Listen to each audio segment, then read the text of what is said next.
All right. Thanks, Paul. So it sounds like we might have some feedback somewhere. So if somebody's logged into the meeting, make sure your computer, your speakers turned off and your microphones turned off. You have microphones at tables. Hopefully the range all extends well enough that everybody can be heard. So welcome everyone. This is our combined Habitat Council and the ribbon meeting this year, and we appreciate everybody's attendance, and we hope to commit money to some good projects today. My name is Eric Edgley. I'm the Habitat Section Chief for the Division of Wildlife based in Salt Lake City, and I'm the chair of the Habitat Council. We appreciate Blue Ribbon being with us today. And we're going to start off with some introductions, and then we'll talk about some logistics and things. So let's, Allison, we'll start with you and work down the road. Hi, I'm Allison Whitaker for the Division of Wildlife. I'm the Habitat Conservation Programs biologist, so I just do a lot of the background logistics stuff. Daniel Eddington, I'm the Habitat Conservation Coordinator. I help administer the Habitat Council program. Okay. Lisa Graham, I'm the Office Manager for Habitat. Patty Wanacott, representing Walkabout. Southern region represent. Rich Loveridge, Coldwater. PJ Octopus, Blue Ribbon, Mickey Anderson, Blue Ribbon, Central Region Representative. Rebecca Grinio, Women's Initiative and Diversity Inclusion for Trout Unlimited. I'm Drew Cushing, the Aquatic Section Chief for the Division of Wildlife. Steve Sorensen, representing Big Game. Terry Hill, Blue Ribbon at-large representative. Rex Zinfager, Boardwalker Representative, Blue Ribbon. James Parker, Northeastern Region Blue Ribbon. Larry Finch, Blue Ribbon at large. Russ Lawrence, Blue Ribbon Northern Region Representative. Jordan Nilsson, Blue Ribbon Southeast Region Rep. Randy Opplinger, and I'm the division rep on Blue Ribbon. Blair Stringham, Division of Wildlife Resources, representing the wildlife section. Tyler Thompson, I'm the Watershed Program Director with DNR on the Habitat. Thanks. And Ben, you online? Go ahead. I'm online. Yeah, Benjamin Allen, Habitat Council, volunteer for the sport fish. Thanks, Ben. Anybody else from Blue Ribbon or Habitat Council that's online that can introduce themselves? Mostly our other staff, looks like. So, all right. Okay, thanks everybody. So just some other logistics. Mickey, I kind of thought you would wear your new hat, but it's okay. We'll go without that. But restrooms, I'm not sure they're open yet. I went and checked. They are? They're open now. Okay.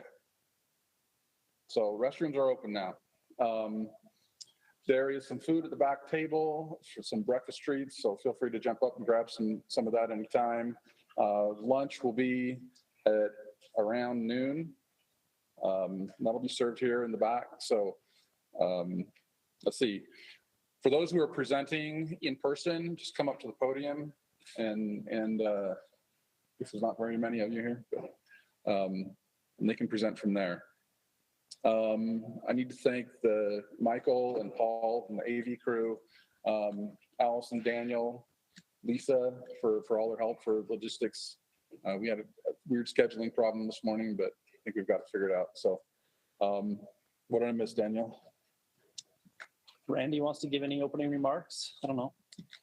Yeah, I do real briefly. I'd like to thank everyone from Blue Ribbon being here. This is our one meeting a year where we score projects. So there's a lot of good projects for us to listen to today. But for those of you on Blue Ribbon, I think I've been sending out some emails with the logistics of how we score our projects. I've got some paper scoring sheets. Does anyone from Blue Ribbon need a paper sheet before we get going here? I think for the most part, I've ordered the projects on the paper sheet or the spreadsheet. We also have as an option for filling out in the same order. You're going to hear them today. I think there's one exception, but for the most part, they should be in the same order. So you can go down the list. I think beyond that, if you got any questions on the projects, just let me know and the scoring process. But I think most of you have been through it before. Cool. Thanks, Randy. So for Habitat Council, the way that we're going to run this in the morning is we usually typically will hear a project and vote on it individually. But what we'll do is we're with Blue Ribbon. This morning, we just hear all the projects and go through the lists while we're combined. And then since Blue Ribbon does a scoring sheet, we'll vote separately on our own this afternoon as we start this afternoon for Habitat Council. And then Habitat Council will continue on here in this space. So any questions on logistics on how this is going to go? Okay. Don't see any questions. Anybody from online have a question about how this is going to go? All right. I'll ask anybody who's presenting, whether online or in person, remember to introduce yourself and who you represent. And we'll go from there. So with that, we're going to jump in.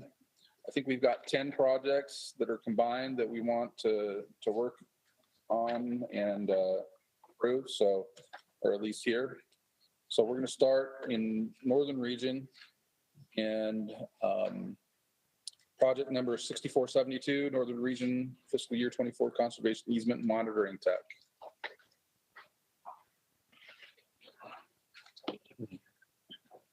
Daniel. Good morning, everybody. Can I get the website on here? It's just Larry. .wri, I'm sorry? wri.utah.gov.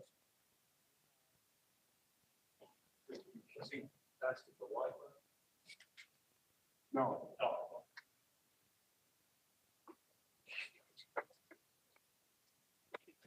Sorry about that. for Wi-Fi choices. I think that there's cabinet available for people who are not state employees. And then for people who are state employees, it's called UWDN and have to use their credentials to get in. So, okay. Go ahead, Daniel. Okay. All right. Good morning, everybody. I'm Daniel Olson. I'm the Habitat Manager for the Division of Wildlife Resources of our for the Northern Region. I replaced Scott Walker last year. Project that we have for this spring is related to our conservation easements that we hold in the Northern Region. So we have over 30 conservation easements that we help manage and are required to monitor every year. So we have to go out to these easements and go to photo points and document the condition of the easements and make sure the agreements to be signed with landowners are being followed. And so we, in the past, what we've done is hired a technician to help us with that. And so this project is to help fund that technician. It's a seasonal employee that goes out and does this work for us. After they visit the property, it's a coordination with the landowners, visit the property and document the condition, and then they have to put together a report that we have to submit.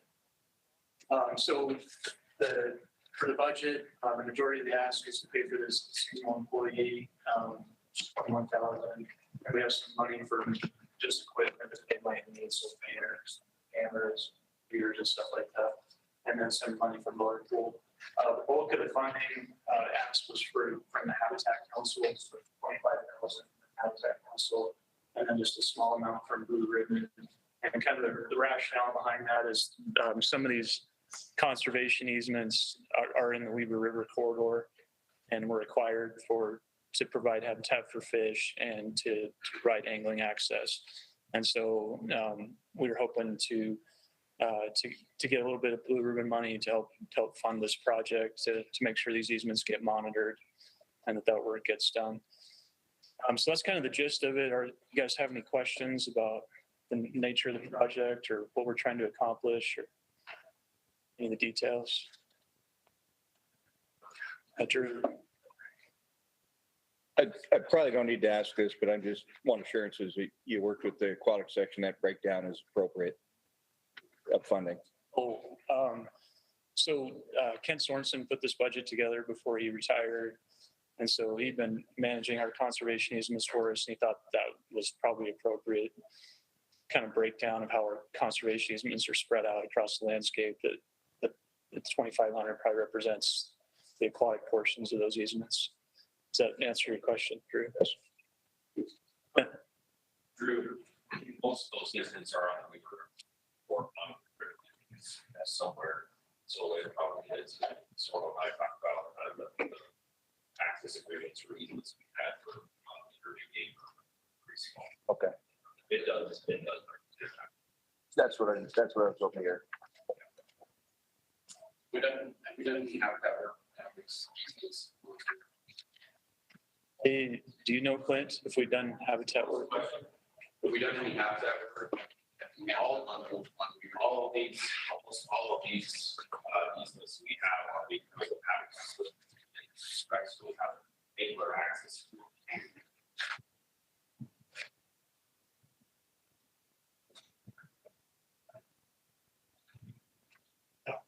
Just curious. We've listed a number of projects. This is an ongoing staffing issue. Why wouldn't this be done to the budgeting process? Because the budget assigned to the PWR state. I'm not opposed to the money this way. Just curious why. Yeah, that's a really good question. So we kind of requiring easements all the time, and throughout time we've been building the number of easements that we had. So it didn't really justify a full-time position, and we're not quite there yet. So it's kind of like an in-between area. So we just ask every year for them to help fund monitoring. There might be, like in the future, we might need someone fully dedicated to this because we'll have so many easements. We wouldn't find a staff, part-time or seasonal staff like this through the process.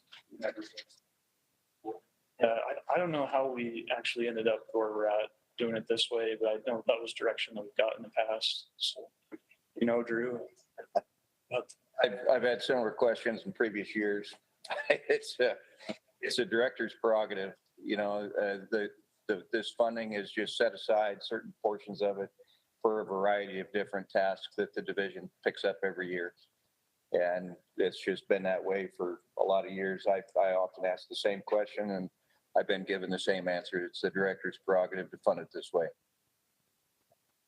Yeah, I think maybe the director's office views this as something that's could be temporary, or if budgets really got tight, then this would be something that just wouldn't have to occur and we wouldn't have to lay people off or something. And so, but Drew's right. I mean, this is just the direction we've been given currently without it to allocate this money for that purpose. So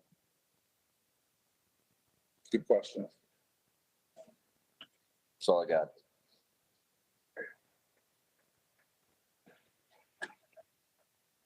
Okay, any other questions for Daniel on this one? All right. Thank you, Daniel. Hey, are you doing the next one too, or is that somebody else?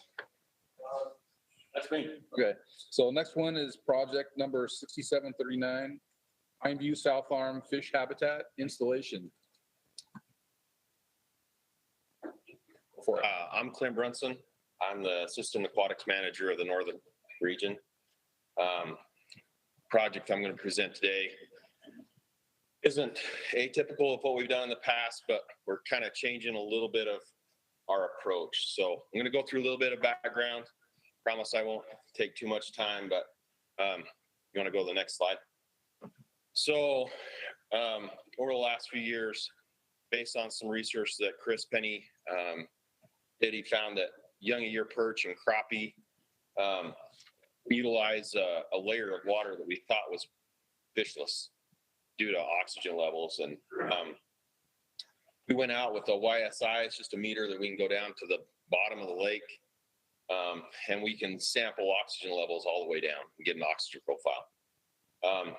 And what we were looking for is this 2.5 milligrams per liter of oxygen level. And normally that occurs below a thermocline when everything sets up during the summertime. And so for easy purposes, at 40 feet at Rockport, we have a change in oxygen levels in August to where it gets to this level. Above that, it's higher oxygen. Below that, it's lower. And we deploy these really fine micro mesh nets to catch only young a year fish below that and try to see if we have those fish above that level. So we'd set in 35 and 25 feet of water on the bottom, and then we'd have some nets 40 to 50 feet of water. And we found and documented that below that 2.5 milligrams per liter, only thing we caught was young earfish. Super cool, and it's really great. And so we started installing habitat throughout Echo, Rockport, and Pineview. Next slide. And this is all, I mean, these are 3 to 4 inch fish. And this is out of one net. This is all we found below that line. Next slide, please. Over the past few years, we've purchased from 3 different companies. We've used our threshold of $5,000 to purchase as much as we can, up to $5,000 from each company. And they're from Mossback, Fish Hiding, and Pond King. And the names probably, it doesn't matter, but these resources are what we've used in the past. Next slide. So I'll show you kind of what they look like, right? Like this is a spring morning on Pineview, and this is all Fish Hiding. This is recycled vinyl. You can bend it and make it in all different shapes. And these drop down to the bottom. They have a concrete cup at the bottom, and they stand upright for the fish. Next. These are some of the Mossback structures that we're putting in. These are the root wads. If you work with angle iron, they're just a plastic version of those angle iron that go in between 3 columns, and they also sit on the bottom. Next slide. And then this is Fish Hiding again. And these little ones on the right are really small little structures, 1.5 tall. Next. And then this is Pond King, so they have shrubs and their trees. We call them road cones, but anyways, you can see there's a lot of variety. You want to go jump to the next one? I don't know if this is going to play. You can try. Just click on it and see if it will. This is within a couple of days of putting these in. We have fish on these structures. Perch are utilizing the bottoms of these structures, and the crappies are hanging out kind of in through all the interstitial spaces. So next, Daniel, you can skip this next video, but there's a crappie sitting dead center there, and you can go to the next one. So the proposal is to ask Blue Ribbon and Habitat Council for $20,000, and it will be only at Pineview. The Forest Service is working on access around the reservoir, and the first place that they're going to continue to allow access specifically during the winter time for free will be out of Anderson Cove, which is the bottom right here on the map. And this area that I've selected is also the area that was still underwater the last 2 years when it's been the driest, even down to 13% capacity. And so these will stay in the water regardless of our depth that we have. If we hit another couple of dry years, it's about 64 acres. And that will change probably when we get there, but just to kind of give you an idea of what we're looking at putting these structures. So this is the deepest part of the basin. And just to the north of this little polygon is where we have installed them 3 years ago. And his name's been mentioned, but Sorno and I fished this 2 years ago in like 13 feet of water and caught 11 and 12 inch crappies off of these structures. So they hold young fish, and in the fall when everything turns over, the big fish move in and utilize them as habitat. And that's the purpose of putting so many in this arm, is to hopefully concentrate some more fish in the basin, and anglers can then go and target those fish through the ice. Okay, next. This is just kind of a breakup. So 10 from each of the councils, and then our contribution as far as time and effort from biologists and install and everybody that helps us is going to be roughly about $5,000 of in-kind. Next one. So this is specifically for At full pool, how deep will these be in the water? Clint? They'll be like 45, 50 feet. Okay. So they should always be in an effective water column. Yeah. They should always be able to be utilized by those young earfish. Oh, no, that's the cool thing is if the algae grows, it's just more bugs that grow and are around that. Yeah. Yeah. And there's a lot of space. And being so deep, the mossback ones, the ones that look like angle iron, we actually set them so the angle iron part sits upright. So if anything comes down or seeds or whatever, they could grow, and then you have, better habitat. But it's just a variety of different things. So this is just for Blue Ribbon Council. This project will directly enhance yellow perch and black crappies, their populations. This is for their survival, and this is for recruitment for those two species. But that benefits tiger muskie, smallmouth, and largemouth bass as well. It is all about habitat. This is all this project is for, is just for habitat. It's not going to directly increase angler access, but like I said, with the Forest Service working on Pine View, this is the first area that they're going to target and allow for free access on the reservoir. So we wanted to put these structures in a place that will be utilized. It's not enhancing our staffing needs, but it does fill a part of my work plan and the technicians that work for us. And these projects have been highly successful in all three reservoirs that we've put them. We find fish within a day or two on these structures, either running cameras or running fish finders or using hook and line. The fish are there within a couple of days. So we have no doubt that will continue to be successful. Next one. So we found that diversity in structure height and all these different structures greatly improves the benefit. They're occupied as soon as we place them. And despite how many man days it takes us to install, it's always worth the effort. And we have even put these in our community fisheries and have carried over a bluegill fishery in places where we've never been able to have that because of these structures being in place. They just can't be fished out either by birds or by anglers. I think that's the last one. Yeah. So any questions?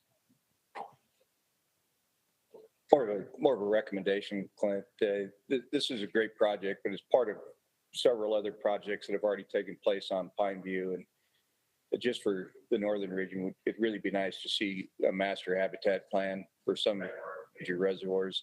The project itself that you presented really doesn't represent, what's been going on at Pine View and East Canyon, some of these other reservoirs. And it'd be good to, kind of share with people a bigger proposal or a bigger presentation, if that makes sense to you.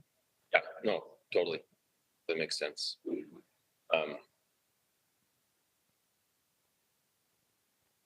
There's a lot of other pictures and photos and stuff that we've taken of other projects that are listed under there, but thanks, Drew. Anything else? Any other questions, Clint? Thanks.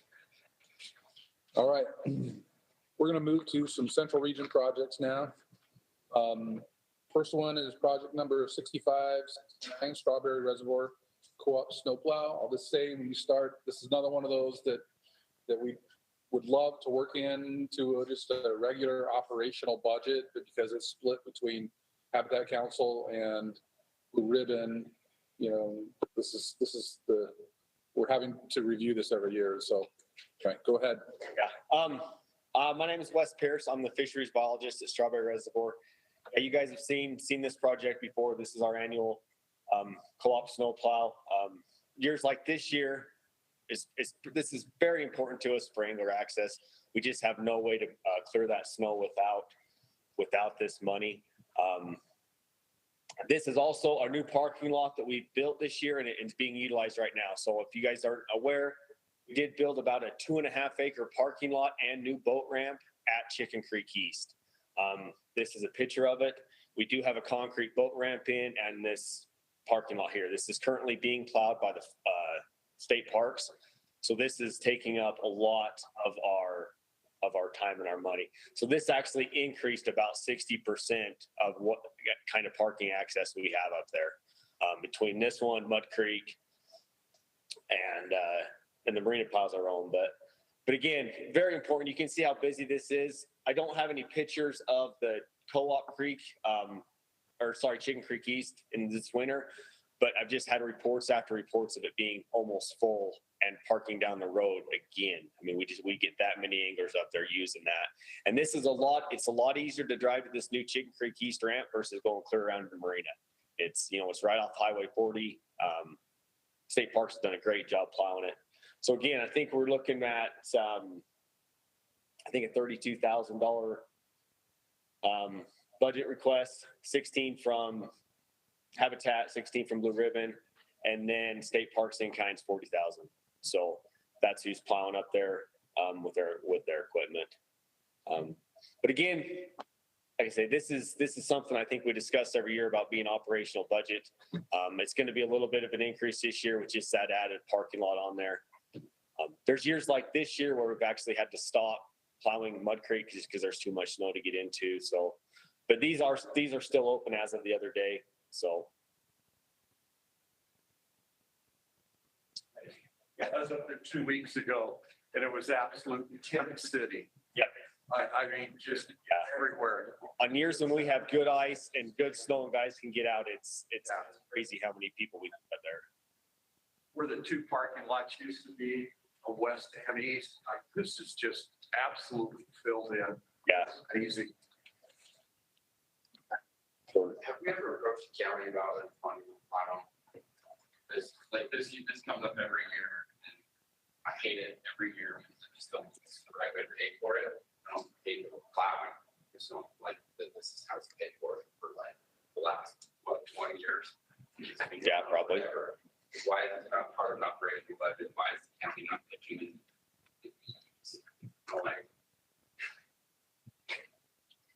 And I don't know that the counties, I don't know where those talks are, if we've had those talks with county for that kind of stuff. Most of this is geared towards recreation stuff. So the state parks pause the other ones for the snowmobilers, and we just kind of piggyback on the state parks. If we had to contract this out privately, it would cost us 5 times more than it does on an operational budget. State Parks does it for us for pennies on the dollar of what it would actually cost if we had a contract.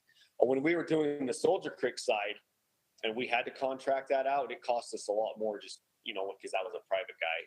So us being able to do it this way, piggyback on the state parks, it does save us a lot of money versus being just in our operational and paying a contractor to do it. Historically, we made a run at the county and this is a fishing issue.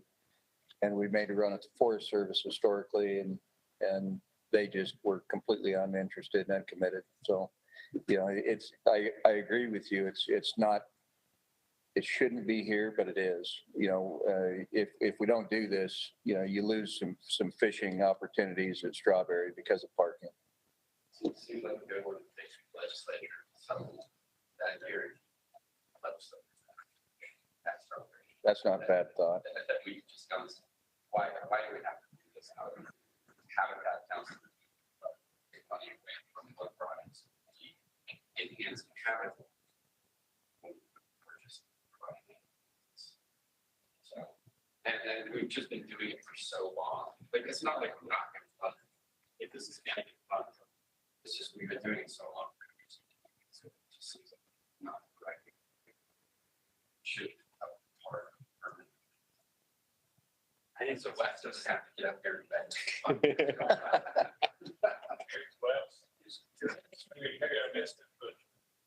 Is this vehicle be owned by wildlife or could be vulnerable? What's that? Is this a vehicle or just? No, this is just for the plowing. State Parks has their own plow equipment. They use their, this is just for plow. This is for paying the contract or the state parks to plow this with their equipment and their guys to do it. And you'll notice on the budget here, state parks' in-kind amount is 40,000 on top of that too. So they're putting in a big. They put a big chunk in because it benefits them too for. Yeah, Jordanelle guys do a lot of it. We actually have a guy that's pretty much up there plowing every year. He's our seasonal. His name's Doug. He pretty much lives up there, and that's who plows that. But the Jordanelle guys take care of a lot of it. Yeah. Is there a user?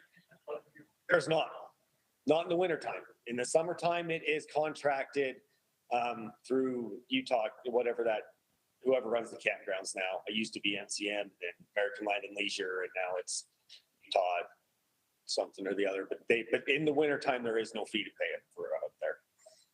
The problem we have with that is getting somebody to collect it. We discussed that with parks before, even with this new parking lot, on what to do with it. I know Forest Service and state parks, we've talked to them about, having a fee, but we really haven't settled on anything or what we're going to do. This new parking lot during the summer is going to be under the same operations as the rest of the reservoir, under the Forest It Service. has become part of the contract. Yes. Part of the concessionary contract. There's just not a concessionaire in the winter. That's our whole operation. They're just there. Yeah, once the snow melts, they come back and then everything's under that. That's my thought. If we make it part of whoever has it in the summer. But that's not us. That's a private company, and that's an agreement between them and the Forest Service. And I don't know what their take on taking something like that over is. That's not a state contract. That's a federal contract with the Forest Service. So we'll just put them steel posts out there, slide, like a lot of these places. I mean, like gas it for $5. I was dropping when I was a kid. I could be making up the fast cents. Yeah. Most people drop $5 to there. That's what they're asking. Maybe somebody going around just putting it in. And again, it comes back to it of who's going to collect that. That would have to fall on us or state parks. Don't know if state park wants to take that on. Enforcing that rule, you get law enforcement, and all that involved. So it does come into some planning when you're talking about that. So, any other questions? All right. Thank you, guys. Hey, good questions. And yes, it kind of comes up every year, but good discussion to have. And it'd be great if we could get some of these other entities to help pay for some of this stuff. But okay, next one, project number 6570, Chicken Creek East Strawberry Reservoir Restroom. Okay, go ahead. Hello, I'm Anthony Gray, wildlife biologist on the Heber Campus Ranger District for the Forest Service. And we've been talking about it a little bit, like the new Chicken Creek East parking lot. We're proposing to put a double vault CXT restroom there. So this is an overview of the site. The black dots, where's the new site is. Follow the road up to the left. That's the old Chicken Creek East side. You want to go to images? Click on the first one. So this is what we're proposing to put in. Next one. This is the old Chicken Creek East side. You can tell it's really broken down. We have a single vault bathroom there, so we'll be upgrading with increased utilization. Next one. This is just an overview of the site. Middle, left, far back, that's the old site. Right here in the middle, that's where the new site has been put in place. Just to note, you can kind of see along the old highway 40, there's a dark, there's a river. It basically hit the road, culvert got blocked, and the water just ran down this way. So after we fixed the new parking lot, part of it was to reconnect the stream. And after a year, we already had spawning fish in it. Next slide, please. So this is a picture. I took this picture in October of the same site. So you can, it's like just an overview of the site and the boat ramp. They're still putting the finishing touches on it when I took this picture. Would you like to go to finance? Yeah, so we're asking $85,000 so we can produce, transport, install the new restroom. And it's gonna be split 50-50 between Blue Ribbon and Habitat Council. I guess any questions? Yes. Open year round. Yes, they'll be open year round. And about the concern, I don't know if I should say this, but we are looking to automatic payment methods. We do need cellular, cell towers and stuff out there. So we're looking in Strawberry to put automatic payments stations in. And this is one of the areas. We don't know if it's feasible or not yet, but we are looking into it.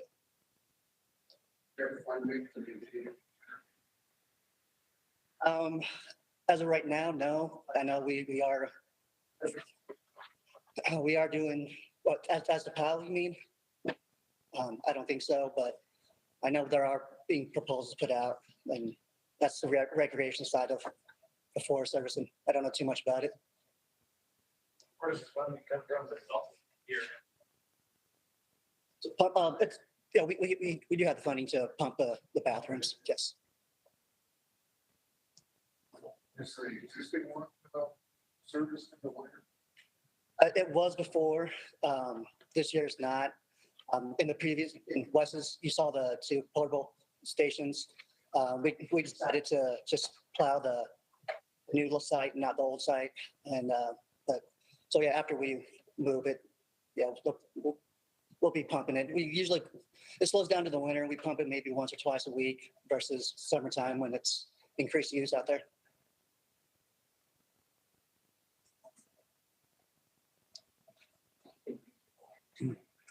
Any other questions on this one?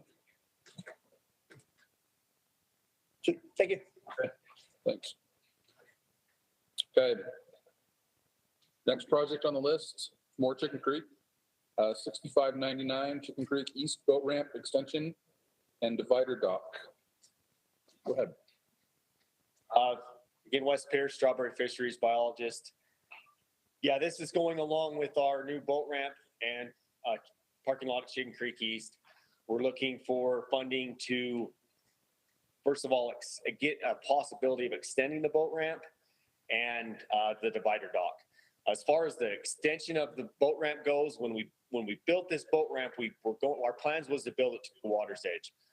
Working with the Forest Service and their project, we built this boat ramp down as far as we possibly could with the materials that we had without having to excavate everything and just cost us more money. We were just kind of under a money constraint of what we had. As a fall, when just before ice off, we were about 20 feet below the boat ramp, the water's level. What we're looking to do is have some concrete mats. There's some images on there. Concrete mats that we lay down. I've talked with Natalie Bourne in the Northeast region, and this is what they've used. This is kind of just a hardening process. We've used this at Mud Creek before. What we want to do is we just want to buy these and have these on hand. So when that water recedes again, we can lay these out and just extend that boat ramp without having the cost of pouring concrete. This is a good way to do this, just to harden that, to give those guys putting their boats in just a little bit more solid foundation. As far as the divider dock goes, this is kind of what we're looking at to build and put over there just for guys putting in boats over there. We have enough room that we can just put one of them in there. Just when guys are launching boats, they have something to tie to. There's just really no other way for those guys to launch without putting air. We've also been working with some CAP students at Wasatch High School. As far as their engineering program, they're trying to actually design one of these for us. So we're trying to get the design, let them guys do it, and use their design possibly to build. I think we can build this for fairly cheap. We've got a couple bids in of what it would cost, but if we don't have to design it, and we can also help those CAP students design that and use their design, I think it'd be pretty cool to have that on there. And that's about the size that we'll have over there on that boat ramp as well. So money wise, the mats are pretty much $13,000. A lot of that, these come out of Texas, and I don't have another place to do it. These are some really lighter weight ones that aren't as heavy as the Mud Creek ones, where I don't have to have as heavy equipment to install. I can install these with a backhoe. I could use our Habitat crew to do it, or I mean, we can even install it ourselves, as we can run that stuff. So total funding, 28,200, in kind 4,200. Again, 12,000 from Blue Ribbon and 12,000 for Habitat Council with this project. Yeah, originally, there was some talk about this being personal watercraft launching only. How large a boat? This is not going to, there's, Large a boat. the problem, We're talking about the 28-foot boats that are showing up on. to launch a giant boat in this place. You're gonna launch a boat that's probably like a 20-footer, like some single axles. You can launch a boat in here. This is the same. If you guys have been over to Renegade Boat Ramp, this is the same slope as Renegade. So it's basically open all, stay there. If you, yeah, it's pretty much. I mean, it's a concrete ramp. It's big enough to turn around on, to back down on it. But yes, it's not. We've not labeled this a personal watercraft only. If you can launch it, it's basically the same as Renegade. So will that parking get used a lot in the summer? People avoiding the bay through the foreigners rather than go over there? They'll still have to pay over there. So this, yeah, so soon as that contractor gets up there, that concessionaire, that will turn into a fee area for the summer. So those guys will still have to pay the same fee that they do going to the marina. It's just a lot shorter drive to the marina. Sure. These are necessities, and this is just for future projects like this. And all of the folks that work for the aquatic section these should have went through the boating infrastructure program, along with the bathroom. You know, in other words, the ramp was a project upon itself, you know, that went through the infrastructure program and was funded that way. And if these would have went through with it, they would have been funded as well. And in the future, if you have a project like this, don't piece it out if you have an access to, you know, a big pot of money like that, like the motorboat access grant. Does that make sense? Mm-hmm. That takes the pressure off of, you know, these other. And I think we had this pieced out, or not pieced out, but we had a lot of this in a thing. But with the increased cost of everything, it just sucked everything up with what we had with the actual construction of the boat ramp and the parking lot itself. Okay. Where we ended with that. I'm just, you know, like the bathroom should have been wrapped into, you know, these projects should have been wrapped into that. And we would have them all done and we wouldn't be sitting here talking about them. Right. Greg, correct me if I'm wrong, I thought this was originally first one. This was talked about as being a personal watercraft. My concern is that we're now, who's going to drive 7 miles to go down to by Mud Creek or anything else? So you look at the amount of boats that are, this isn't the right place. We need to have this funded, but I think this is going to fill up with some really large boats really quickly. And it's going to actually, I'm a little concerned it's going to limit fishing access because it'll force fishermen to go down to Renegade and down to the Strawberry Marina, because the big boat guys, if they can launch here, they're going to be launching here. Yeah, This is going to be, this may not turn out to be as wonderful as we think it is originally, but originally this project was talked about as a personal watercraft boat launch area with small boat access, and now that's. And we've never put a hard number on what size of boat. I mean, because again, when we talk about enforcing that stuff on a concrete boat ramp, I don't know how we have somebody up there to. I'm just saying. I understand. As we funded this 6 years ago, we were thinking, oh, this will be a wonderful place for folks with, you know, personal watercraft, smaller boats. This will be great for the anglers. And now this has kind of turned into a recreational boater thing, and they've all discovered wetsuits. And, you know, Strawberry's not nearly as friendly a place to go fishing now. Yeah, and I don't think you'll see the bigger boats because that is such a shallow bay. So once, especially in low water right now, before it fills up, I mean, we built that thing up way high to get that in. But once you hit that, I mean, it's really shallow going out there. So you're not going to be able to get some of those bigger boats in there, especially when that water's low. And that's when I talk about this boat ramp extension. When we're talking down that low, yeah, you're only going to be getting small watercraft in there. You're only going to be getting the 16-footer boats in there. You're going to be getting personal watercraft in there when we talk about that lower extension. But yeah, when it's full, guys will be able to get in there. But also that parking lot is dirt now. They have to drive the dirt road in there. We don't have the amenities that the marina has. So I still think you're going to have a lot of guys going to the marina just for, they need something. There's no store over here like some of these other marinas.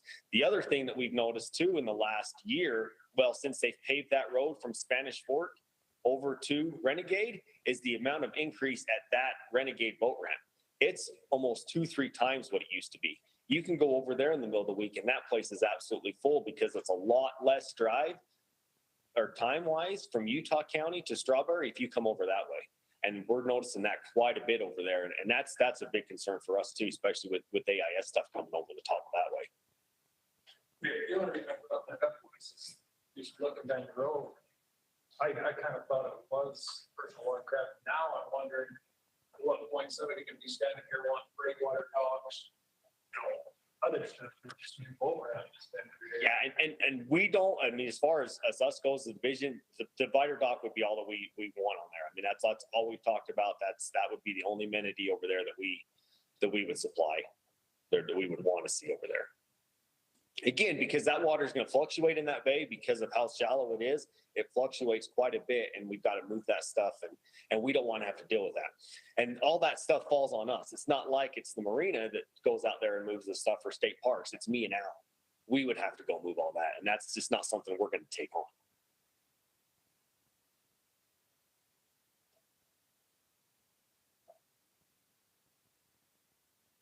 Your questions? Okay. Thank you. Thanks. Okay. All right, last one for our central region, Diamond Fork, Spanish Fork River Watershed Post Fire Restoration Phase 4, project number 6616. Maybe we have someone online that's going to be presenting this one. Hold agenda. Yep, Mike Slater here. Can you hear me okay? Yes. Thanks, Mike. Go ahead. Okay. Daniel, I'll ask you to kind of get onto that watershed and share your screen. If you could go to the map first. And maybe what I'd like to do is just share a little bit of the background behind this project. This is phase 4. So we've been doing a lot of work in Diamond Fork, and primarily because for about a century now, there was about 400 to 500 CFS flowing down Diamond Fork, coming out of Strawberry Reservoir to get water to the Wasatch Front for multiple uses. That basically ripped the riparian area or zone or river out to where it was essentially nothing but a long straight stretch of river. Very featureless, not many pools, not the greatest of habitat for fishes. And so for the last 12, 15 years, much of that water has been put into a pipeline instead of just running through the stream or the river itself. That has reduced the flow significantly, and we've been trying to wait on a wild Diamond Fork to return to a quote unquote more natural system. And it has done some good, but we feel that we need to go in and manipulate things just a little bit. And so that's what I want to talk about first, is just the aspects of the stream restoration portions of the project, which is the little yellow line you can see there in the middle. This is right along the Diamond Fork campground area. In the last 2 years, we've done some work directly above this site and some work below this site. And so now we're just kind of focusing in on this stretch of stream along the campground. And the reason we're focusing on different areas is there's been a large report that was developed with Utah State research input, Utah River Mitigation Commission, Trout Unlimited, DWR, Forest Service, a lot of partners involved with this. And we're trying to pick off the highest priority locations where we really needed to do some work. And so that's just kind of what we're doing, is we're chipping away at these locations. And in 2024, we're proposing to do our stream work near the campground area. And for reference, this is near where Little Diamond Creek comes in. It's about 7-8 miles from Spanish Fork Canyon up along the Diamond Fork River, and maybe three miles below the Hot Pots pullout, which is a popular place. We call it Three Forks, where multiple streams come together there. Just to give you an idea of where we're working. Before I leave this, you can see all the large black polygons.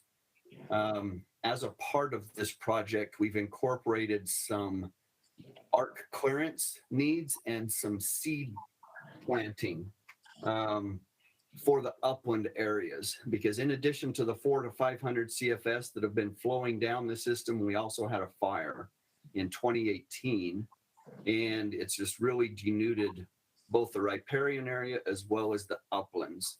And so as a part of this, we are proposing and working with the habitat section to do the arc clearance, as I mentioned, and then also planting and preparing to seed these large polygons to reduce the amount of erosion, which will ultimately help in water quality here in Diamond Fork. So that's kind of the area and the two aspects of the project. Maybe if you could go to images for me and click on that first image.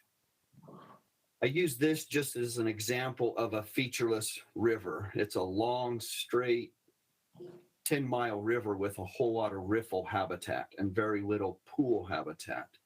The next picture, please. And so what we're trying to do is convert from that to creating grade controls, pools, rock veins,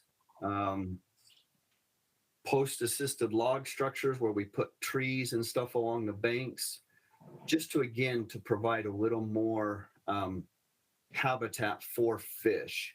And at the same time, this is going to help us in stabilizing banks, reducing erosion, again, helping with the water quality that we want to see in Diamond Fork. But ultimately, this is going to really, maybe go to the next slide or the next picture. This is hopefully going to help multiple species of fish. We've got brown trout, some rainbow, Bonneville cutthroat trout. We've got southern leatherside chub, Columbia spotted frog in some of these areas. So it's going to impact and help a lot of the fisheries and the different species. Now, again, I mentioned there's a shrub component to this. All the uplands, that's going to obviously enhance and help deer, elk, habitat and opportunities for them. Here's some of the examples of the planting of the shrubs.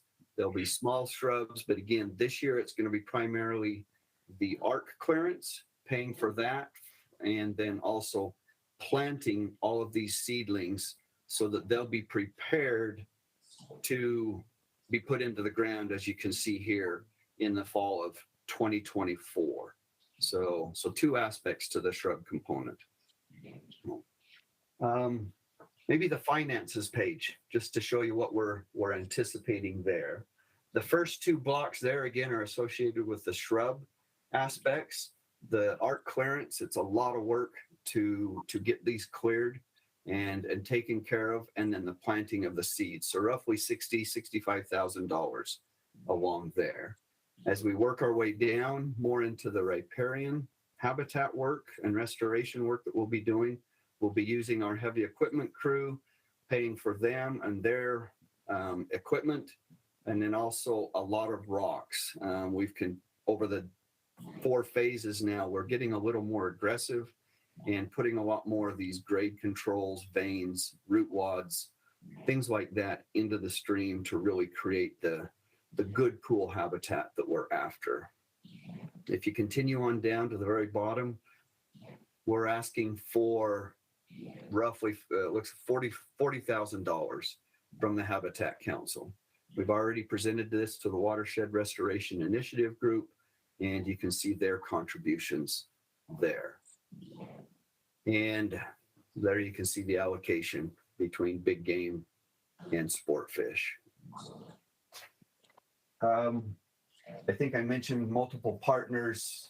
But again, bottom line, we're really trying to create some better habitat for the fisheries, improve water quality, stabilize banks, as well as the uplands themselves, and joining along with the habitat section and trying to make some improvements up there.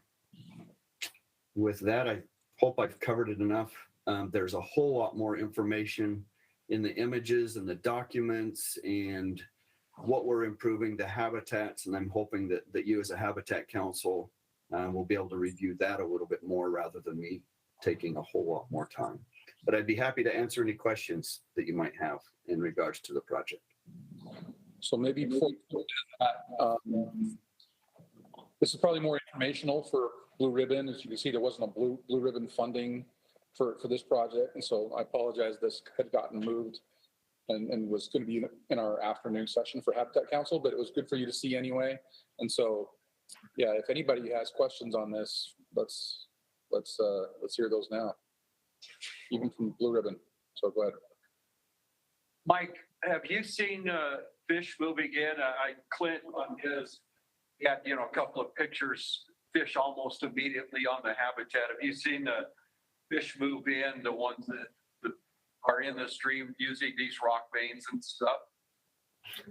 We have to some extent, and in this particular location where we're doing this work in 2023, we actually did some monitoring this last year to get some baseline, and we will go in immediately after doing this work and continue to monitor it for the next 3 to 5 years to see what kind of fish will come in this particular site. And so that is actually a part of the project. I don't think we create more fish when we do these kinds of projects. I think more than anything, we redistribute fish. But with this Diamond Fork, with other projects that we've done, we've seen upwards of 400 to almost 500% increase in both biomass and numbers of fish that will come into these different stream projects. But it's yet to be determined how much difference we will make on the Diamond Fork projects. The previous projects we've done, with the exception of last year was a little more aggressive with a lot more rock. It was much more of a soft approach. So I didn't really anticipate a lot of fish coming into those reaches. But with last year's work and this year's work, we absolutely expect to see more fish.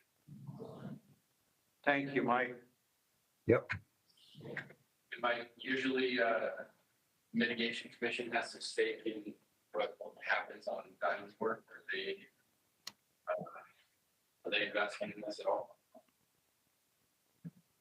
You say the mitigation commission has a lot to do with these kinds of projects? Usually they have some type of investment in Diamond work. They have a vested interest there. And that rest, are they involved with you guys at all? Absolutely, yes.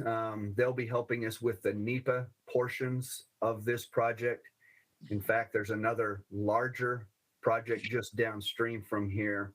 It's about $750,000 that they are bringing to the table to do more work for both fish as well as enhancing some Columbia spotted frog pond type habitat. And they're the ones that really initiated the plan that we are following that is prioritizing which sections of Diamond Fork we need to be working on. So very, very involved. I think that's what you are asking. Yeah, I mean, we're asking for a chunk of money that's not unreasonable. Habitat things here is not being driven on your list. Unless administratively you guys want to shift that around. But yeah, I just wanted to see that involved. And I'm on the part here. I see that they're there. So thanks. We can talk about this a little bit. They're not asking for the other money, but we can throw it. So it's fine. Could I ask that everybody speak up so that I can hear them? Yes. Thank you. So I don't know if we got that really answered for you, Jordan, or not, but they are very involved, but financially on this site itself, there is not money involved. Last year, they put $30,000 towards the work that we did just upstream. It's great. I've got it. Thanks, man. Uh-huh. Mike, this is Drew. I just want to compliment you on making some headway on Diamond Creek or Diamond Fork. That thing's been a sore spot for the Division of Wildlife and Anglers for a long time, and working with the Mitigation Commission on this plan, finally putting it on the ground is very meaningful. So thank you. You bet. We're extremely excited. It's been a long time coming, as you say. And then I would just add, the reason we're presenting this for the Blue Ribbon as well is, Mickey, we wanted to make sure you knew that we were trying to ruin your fishery there in Diamond Fork, or should I say, help it out and adjust some of your pools that you like to fish. Thanks, Mike. Thanks, guys. Thanks, Mike. Okay. So with that, a little bit early, but let's take a break for about 15 minutes. After the break, we'll hear projects from our Northeast region and our Salt Lake office. So take a break for 15 minutes.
I don't know how the hell it was. Full stream running. So from a logistics standpoint, let's talk about, we only have 4 additional projects that are slated to be reviewed, looked at by both groups. So we're going to work through those. And then that'll probably be a fair amount of time before our lunch break at noon and before our lunch gets here. So what we'll do is at that point, we will send our Blue Ribbon crew over to another room just outside over here. It'll be a little cramped. We apologize for that. And then folks online for Blue Ribbon will have to jump on the separate link for that. And at that point, we'll move ahead with some Habitat Council projects until that 12 o'clock lunchtime. And then everybody can come back over here and have lunch and then continue on after that. However, you want to with Blue Ribbon. I'll head back to that other classroom. So Randy, anything else I need to mention on that? I don't think so. I think that covers it. So yeah, Blue Ribbon, once we break out, not right now, we'll be on that second link that I emailed out earlier this week. Okay. The second thing I'm going to mention really quick is that after a project is presented up there, there's a detachable microphone. And so for people who have questions, grab the microphone and use the microphone to ask that question. And maybe, we'll try to pass that around so that everybody can hear. Clint. Your first few Habitat Council projects, Chris was going to come and present on the industries. You have time, you have a schedule there, and I think he wasn't going to show until like 1 o'clock. Yeah, so the Northern Region projects. Yeah, so I'm thinking 11:30, 11:45 for those. Right. Yes. If we have to delay a little bit, we can probably do something, but yeah, he's busy, but yeah, let him know. All right. Okay, so with that, we're going to move into some Northeast Region projects. Are we back online with YouTube? I'm not sure. Let's see, AV folks, are we back online with the stream? We're ready to go. Okay, thanks, Carmen. All right. Project number 6194, Starvation Spillway Screen. Trina, or is that you? Yes, that's me. And if you go to images, documents, and then click on documents, I put a presentation there for today. All right. Remember to introduce yourself, and as soon as that comes up, you'll be ready to go. Okay, I'm Trina Hedrick. I'm the Regional Aquatics Manager for the Northeastern Region. And once that's up, we'll just jump right in. This is a project that's been going on for years and years. This is just kind of an overhead view of the spillway and the spillway channel downstream from Starvation. You can see there's a red angled sort of structure. That's kind of just kind of a general overview of what the screen footprint will look like, the general location and what we're proposing. Go to the next slide, please. So like I said, this has been ongoing for a long time. So many of you are likely familiar with it. For those of you who are not, it's been going on, in terms of like starting the research since I think 1999 or 2000, when the crew here in the Northeastern Region looked at escapement of sport fish from Starvation Reservoir and determined that walleye were escaping from the spillway channel at a pretty high rate. And then they were able to take some walleye that were found in the Green River and determined that the isotopic signature from those walleye was very similar to Starvation. Honestly, they couldn't differentiate between Lake Powell and Starvation, but still, when you know that fish are escaping the reservoir, it seems like a pretty logical conclusion. So we're just trying to, with this screen, we're working with the recovery program and many other partners that I'll go over in a minute to limit escapement of walleye and smallmouth bass, especially from the spillway channel of Starvation down into the Duchesne River. The lower 2 miles of the Duchesne are critical habitat for pike minnow and razorback sucker. So we worked over many years to get a screen design going with our partners. That was 2016. We finally decided on one, worked with RB&G, I believe, on that initial design. And it was really expensive. And we all kind of thought that it didn't need to be that expensive. So we installed this temporary screen, just kind of just a picture of what we have. You can see they're just kind of fence panels. And then we've layered different size meshing with some larger cattle panels and then even smaller mesh over where we typically, to the height where we typically see flows. And you can even see how high the water typically gets with just the debris that's built up. This has worked fine. We've had to replace it once and repair it annually and maintain it annually, but it's worked fine. But we felt like we need to move forward with a more permanent structure that's, first of all, easier to clean. Second of all, requires less maintenance and, just less workload, I guess, year to year. So in 2021, we went through a value engineering process with all of our partners. So this included the recovery program, the Bureau of Reclamation, Central Utah Water Conservancy District, CUPCA, I believe, was involved, state parks. We literally spent an entire week on Microsoft Teams all together going through value engineering. I had no idea that it would be that long of a process, but it was. And we were all, it basically laid out all these different options and then went through the cost benefit of each. And we settled on a modular picket weir on a concrete pad in the spillway channel. And I say in the spillway channel versus actually in the reservoir across the spillway, which is what, we prefer, but BOR obviously for many reasons, I'm sure, did not want to see that. So modular picket weir, but we wanted it on a concrete pad. So just to make maintenance a lot easier so you don't have the vegetation growth. I have a picture in here showing the bulrush just encroaching on this temporary screen. We won't have that if we have it on a concrete pad. The Bureau of Reclamation is going to install that concrete pad with funding from the recovery program. So that's not really what we're needing to be worried about. We're literally, with this project, just talking about the screen itself. This option was relatively inexpensive and had the least liability issues. So everyone was in agreement. Go to the next slide, please. So a modular picket weir, this picture is from, I believe it was from Oregon, something that Paul Badami found before he left and went to the recovery program. So you can just see there's just these just panels that are in the actual river channel, just propped at an angle. And this particular one in the picture, it's removable. Ours is sort of removable, but not really. It's not intended to be removed. These panels are going to be about 4 foot by 4 foot, basically. And like I said, installed on a 10 foot by 6 inch concrete foundation, just to make life a lot easier for us as we're cleaning it. It's going to be steel, so we'll have to hire a contractor to do the install, but it saves us a lot of money to go steel versus aluminum. That's why we don't tend to, initially we were thinking aluminum. So then Division of Wildlife could do the install. We could move it if we needed to another location. But in reviewing the options, like I said, it's going to be a lot cheaper if we go steel. And we don't really have any intention to move it. It needs to stay here to limit the escapement of fish from starvation where we know it's an issue. It is designed for flows up to 700 CFS, which we have not seen to date. I think the maximum has been a little over 600 CFS down that spillway channel. Granted, it's designed for like 14,000 CFS, but we haven't seen that. So just trying to, again, minimize the engineering, not over-engineer it. That definitely adds cost.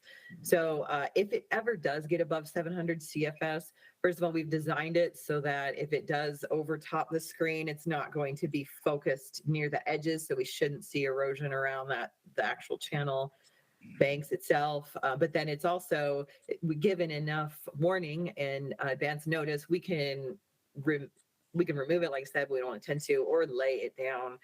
We just met with the engineers.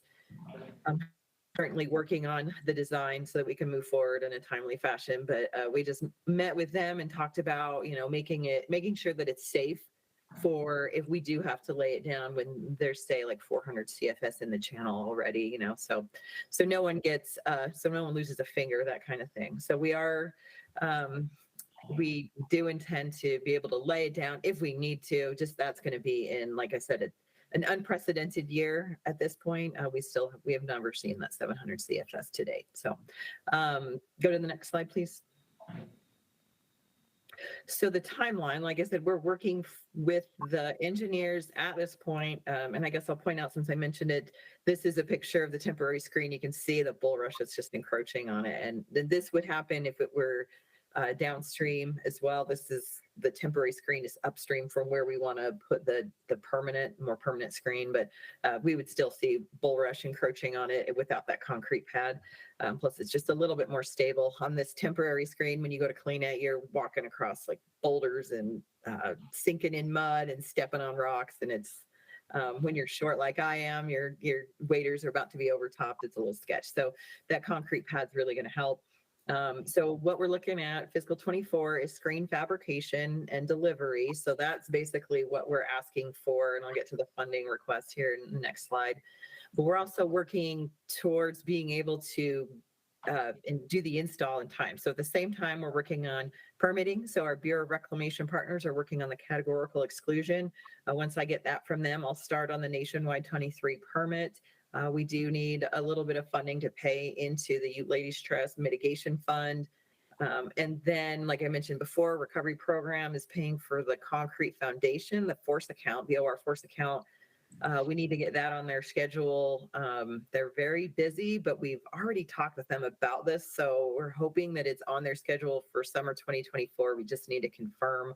We'll be doing that in the next month here when we talk to them about the final or the 30% screen design plans that we're working on. So that's what we're looking at for fiscal 24. In fiscal 25, screen installation. And then fiscal 26 onward, just continued monitoring and maintenance. The spillway channel typically has water, typically spills for, I guess there is no typical. It's anywhere from a couple of days to 2 months. In some years, it doesn't spill at all. So it's just going to be year to year, but we do have schedule, or we put it on the schedule just to make sure someone's going over there during the spill to check it out and make sure that things aren't getting backed up too much and clean that screen on a regular basis. Next. So our funding request, the 30% design, we had a cost estimate associated with that. And so they estimated $235,000, and that's for screen fabrication. That's hiring a contractor to do all the welding and then deliver it to the site. $580 for Ute Ladies Trust mitigation, and then final engineering and design is $45,000. So that is assistance from the engineers to take it from 30% to 100%, the screen that is, and then also help us work with purchasing and answering questions of the contractor. And then once we hire a contractor, the engineer also helping us to communicate with the contractor to make sure that we get exactly what we want from those plans.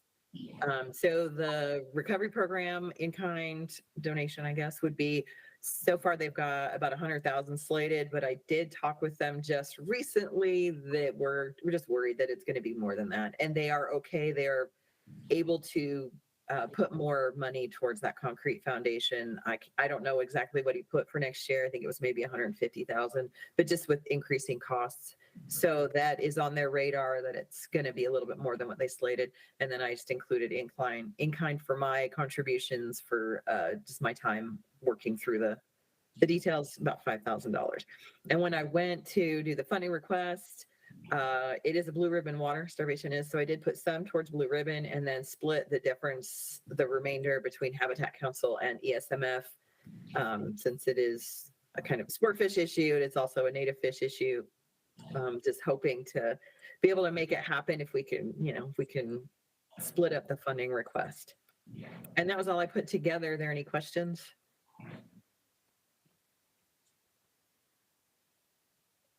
Big project. Yeah, I'm looking forward to getting it done. Hint, hint. Just to add to what Trina said, we have a really strong relationship with a lot of trust with the Fish and Wildlife Service in managing our sport fisheries in the Colorado River Basin, which is also home to a number of endangered fish. And the reason we have this trust with the Fish and Wildlife Service is we feel strongly about keeping our sport fish separate from endangered fish and impacting the recovery of those species. And this is part of that responsibility that we have.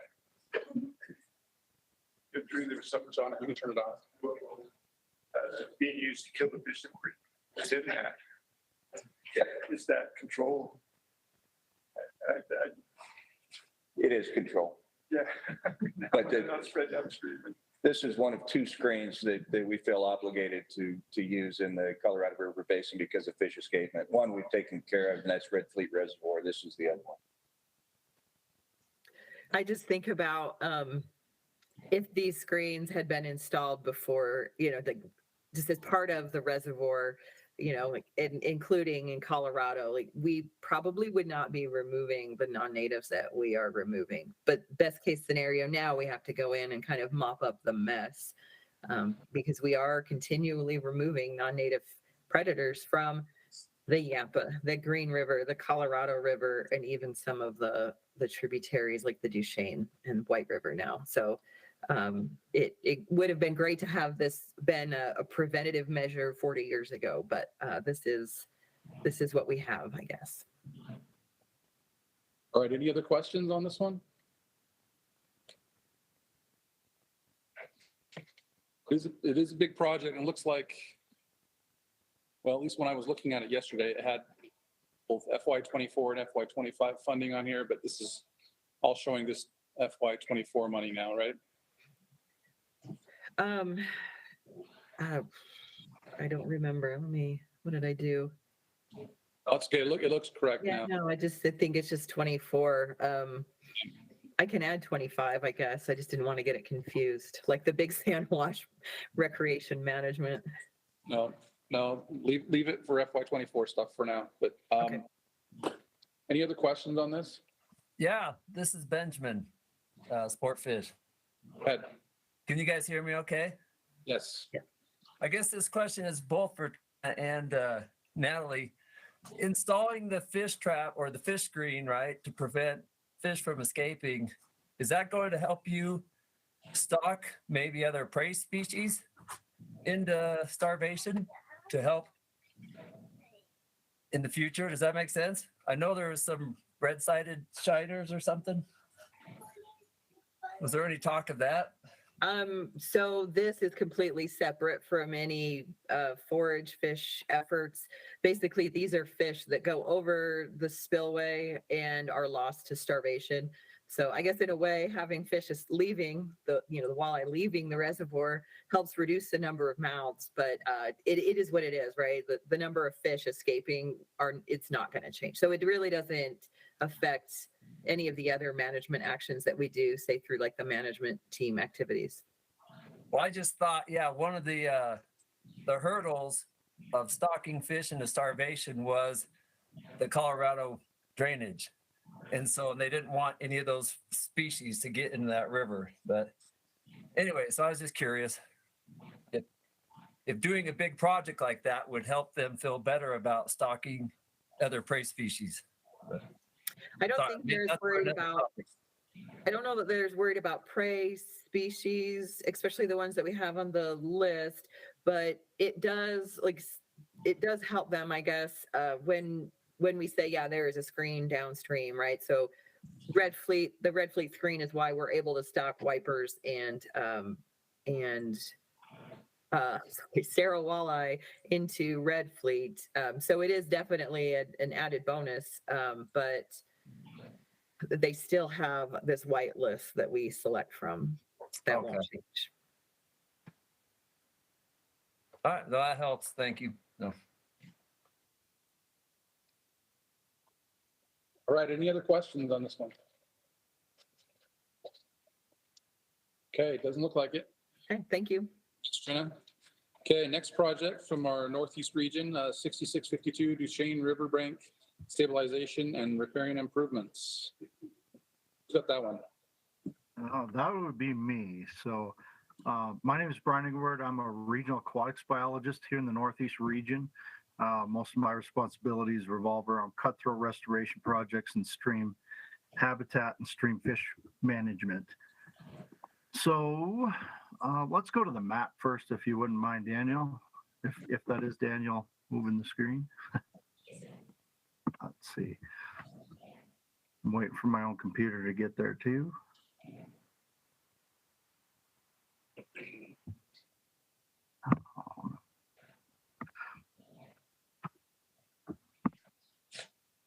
Yep, somehow I left my own project. So this project is on the Upper Duchesne River.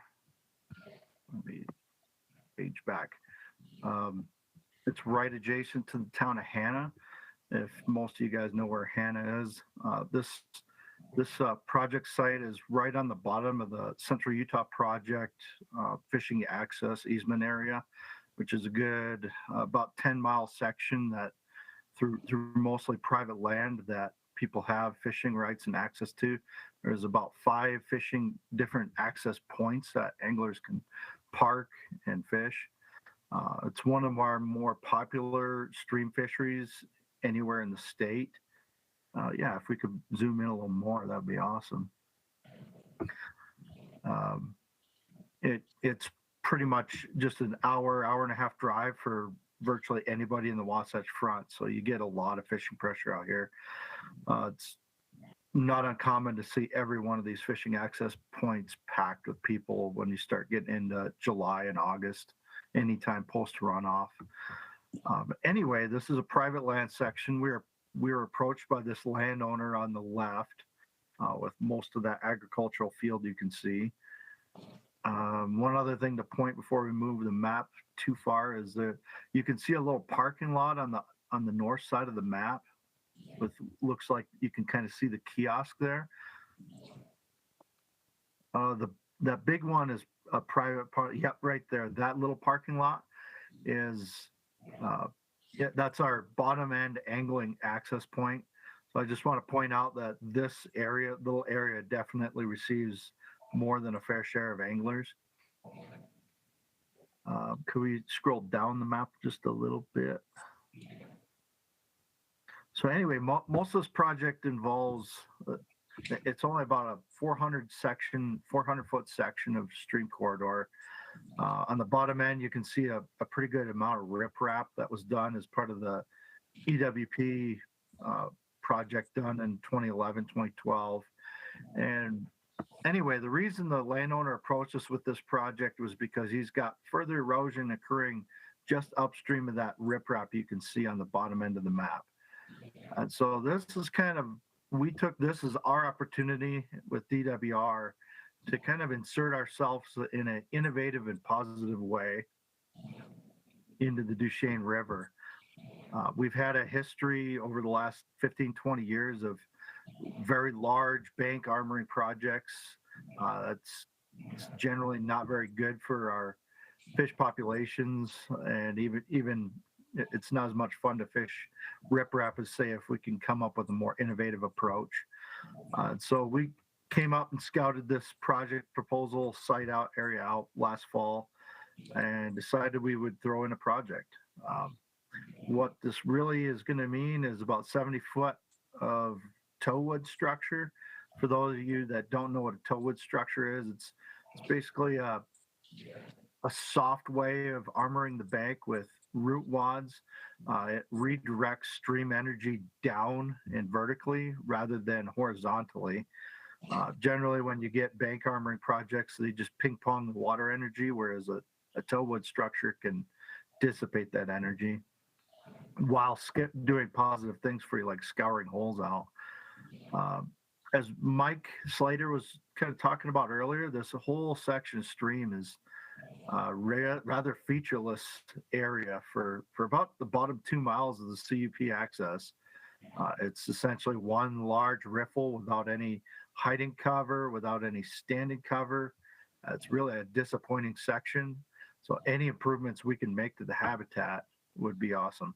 So that's where we kind of came at this with was, yeah, it'd be good to go through the pictures.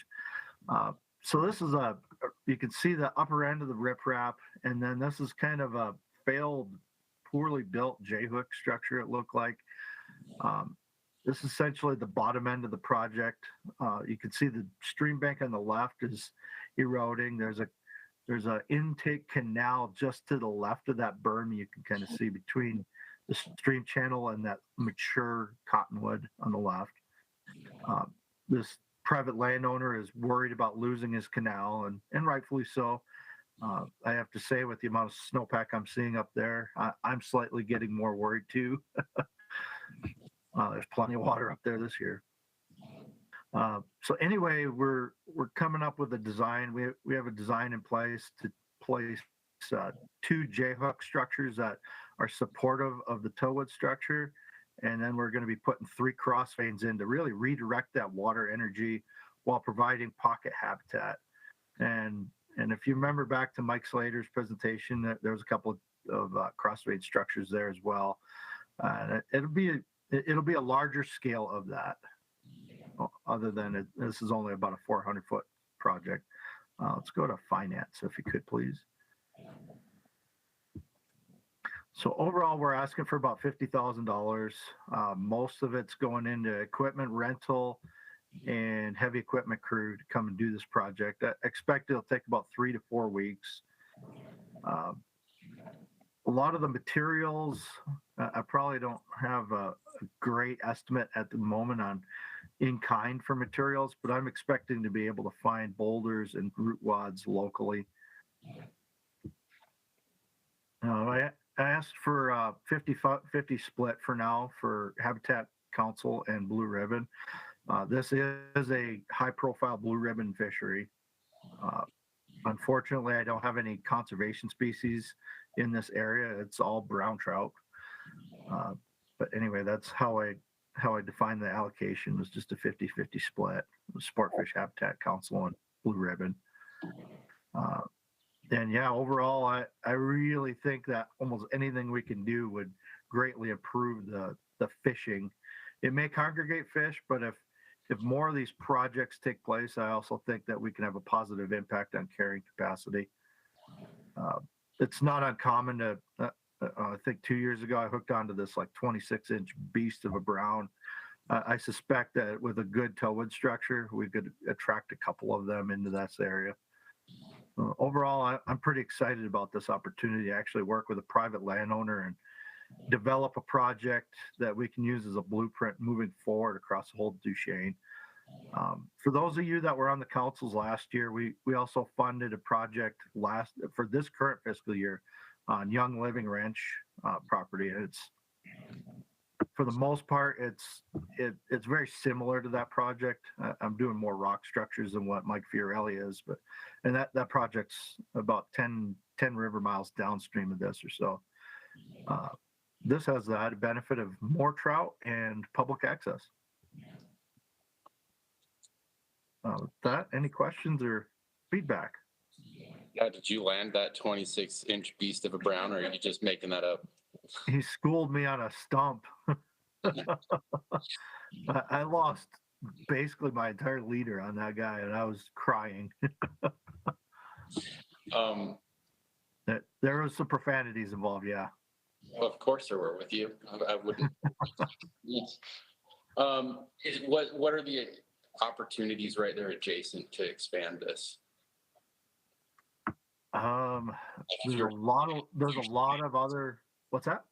Yeah, I mean, like future phases, not just with this project, but future phases.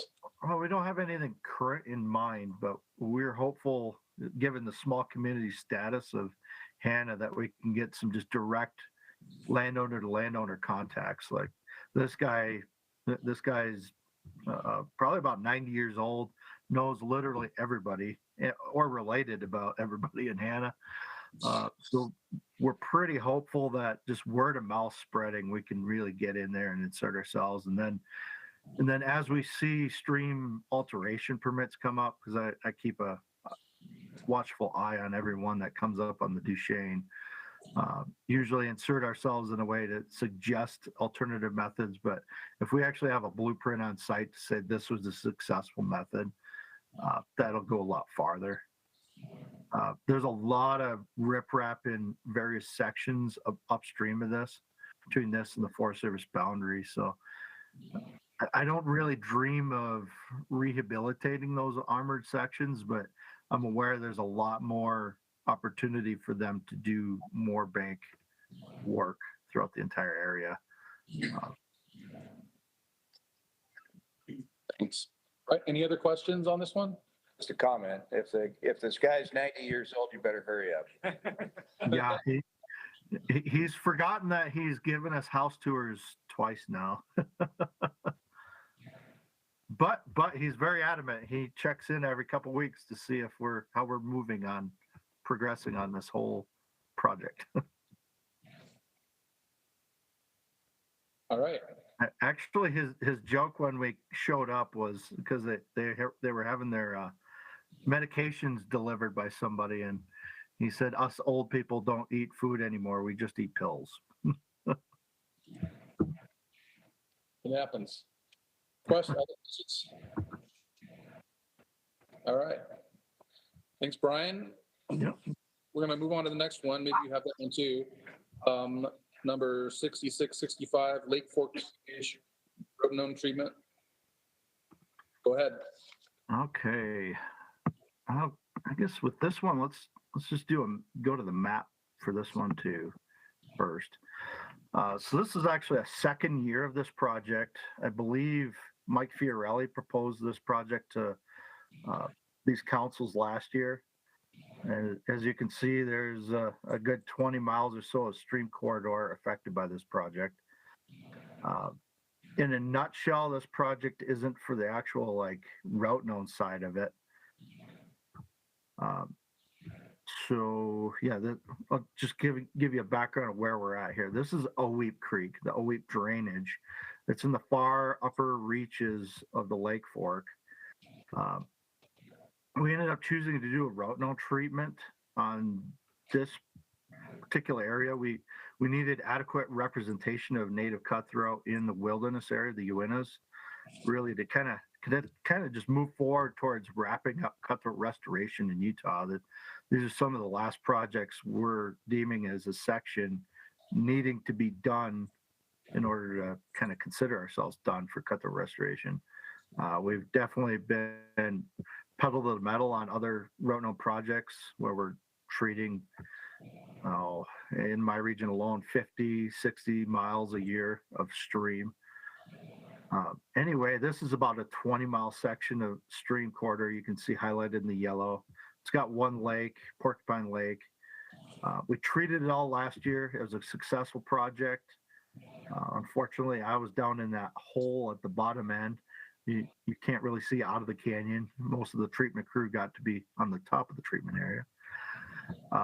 Anyway, in order for this to really pull off this type of project that's 20, 25 miles deep into the wilderness, we originally thought that horse hire and outfitting would be kind of the only way to really pull this off. Some of us in the agency have some horse experience, but when it comes to trucking 14 people plus back in the treatment zone, and pulling off the treatment with our staff, that's kind of a little bit beyond what we can do with the limited staff we have on hand. So last year we were funded through a different mechanism, through WAP money, I think. I don't think it was ESMF, but anyway, we were funded to do it. We pulled it off. The outfitter was a tremendous asset to getting that project done. It actually allowed us to do the treatment rather than worry about logistics like horses or camp preparation, and we also had it as part of just the outfitter would cook the food. That's really what this project's about, is getting that outfitter in there on a year or two. We've already committed to a contract, so one way or another, we're going to have to find money to pay it.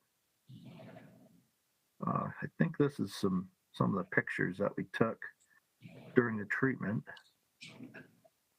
Yeah, we had to drop potassium permanganate barrels down about a 200-foot cliff and then shuttle them across the river. Next. So that's the Lake Fork River. That's us setting up our neutralization station. And as you can see, Drew Cushing and I share the same barber. He'll remind me that once in a while. That's the part of the outfitter pack train. This is us coming over Porcupine Pass. It's part of our treatment crew last year. That's kind of on the lower end of the treatment zone. That was us staging up our ponies and gear. But yeah, anyway, it's a impressive project that we were able to pull off last year. Pretty proud to be part of that crew that did it, to be pulling off a treatment and a restoration effort that deep in the wilderness without mechanized equipment like helicopters and such.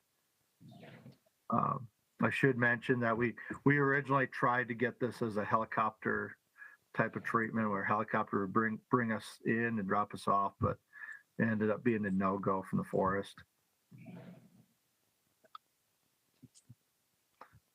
And I just split it up the way we proposed it in fiscal 23 with just a 50-50 split.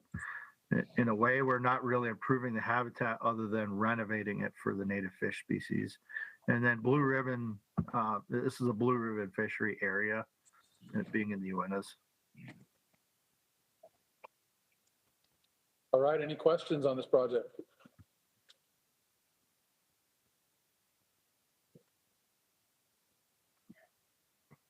Quiet crowd.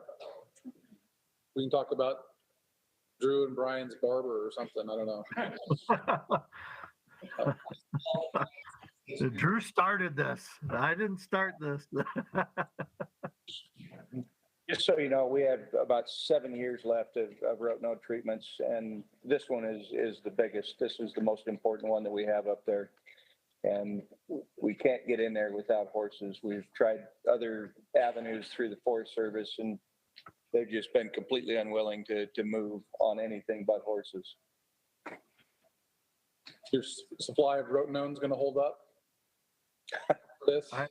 We have a contract to buy all of the rotenone that I know of in this world. So We've got what we need to finish this project. Future projects might be a problem, but we'll. I've got a pretty good stockpile here in the Northeast region to at least get calendar 23 and probably calendar 24 right behind us. But looking forward beyond that into 2025 and beyond, we are hopeful that we can find a source. All right, Drew, maybe tell us what the rotenone situation is. I'll hit it quick. Randy? More or less, we've got powdered rotenone we use, and we got liquid rotenone. I don't know the full story, but for the liquid rotenone, the manufacturer of it went out of business, and that has limited our supply. So I think there's international sources for it. Our contractor that we purchased it through doesn't have access to those international sources yet. So we're basically trying to buy out what's left of the remaining stock from the in-country manufacturer. And then we're hoping that beginning a couple of years from now, we'll be able to tap into those international markets and get another source of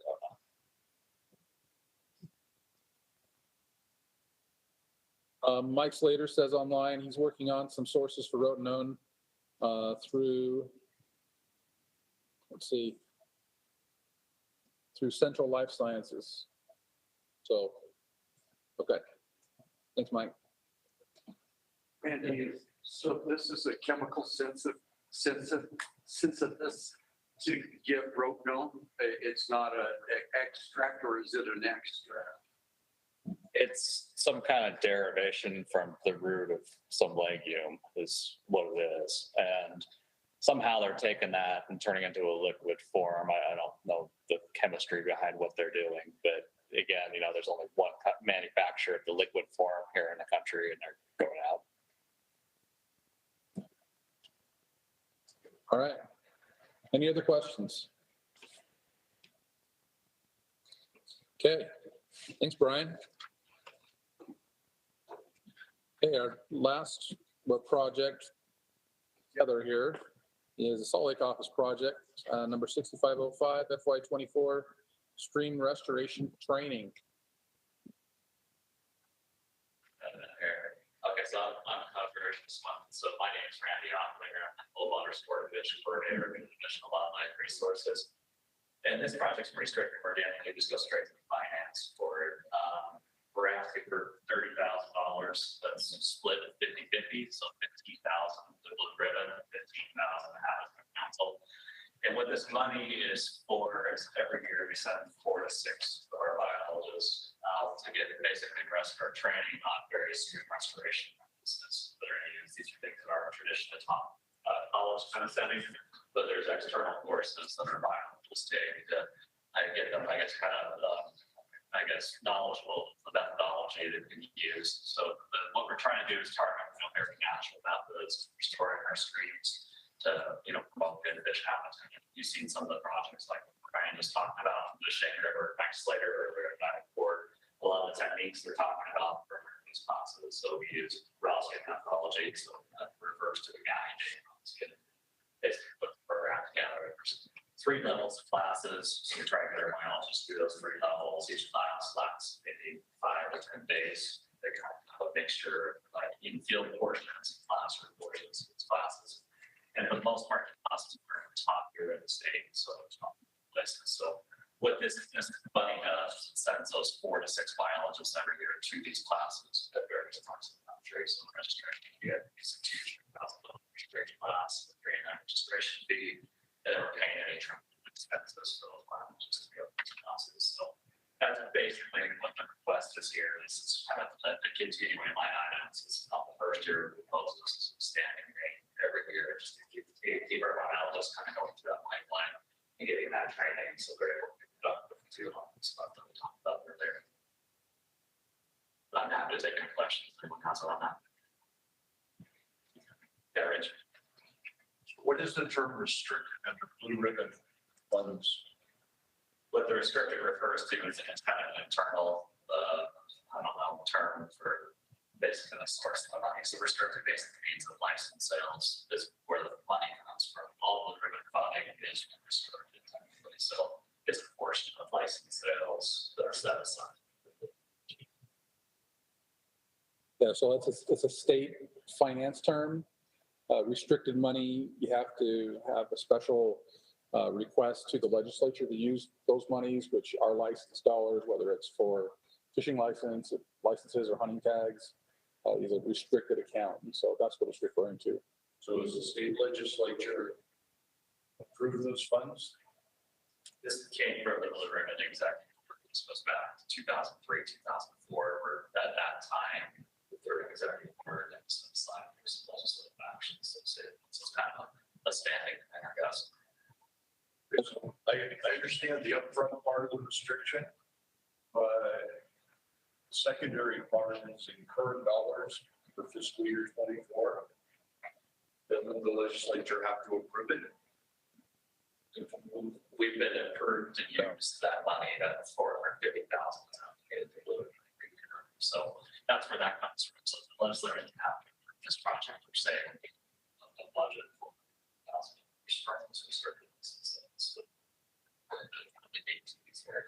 so you'll see for every Blue Ribbon project that goes up to this page, it's supposed to restrict it. But again, the money source. So the answer is yes. From a holistic standpoint, we're approved to spend all these funds. One small piece of it is Blue Ribbon money, and there's Habitat Council money, which are all coming from that restricted account. And that's all it's referring to. I just didn't see the restricted on the Habitat Council account anywhere. So thank you for answering that. Yeah, anything else on this one? All right. Okay, well, thanks, everybody. So I think what we're going to do at this point is we're going to separate until it's lunchtime. And the Blue Ribbon folks are going to go with Randy and probably work for the next half an hour, 45 minutes before lunch. Because I don't think lunch is here yet. So, and for Habitat Council, we'll move ahead with some more of our Habitat Council projects. Looks like our Northern Region staff, Chris Penny's here to present those. And so, yeah, so let's split up and then we'll get back together for lunch here in an hour, 45 minutes. Thanks, everyone. Those online who want to switch over to the Blue Ribbon. Yeah, I sent the link out to Blue Ribbon earlier this week for those to do it. Yeah. I know Natalie and Brian.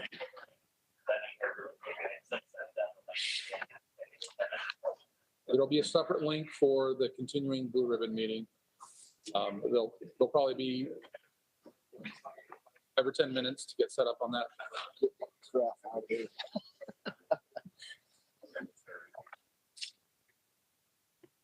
Yeah, let's get down to business. We gotta go back and vote on all those. Make a motion, pass them all, unless there's discussion, and I'll second it. For the life, of me, I can't remember what we did last year. I don't either. I don't remember that part. You have to ask. Eric? We go back and vote on those projects, or is it as lump one or all piecemeal? But we can discuss anything we want to, but won't be able to ask questions. I second. You can make a note of what you want to discuss and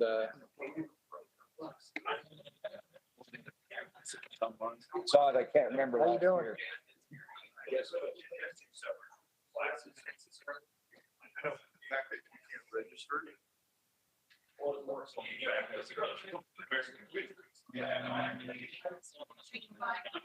yeah, he said he just texted me. He went to the Salt Lake office. And so he's asking, can others go before me? So are both these changed or are these? No. Which one's I yours? got the doc proposals there, so I'm happy to go ahead. Okay. Brett came in after the. July. Okay, I'm telling you. August this year. Maybe later. Hang on. Maybe later. No packs. There's years, I used to go into Rocky Sea, and there's years into July, you couldn't get over Rocky Sea, Yeah. or it was sketchy. Last year we did well. They didn't have it. Didn't do a lot of water because. Okay. Should we just have everybody at least move over to the down to this? And, you know, they use it. Okay. Like, Tyler and Blair, and anybody else, can we get our Habitat Council people at least over here? And- Oh, shoot. Hey, Daniel, can you switch to the next project?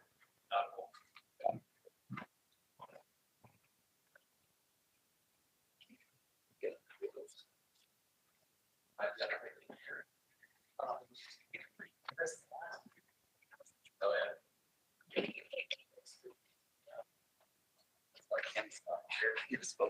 Okay.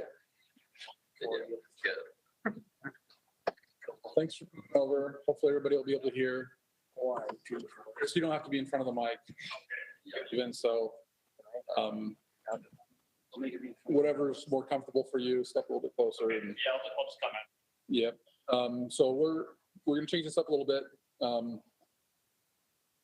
Shane Hill was set to present this afternoon, and he thought we were meeting at the Salt Lake office, and so he's in Salt Lake.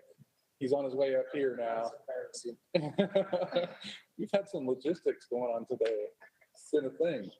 But anyway, so Chris has agreed to go first, and we'll talk about project number 6512, Smith Park and Green Ponds Fishing Docks. Let these guys grab chairs first here. Okay, and whoever's in the driver's seat, you can just zoom in on far west, the dot there. That might be the best one to start with, because the West Haven pond isn't even dug, so there's nothing really to see yet on that one. And remember to, even though you're not at the mic, you still have to speak up. But there's a puck right there in front of you, and so that's kind of what you're aiming to speak. Okay. For those that are online. Sounds good. So basically, I don't know how familiar people are with community fisheries in here. I'm sure some a lot. Remember to introduce yourself. Oh, yeah, okay. So Chris Penny, I'm the Aquatics Program Manager with the Division of Wildlife in Northern Region. And talking community fisheries, I'm just going to be pretty brief, but the Division of Wildlife has 59 of them now. If we had this one in West Haven, which will be coming this coming year, That'll make it 60. These are some of the most used fisheries on a per acre basis. And I believe there was a study in 2017 that showed of the nearly 500,000 license holders, about 20% of those use these urban fisheries. We also did a study a couple of years ago in the northern region. There was a tagging project that showed within about, I think it was 8 weeks' time, just 5 of our fisheries generated about 50,000 angler hours. And this was in their least used open water part of the season. So these things generate a ton of pressure. So this project is basically aimed at trying to procure 2 fishing docks, one for Smith Park Pond in Far West, and the other for a new pond, Green Farm Pond in West Haven. For Far West, this Smith Park Pond is a 5-acre fishery. It's now one of our most popular ones in the northern region. And I placed a yellow dot where the dock for Far West would go. Can we go to the documents page? Okay, and go to documents. And then go to the second one down, work plan Smith Park Pond.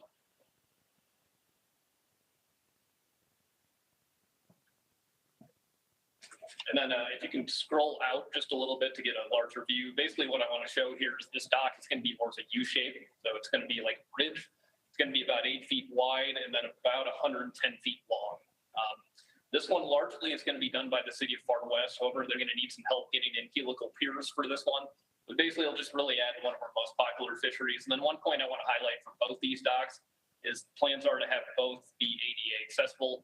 Community fisheries really along the Wasatch Front are some of our most accessible fisheries that we have. A lot of the reservoirs just don't have that. So when we get to add to this by putting in a couple new docks that really enhance accessibility for people of all kinds of mobility, this really helps. Okay, go back to documents, please. And then go to the first one, which is final concept red lines. And then scroll down to the second page, please. So this is the outline for the new pond in West Haven. It's once again going to be a 5-acre community fishery. We've really pulled out all the stops for this one. West Haven and Nielsen Homes, who are building this, are going to be putting in about $2 million for excavation, paths, trails, restrooms, stocking ramp for the division, and a playground nearby. One of the cooler things I just got to say, and it's even a little bit of a tangent, all the contours there, some of the newer stuff that we're actually trying at this pond, which is providing multiple depths for fish and then placing habitats at those different depths. Okay, go ahead and go to the budget next. There's a lot going on here in this budget. I'm going to try and synthesize it and keep it pretty simple. So basically the overall project, we're looking at a cost of about $140,000. Each dock roughly is going to cost about $65,000 per piece. And we got about $10,000 for contingency. Far West has really gone all out. They wrote their own grant for an outdoor rec grant. We've pretty much got the clearance on that, but we just need a thumbs up for the Habitat Council. That would cover half the cost on their end. They're also putting in quite a bit of in-kind labor and even throwing in some of their own cash. So all we're requesting for the Far West portion of things is I believe about $21,000 for that. So you get about a $65,000 dock for about $21,000 there. West Haven, this one's a lot more simple. I did not put in-kind services for them. They're building a $2 million pond. That's kind of their in-kind. They've also procured one of the 2 docks that we'd like to put in via the Weber County Ramp Grant. And we're only asking for the other one here at the Habitat Council. That one, I got the bid from Jacobson Construction, who built our docks out at Kaysville Ponds nearby. Did a really good job with those, nice stationary staple docks. And really, like I said, cost breakdown there is about $65,000 is what we're looking for. I think that pretty much sums it up. Drew. Just for the sake of people who aren't familiar with that program, Chris, can you talk about, the MOU that we have with cities and whose responsibility is what? I think it goes a long ways to explain, what the commitment level is from someone like West Haven. Sure. I'll go fairly broad with MOU part, then I'll get into more details of how we do what we normally do at dock.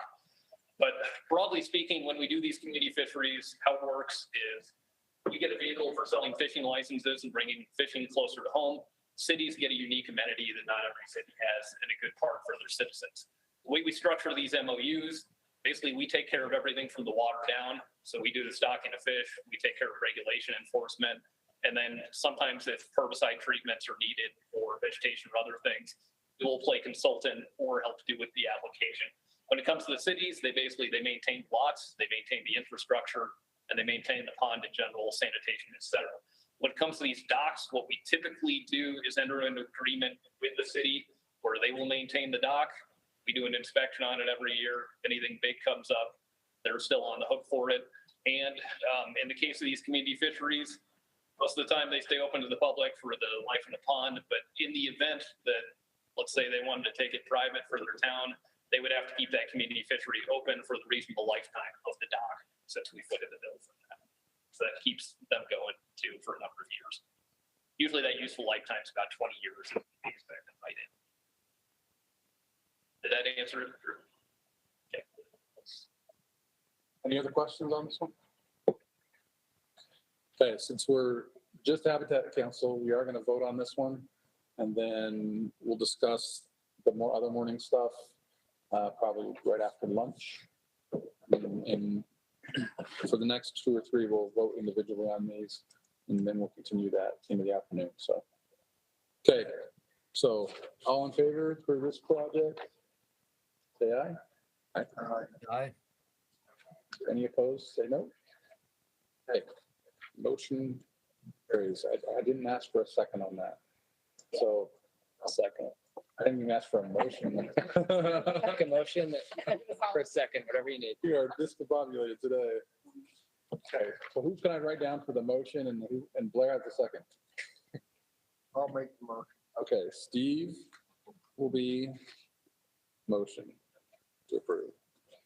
Blair's the second. Okay, thanks for that. Okay, thanks for the opportunity. I appreciate it. Thanks, Chris. So the next project for Northern Region as a repair and restoration project is from Shane Hill. And like I say, he went to Salt Lake. So he's on his way.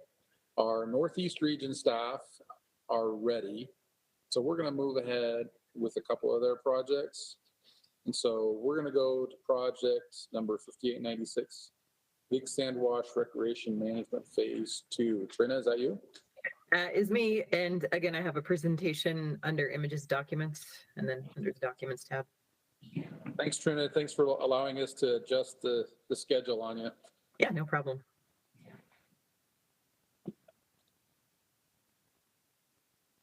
So this is the next phase. Again, the next phase of Big Sand Wash Recreation Management. And I was hoping I could get the paving portion done, but it sounds like with motorboat access, that needs to go to fiscal 25. So go to the next slide, please. Big Sand Wash Reservoir is a 640-acre irrigation reservoir in northeastern Utah, just north of Upalco, if anyone's ever heard of that. From our creel, we had 16,649 angler hours there. Plus we have a lot of recreators as well. So especially during COVID, but even after that, it becomes a recreation issue, which I know we don't normally take on as Division of Wildlife, but it used to be a state park. It's no longer a state park. And with our agreement with Moon Lake Water Users Association, we signed on a few decades ago to say that we would kind of manage the recreation as best we could. So that's where this project, and it is ongoing, right? This is just the next phase. But yeah, this is where this is all coming from. Just issues building up, especially after COVID. But even now, just usage here has been increasing. So just to kind of a recap, a reminder, in fiscal 22, we did do a chip seal on the access road, and that was motorboat access and Habitat Council money. We improved the northeast access point with a fence and a sign, and I just have a picture of the sign at the boat ramp here. So they ended up looking really nice. We did one on this northeast access and the southeast access that we're proposing to fence in this coming year. That fence that I showed at the first slide, that was what we did in fiscal 22. So it turned out really nice. The contractor did a great job, and it was quite affordable, actually, especially for pipe fence. And it has done its job. The landowners there feel a little bit more confined, I think, but they said there, yeah, it was a very distinct decline in trespassing just immediately. So then we have the Southeast Access Point Road. Duchesne County did go in and improve that in fiscal 22. I have a picture of that coming up. I'll show in a minute. We did install the signs this year. And then we also have plans. We have motorboat access money to move the vault toilet on top of the dam. So that's not quite done yet. Obviously, we got to see some thawing first, some melting, but I'm hoping it's already been through purchasing. We have a contractor awarded. CXT is going to do that for us. So I just need to just have an engineer or like the surveyor folks go out and line it up according to our plans, and then we'll just get that done hopefully in April, but it could be May. Go on to the next slide, please. So actually, can you go to the next slide and we'll go back? I should have done this in a different order. So this is just a picture of the road work that Duchesne County did. This southeast portion. They improved that road. They widened it, took out some trees, put down some road base.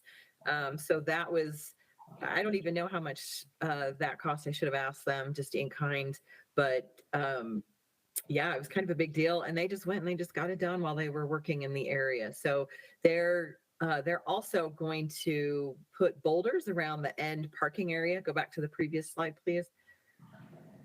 You can see that that white spot there.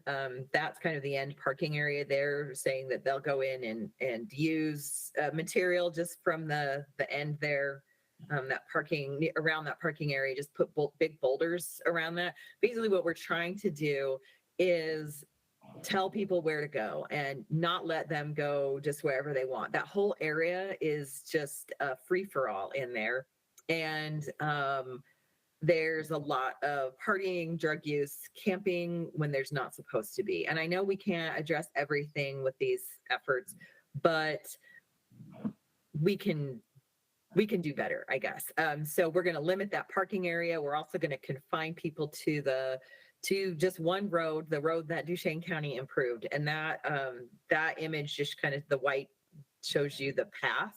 And then we've got some gates proposed. So those gates will ensure continued access to Moon Lake water users. And then also that one at the very end of the dam that's kind of up on a point. So that's going to allow our law enforcement to be able to get up there and have that as an access point where he can kind of keep an eye on things that are going on just throughout the reservoir.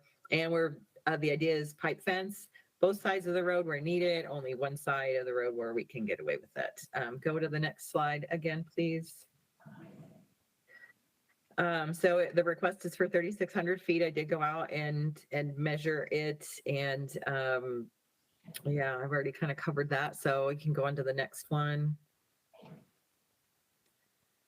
So the funding request for this year, that's 3,600 foot of pipe fencing. So I did have to use the previous year, what we did, fiscal 22, that fencing. I used that estimate. So I'm hopeful that costs haven't gone up extensively, but the estimate for that length of pipe fencing and 3 gates is I rounded up $85,000. And then I included some in-kind for myself, just working through the project, and then motor pool. And this, I put a picture of this gate up. The contractor who did it last time, he said he put this gate up, and he had so many people trying to access behind that gate, right? They'd pull up, they'd ask, what are you doing? And that he would just tell them, we're fencing you guys out. And he just couldn't believe how many people were going behind this access point. So if you go like looking through that gate, like there's no reason for anyone to go up there except unless they're up to no good. It's not an access point for fishing. It's not an access point for, say, recreation. There's just not enough space back in there to hunt. There's no access to the reservoir. And he did say that he would see needles actually before they got it fenced off and gated off. And yeah, they would go back there and just, what are these people doing? And he said he saw needles. So it's kind of gross. People were using it for things that we don't need them to use it for. And where we've signed and said that we will be responsible for recreation management, there's no one else who's going to manage. And so if we can manage this way more passively, then maybe law enforcement will have an easier time and not have to be out there all the time, because that is tricky. So that was all I put together. Any questions on this one? Where the state parks is kind of giving it up, do we charge a fee to go there? No, there's no one there manning it. There's no fee required. There's no anything. It's just like any other reservoir that's not a state park, but in our region at least, it's just like any other reservoir. It's just we have this agreement where we said we would do these things, and there's so many users there. It's kind of coming to a head now. Is that something we could look into, or not our department, or? It's a weird spot. Just, we try to stay out of the recreation, I guess the bigger picture recreation business as a whole. But I mean, part of fishing and even hunting is sometimes having to provide some of these amenities. And then if the state park pulled out of what's going on, that kind of leaves us holding the bag.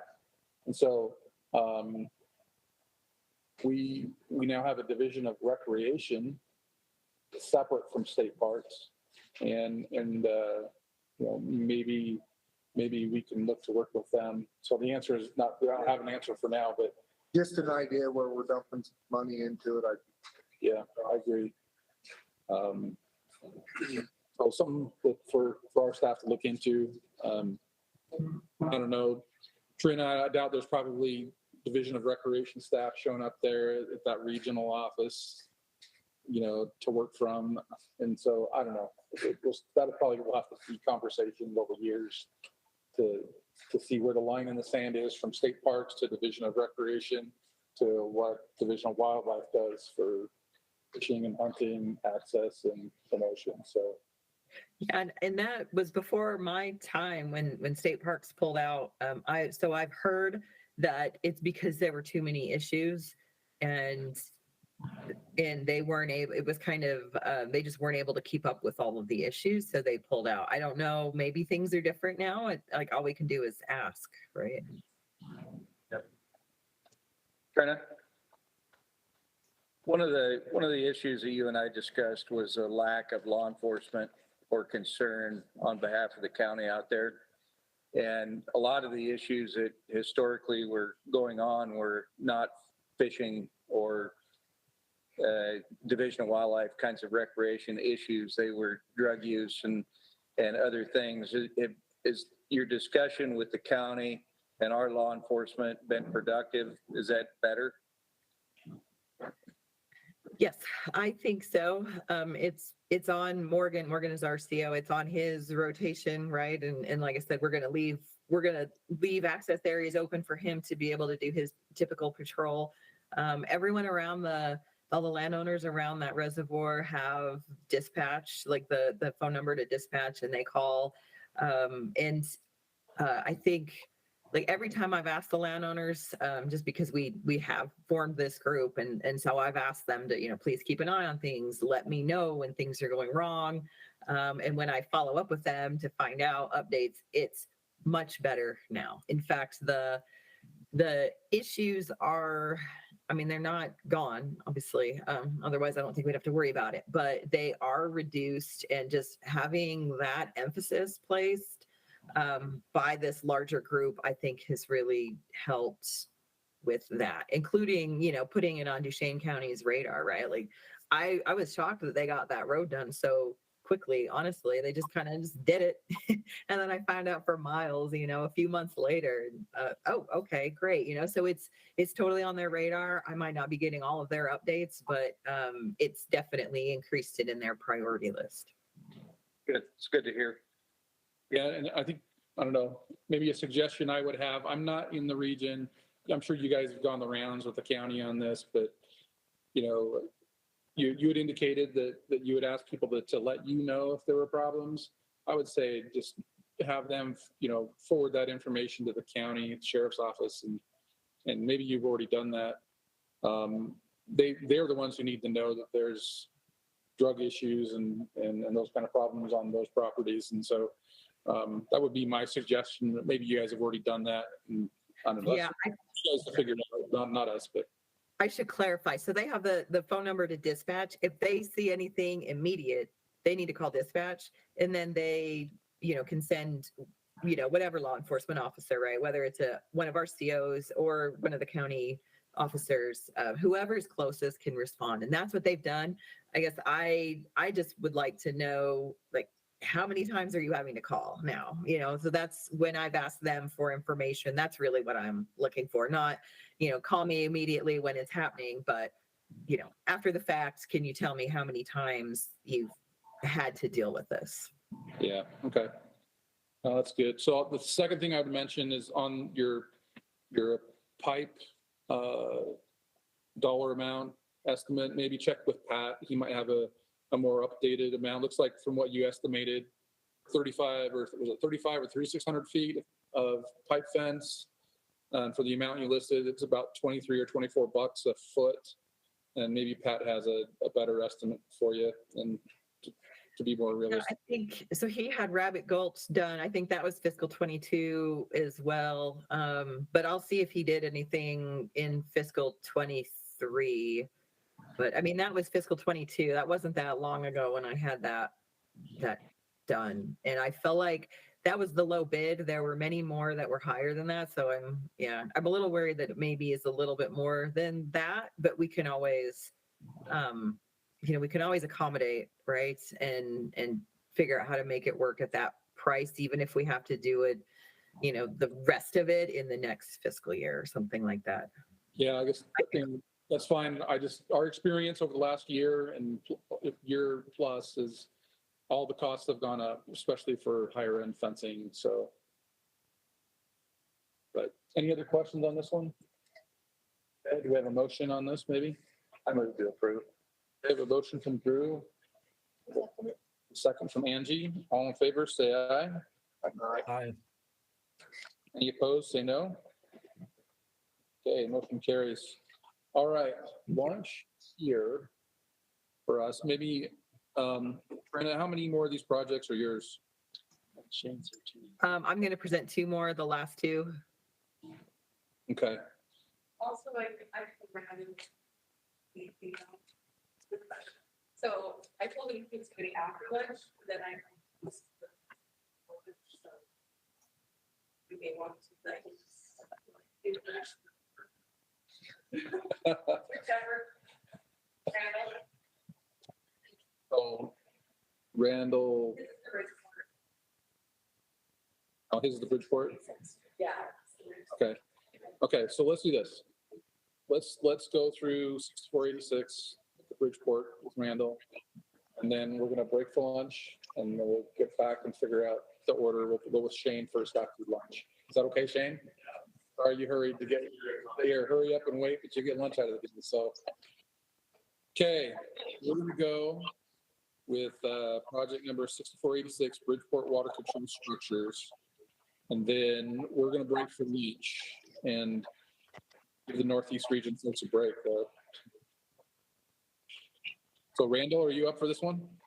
Eric, I'm going to turn this over to Levi Watkins. He's the new biologist for the Browns Park Wildlife Management Area there, and he's going to take the lead, and I'll help answer any questions we need to. So. Sounds good. Go ahead, Levi.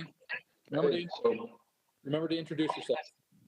Okay. As Randall mentioned, I'm Levi Watkins. I'm the new wildlife biologist.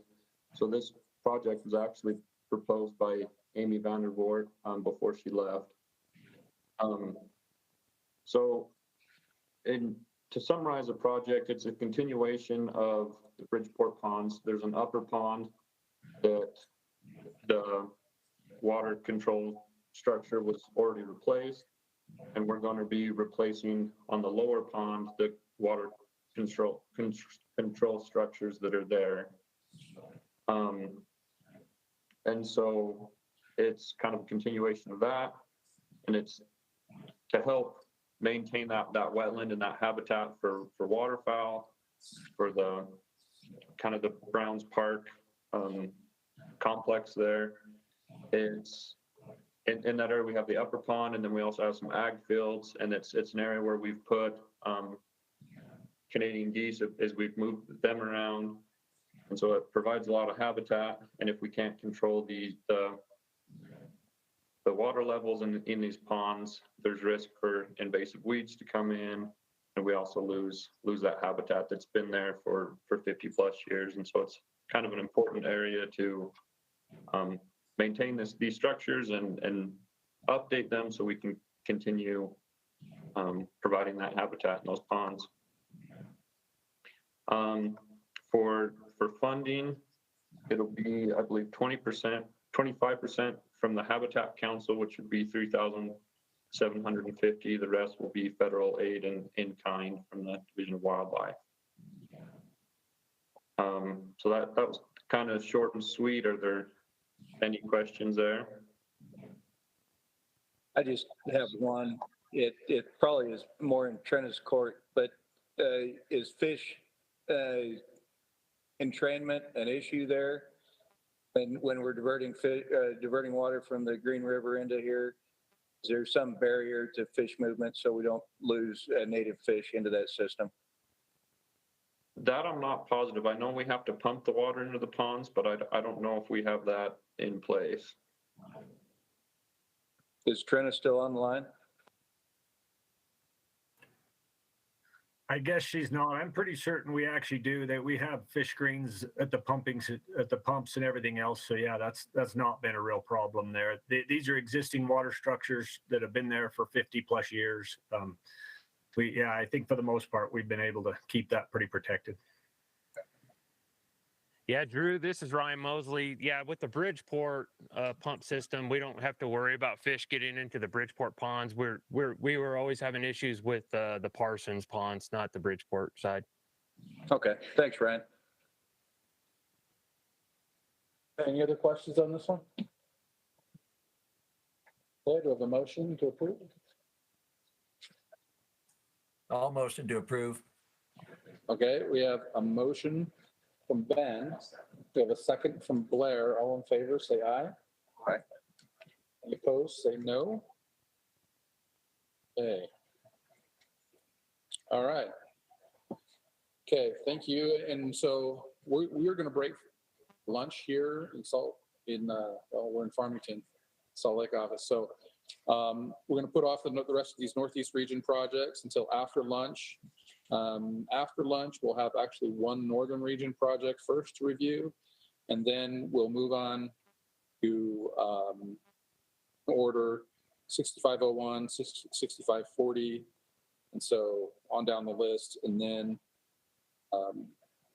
number 6589 will push to after 2 p.m.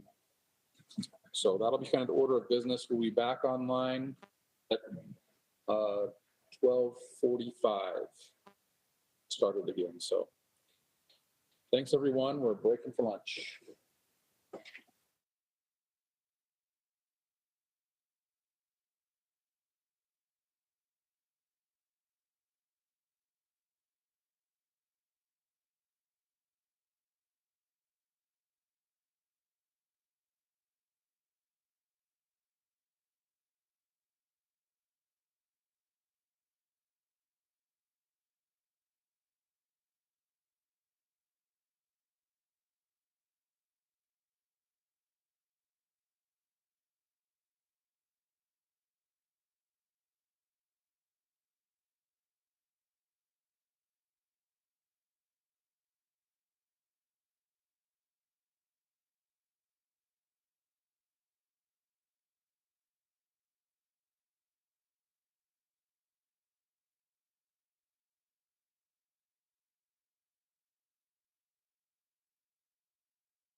our first order of business, now that we're back online, is the Habitat Council is going to approve or vote on the projects that were talked about in the morning, along with Blue Ribbon.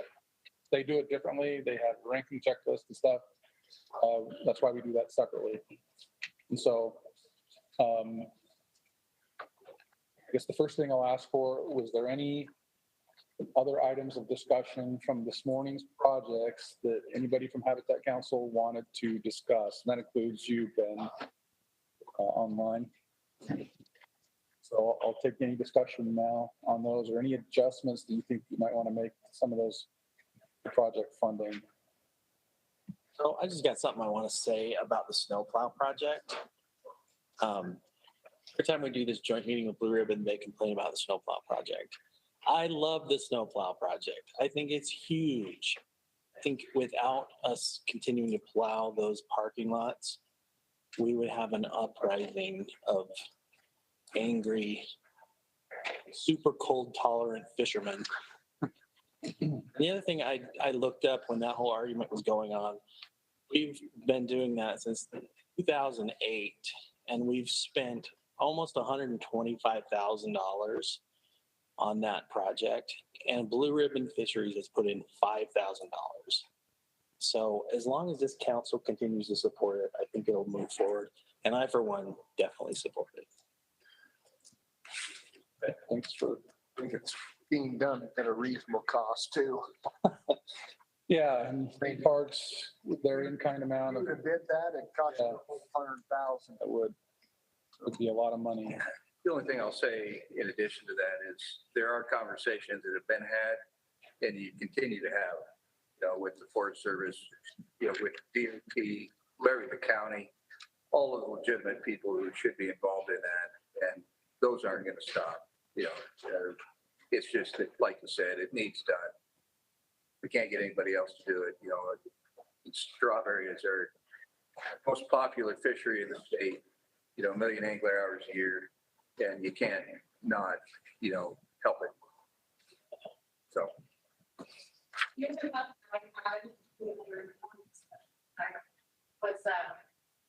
year it's like,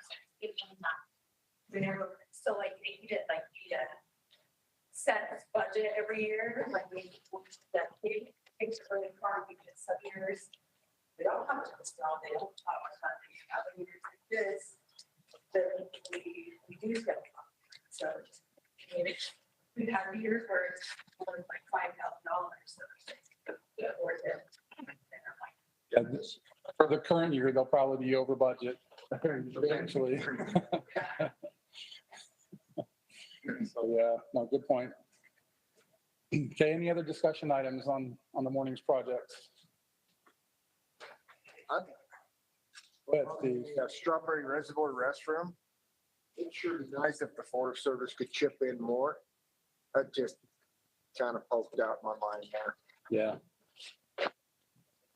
I agree, and maybe we can ask the Legion to continue to have those discussions with them, and I'd say, there's, like Drew said, there's this history of trying to figure out who should be responsible for what, and now we've got a division of recreation that's kind of getting thrown in the mix, and they're kind of just like, whoa, we're not just going to start paying for everything or covering everything, which in reality the role probably should to some extent.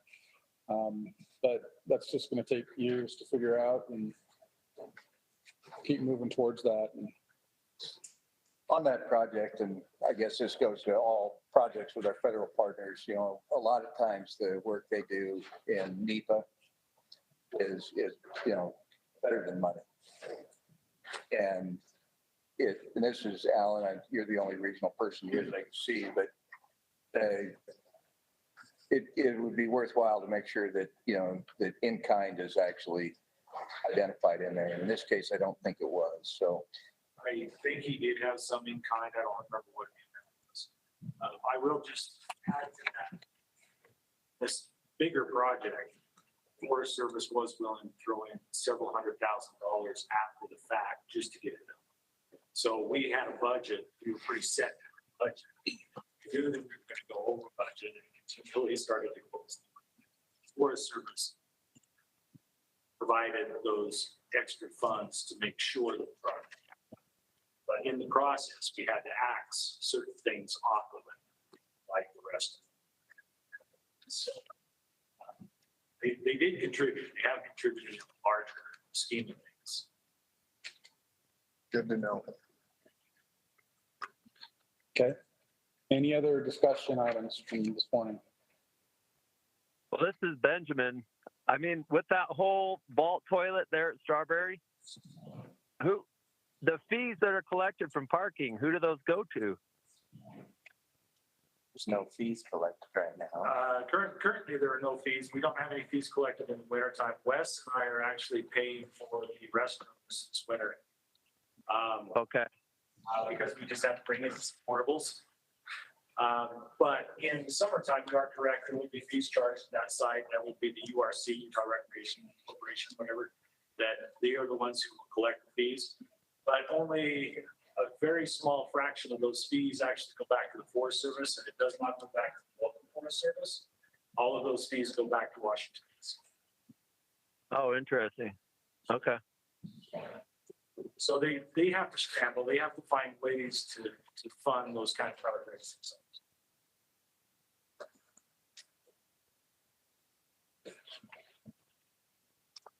Okay, any other discussion items about that or from this morning? Okay, do we have a motion? Make the motion to approve the joint projects presented this morning. Okay, a motion from Tyler. I'll second that. We have a second from Drew. All in favor, say aye. Aye. Aye. We good. Any opposed, say no. Okay, and motion carries to approve our jointly heard projects from this morning with Blue Ribbon. Okay, next piece of housekeeping before we jump back into projects with Shane. A couple things we've not done that we should have done over the last couple of meetings. So we need to basically approve the minutes from our previous 2 meetings. Is that right, Daniel? January and February. January, February. So that's my bad. And what we're approving with that is what the voting was and just making sure that we still are in agreement with how those turned out. So with that, do we have a motion to approve those minutes for those 2 meetings? I'll make that motion. Okay, we have a motion from Tyler. Second. We have a second from Angie. All in favor, say aye. Aye. Any opposed? Any opposed, say no. Okay, motion carries. All right. Okay, next project. We're going to be finishing up from our Northern Region group from the afternoon. Number 6208, Northern Region Riparian Restoration, FY24. And Shane, you go ahead and move up here a little bit closer. And before we jump into that, the next project after that will be Northeast Region 6501, Northeastern Region Aquatics, O&M. And I think, Natalie, you're probably on for that. And so till then, we'll go with Shane for now. All right, thanks for going back to the Northern Region. So this is a project it's under a different name, but has been proposed by our previous biologist, Ken Sorensen, to fund our beaver restoration efforts in our Northern Region. And so the purpose of objectives of this project are to support our partnership with USU, and specifically the Beaver Ecology Relocation Center, who's done a lot of the legwork on providing beavers through trapping to relocate them in areas from areas where they're nuisance, causing problems, to areas where we can benefit and expand habitat with their help. And those are the other objectives. We want to improve wet meadow and stream habitat throughout the Northern Region, relocate nuisance beavers to desired sites. But also, funds from this project will help expand our living with beaver practices, and I'll go into a little bit what that means exactly. Also, we want to learn if we're being successful with this through tracking in some way. So if you're fine with it, I got it's about a minute of like researchers who have done a lot of work at USU on benefits of beavers. Doesn't look like their sound. But I encourage you to like go look at this on YouTube and explaining exactly how the benefits that beavers have on the ecosystem for fish and for water storage and much more. You can go on this.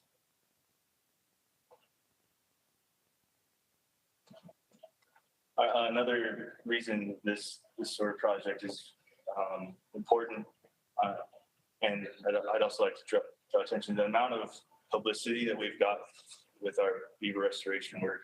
Just this past year, we're on, the partners were on Dirty Jobs, or one of our biologists was on there as well. Sorna was on there. Mike Rowe going out to catch and release beavers. We built some BDAs and released them there. Some local and also international and national publicity. We're working with Good Morning America right now, doing a rescue project to go catch and release some beavers. So there's a lot of public interest that's growing, and so we feel like we need to kind of grow to meet the demand that may be coming.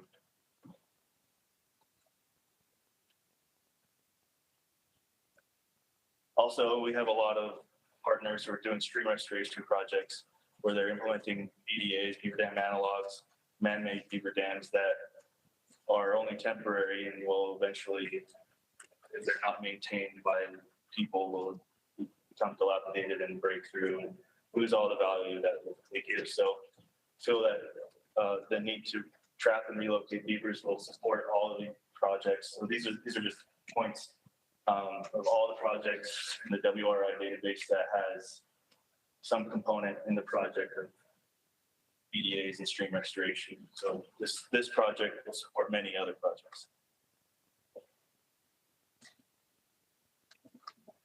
And just brief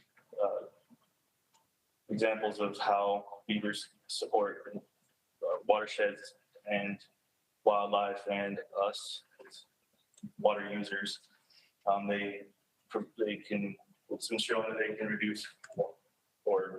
reduce the effects of fire by slowing and stopping fires and providing refuge for wildlife in the wetted areas. A lot of research coming out on how beaver dams slow the flow of water down the mountain, keeping it higher in the mountain where we need it until we need it later in the summer, instead of it all just running off. Also, a lot of research on water quality. Wetlands are known to improve water quality on ecosystem services they give. We just want to expand the amount of wetlands in our headwaters.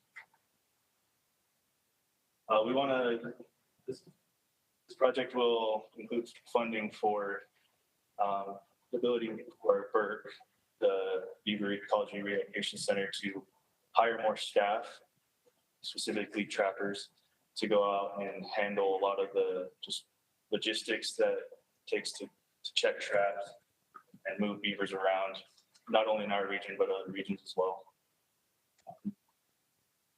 So their duties will be to relocate beavers and to predetermined sites that we deem to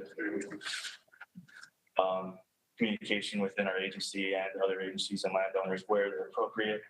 We also implement these living with beaver strategies, which are pond levelers or beaver deceivers. And just to show what those are, pond levelers give ability to leave the beaver where it is, but avoid the flooding risk on roads and other infrastructure. And beaver deceivers have, I've put a few to myself and seen how they can deter a beaver from building a dam on a critical infrastructure. We want to purchase materials to do this on our WMAs, so the WMAs can be an example of how to live with beavers, but also provide resources to private landowners, so we don't have to go and remove the beavers and maintain that habitat for the wildlife. It's just a list of the many partners we have. This includes all and any land managers in some way we've worked with in the past and will continue to do so. Breakdown of where the funds will be. A lot of it is going to USU. Have an MOU in place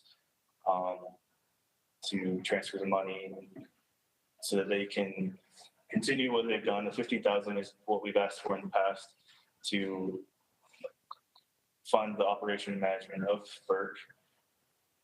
They use a lot of that money to pay trappers as well, to reimburse trappers for bringing in live beavers to them, which we can then quarantine and take out. And then some money for those posts for BDAs we typically have to build before we release. Some more traps, the living with beaver strategy materials for wires, T-posts and stuff like build infrastructure to live with beavers, mitigate impacts from beavers. But the biggest change here is is the funding for seasonal employees at USU and to manage them and for their transportation.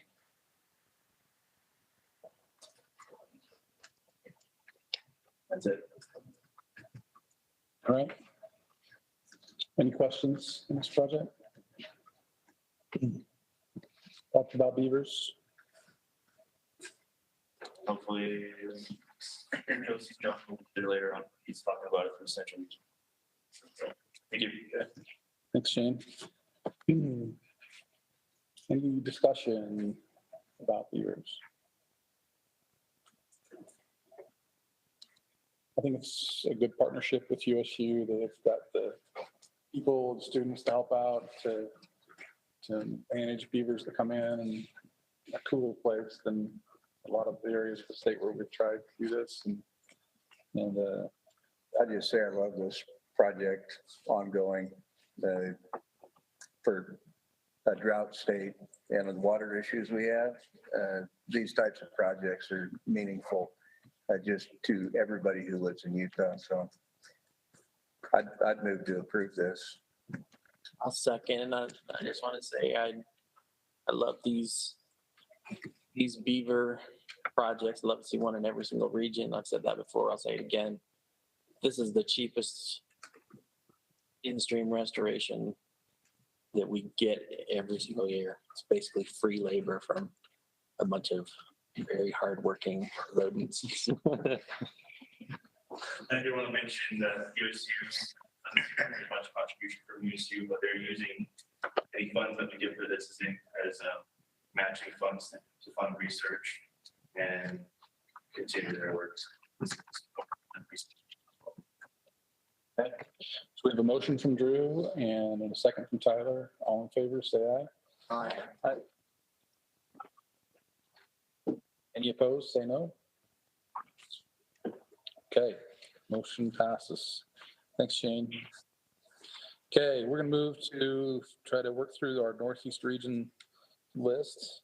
So our next project is 6501 Northeast Region Aquatics O&M FY24. Natalie, you up for that one? Yep, that's me. And if you'll go to the documents and images and pull up that PowerPoint that I loaded, that PDF file right there.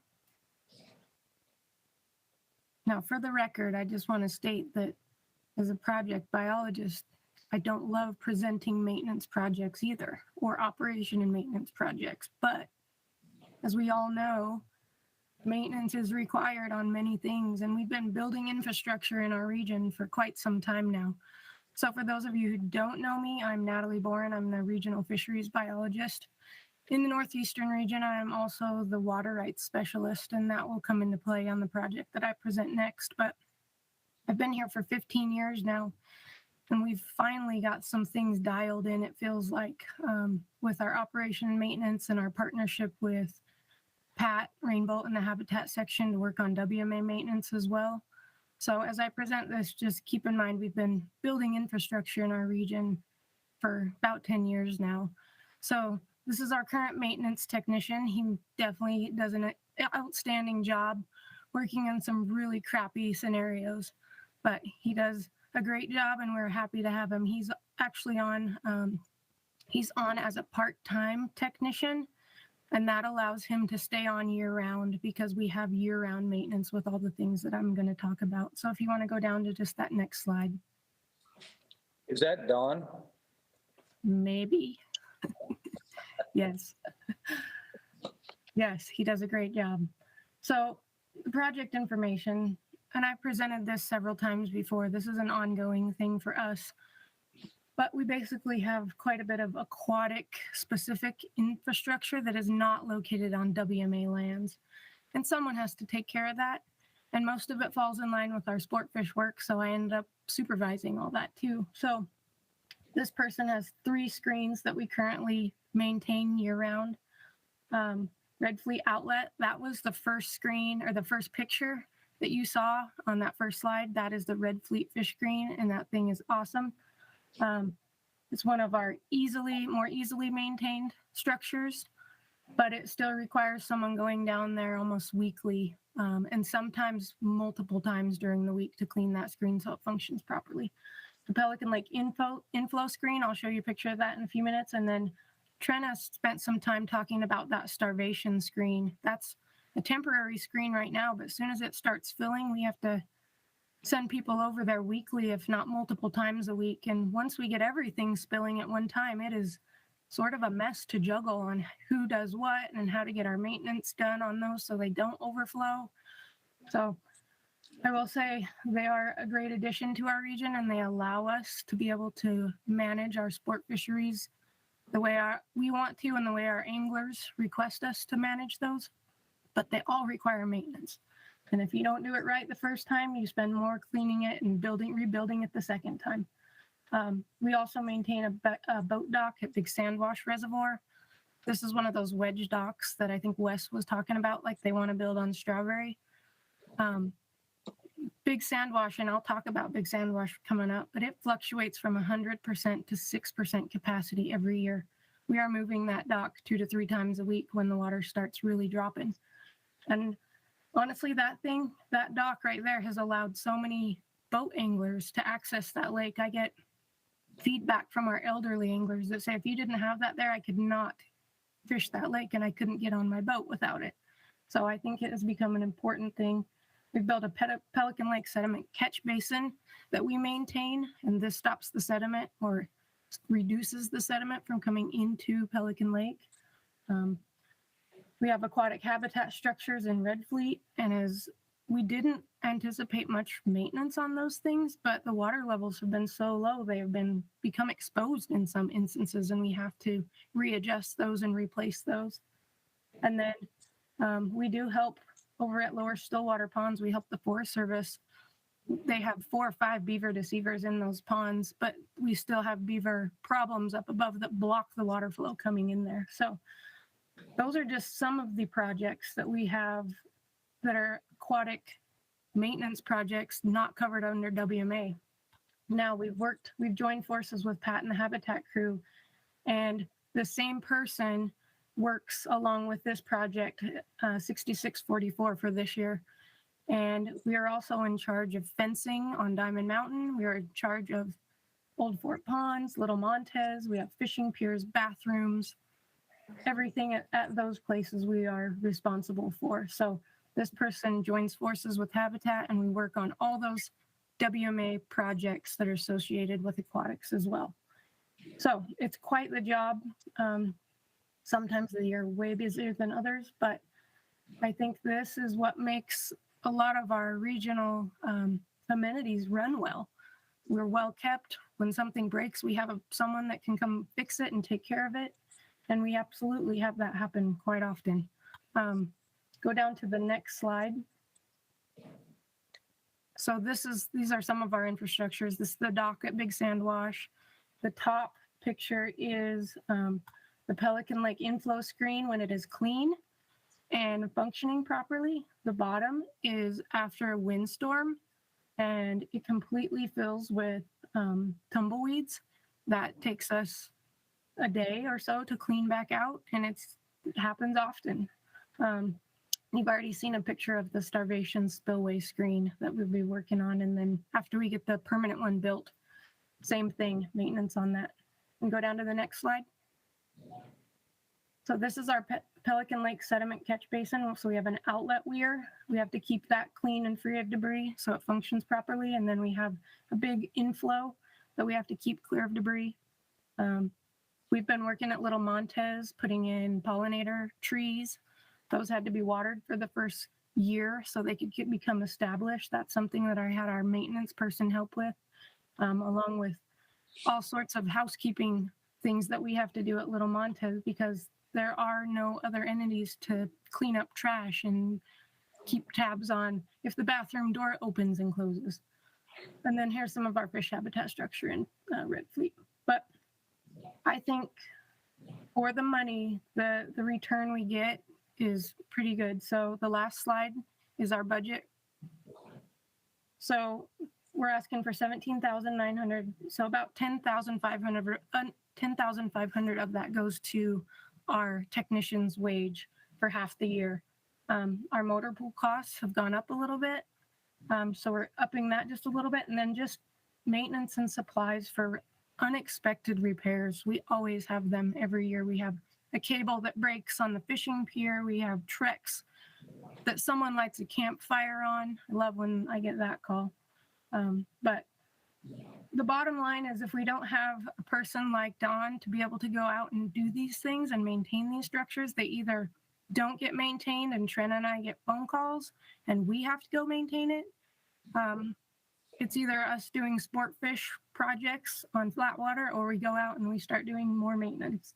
So in my mind, these projects have become very valuable to keeping our region infrastructure functioning as should, and we don't incur huge problematic maintenance costs in the end. And that's all I have. You guys have any questions?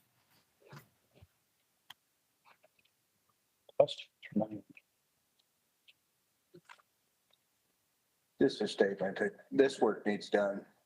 And if we didn't have someone like Don doing it, our biologists would be doing it. And there's not that this is, more or less critical. It's just I'd rather have our biologists be doing biological work than the work that Don's doing. And between us, I think just seeing Don and waiters is worth $17,000. Okay, with that said, we have a motion on this one. I move to approve. Okay, we have a motion from Drew. I'll second it. We have a second from Steve. All in favor, say aye. Aye. Okay, any opposed, say no. Okay, motion's approved. Move forward. All right, we're gonna start zipping through stuff. Our next project is 6540 Roosevelt Nature Park Community Fishing Pond, Phase 2. Tanya, are you up for that one? Of course I am. Can you hear me okay? Yeah, you're fine. Go ahead. Perfect. All right, so that's not it. But I'll wait patiently. Well, while we're looking for my PowerPoint, my name is Tanya Kiefer-Selby. I'm the outreach manager for the Division of Wildlife Resources here in the Vernal office.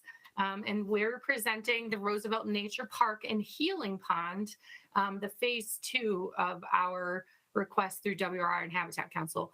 So obviously this goes through Habitat Council. This is a little overview of some of the location, what we hope it to be on the end with this beautiful fishing pond that we have in creation. But we were hoping to accomplish most of our requirements in phase 1, but of course we all know that that's sometimes pipe dreaming. And so phase 2 is where we're at. Okay, next slide. So the idea of this pond, for those of you that aren't aware of the project, is it's a pond that is located directly behind the Uinta Basin Medical Center in Roosevelt, Utah. The pond and, the 14-acre parcel that the pond is being created on is being created for an open space and trails sort of nature park situation, as well as they've dubbed the pond that we're creating a healing pond because it's a location that we can take patients out to directly from behind the hospital. Nurses can take long walks at, the community can recreate at, but it kind of gives back a little bit more of a natural setting to the community itself. In the northeastern region, we don't have very many community fishing ponds like there are located along the rest of the state, especially along the Wasatch Front. And so this is just an attempt to create our second really official community fishing pond within our northeastern part of the state. Okay, next slide. So this is the concept of what you can see here, where we're putting in the community fishing pond, as well as the nature trails that are being installed, as well as stream restoration, because Little Cottonwood Creek does run through this 14-acre parcel. And as you can see on the very southwest side of this picture, that's the hospital. You can see the helipad for Life Flight. So the trail is connected right behind the hospital, as well as behind Kings Peak Elementary School there off to the very bottom southwest corner. And so the pond with the phase 1 funding was able, or with the phase 1 funding from Habitat Council, we were able to focus mostly on the pond and a little bit of the restoration along the stream with vegetation removal. But phase 2 will go on and talk about what we're looking for in our asks. Next slide. So as you can see, this is also part of the Duchesne County Trails System Master Trails Plan. This will hopefully connect more of the master trails that are found throughout the entire north end of the town of Roosevelt. It's a very rural community, but this gives recreationalists and outdoorsmen the opportunity to hopefully get more exercise, get outdoors, and experience a little bit more of a natural setting while doing this on the trail system. Next slide. So this was the most updated pond overview and nature park overview from Sunrise Engineering. And Natalie, do you want to talk here about the pond or the next slide? But this is where the trails are being relocated. We've run into some hurdles with some private landowners to the west of the 14-acre parcel. But we have this nice little breakdown of what the trail system will look like, along with arched bridges, more of a natural setting with an amphitheater, a pavilion for educational purposes, as well as, an ADA paved parking lot to the pond. Next slide. And then this is like more of a schematic to show the grading details of the pond. And Natalie, I'm just going to let you talk about the pond here, and then we'll move on to the pictures. Okay, so I'll just give a quick update for phase 1. We've been working with one of our state contractors to excavate the pond. As with every construction project that I have ever done in my career so far, nothing has gone exactly as planned. Our Uinta Basin winter has been brutal this year. And I am happy to say, though, the contractor is done with about 90% of all the excavation of the pond itself and the construction of the dam itself. So he's used most all that excavated material to construct the dam, and then starting to build the trail around the ponds itself. We had a really awesome donation from XCL Resources of a huge pile of bentonite clay. However, it is under about 2 feet of snow, about 45 minutes away from the pond. Once that is melted off and we can get some semis in there and equipment to load and haul it down, we will be moving our bentonite liner down to the pond, and then our contractor will install that. He is ready to also install our outlet structure. And we've had some donations of rock from Roosevelt City and Duchesne County. They'll be bringing in some more rock for the outlet kind of creek channel and the spillway. And we're going to be connecting this in and making a nice little series of pools down below. So it's coming along nicely for the conditions that we have been dealt this year. We have it planned to just be completed by June 30th at this point. And we have a few stockings of catfish that I'd like to see go into it once they get the water sources connected. The great thing about this pond is Roosevelt City has a lot of water shares that they're willing to use on this pond. So it'll be sweet when it's done. And Tanya can talk about all the little parts of phase 2 that we need to do as soon as the excavation and outlet structures are all put in place. Okay, next slide. So this, like I said, they've dubbed this pond and we've put it into the system as the Roosevelt Healing Pond. This was the beginning of the excavation in a site that was primarily overrun with greasewood and a lot of invasive weed species. We were able to excavate quite a bit of the land out, as well as we started with our weed removal and spraying in the very beginning of the season and hand removal of a lot of the vegetation pre our giant snowfall of the year and pre-construction of this site. Go ahead. Next slide. So the before over here on the left-hand side, you can see again, it's just a lot of cheatgrass, greasewood, you know, not very many. There are some native species located within this area, but just it was kind of an overrun, old farmsteaded location that was thankfully donated to us. And they've spent a lot of dedicated hunter hours with crews. Uinta Basin Medical Center does a community service crew day every year, as well as they had Sunrise Engineering staff and other volunteers go and hand remove a lot of the materials to do some vegetation restoration. And then if you click on that, the big picture, Daniel, you might be able to hopefully show that tiny little video.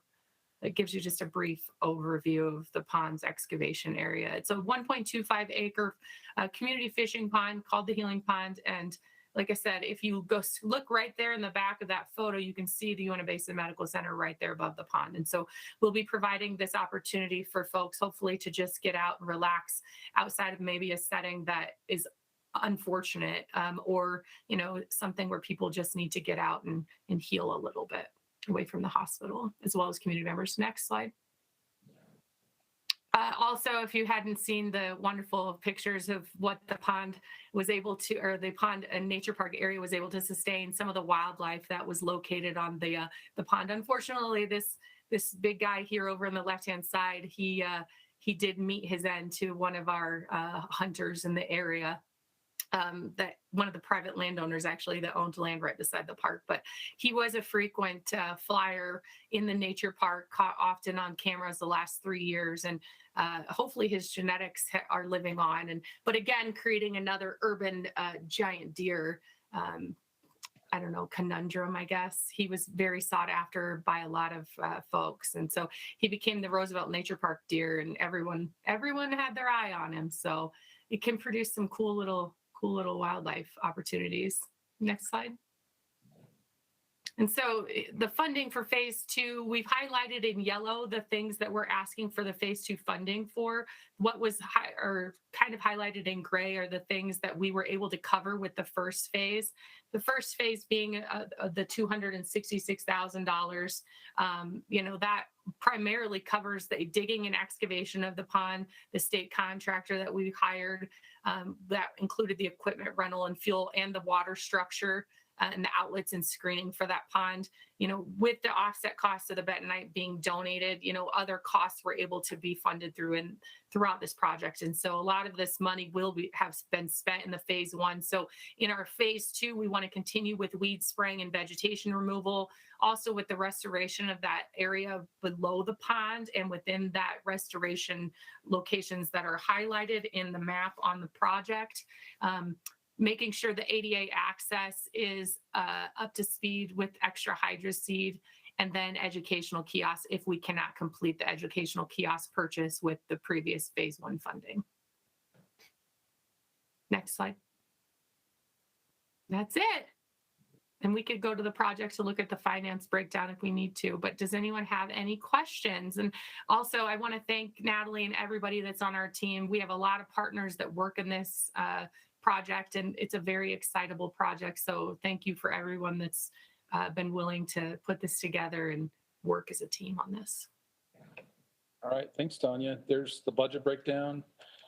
Any questions from the council? Just a comment. Natalie, you're probably already doing this, but as you go through this, we need to just make it jive with the Upper Colorado Recovery Program and the non-native stocking agreement we have with that program. I'm sure you're already doing it, but part of that is I believe we need a management plan, and we need to identify the species that we're going to manage here with, as I recall. Yeah, we're working on that. One thing that I found though with trying to manage Old Fort Ponds, a brand new fishery like this, it takes a few years to understand how it's really going to function. And we can get a list together of what we think we want to put in there, but things are going to change across time. It's really hard to nail down something when you haven't even had it function yet. So it's definitely on our minds, and we'll be doing that, but we're going to need some time to see how this place functions as well. I also sit on that recovery board, Drew, for the state of Utah. So this will be something that we're working closely with the Colorado recovery team. So. Okay. Good, Steve. Can we go over the non-game stuff? What do you have there for non-game? Why is that so high?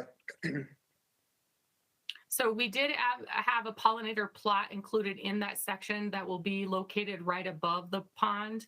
And so in that section for non-game, we had seeding mix that was to be purchased, but we didn't have it mixed yet because it wasn't ready to be implemented on the landscape, just because of the traction of where our heavy equipment is moving through to excavate that pond. It's in the same location that we'll be working on that pollinator plot. And so that's why we had included that non-game, I think, so high in there. And those species are what of non-game? We had monarch butterflies, and then I'd have to look at the list really quick to see what I had listed. Give me 1 second. I don't know if you can scroll down to that. Oh, yes. So I would include, I guess mourning dove could be included as game, but then ringneck pheasant, which you wouldn't be able to hunt in that location, as well as bald eagle and California quail. So bird species in that location, which are already present on the landscape.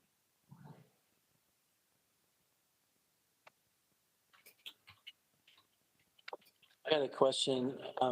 Did you guys, I can't remember, did you guys get an outdoor recreation grant for the first phase?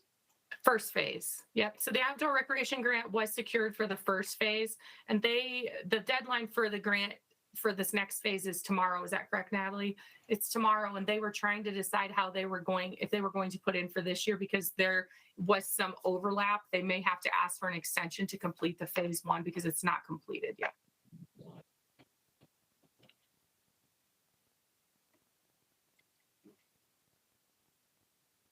All right, any other questions? Well, I feel the non-game's a little high on that, or I'll be picking that up. I'm more worried about that. It's not a giant buck. Let's just put it in big game. I don't think I even had big game on there, which I'm a little shocked. Maybe I just didn't put that in there correctly. So I could always adjust that as needed. Town deer don't count. Town deer don't count. Okay. It's likely, so, yeah, it's likely that 40% would be pushed to the aquatics amount. Looking at Daniel and Allison. Change it to whatever you guys want. Yeah. Make a suggestion or motion. Huh? Make a suggestion and put it in a motion. I don't know what's fair. I don't want to be that guy, but 25%, that sound better? Sure. And put it in sport pitch. Yeah. Okay, so state that as an official motion and. Yes. Okay. As long as Ben's cool with that, I don't want to piss Ben off. Ben, you asleep? Yeah, I'm fine with it. Okay, appreciate it, man. Okay, so 75% sport fish and 25% is listed as non-game. I'll second that. If that was. Okay, so we have a motion, the adjusted amounts from Steve, and we have a second from Blair. All in favor, say aye. Aye. Any opposed, say no. Okay, the motion passes. Thanks, Tanya. And Thank you. okay, we're going to move on to our next projects, Red Creek Inflow Weir Project. Natalie, is that you again? Oh, yes. You know me. I can't have just one project. I skipped one, Natalie. Okay, you want to let someone else go? Yeah, so the next project is 6585 Willow Watershed Improvements, fiscal year 24. So my bad. Looks like Tori is going to take that one, and Natalie will come right back. Yes, I've got the Willow Watershed Project. My name is Tori Mathis. I'm the habitat restoration biologist in the Northeast region. And in some ways, this project is a little bit out of place here because everything today has been about fish. And probably most of this project is about something that other than fish, although there is a component of stream restoration in it. I've also got Tom Platero is on the call. He's been involved a lot more with the stream portion of this project than I have. And so if I misstate something or get something wrong, Tom, feel free to jump in and correct me. So this is out in the Book Cliffs, south of Vernal and kind of on the Uinta Grand County border there.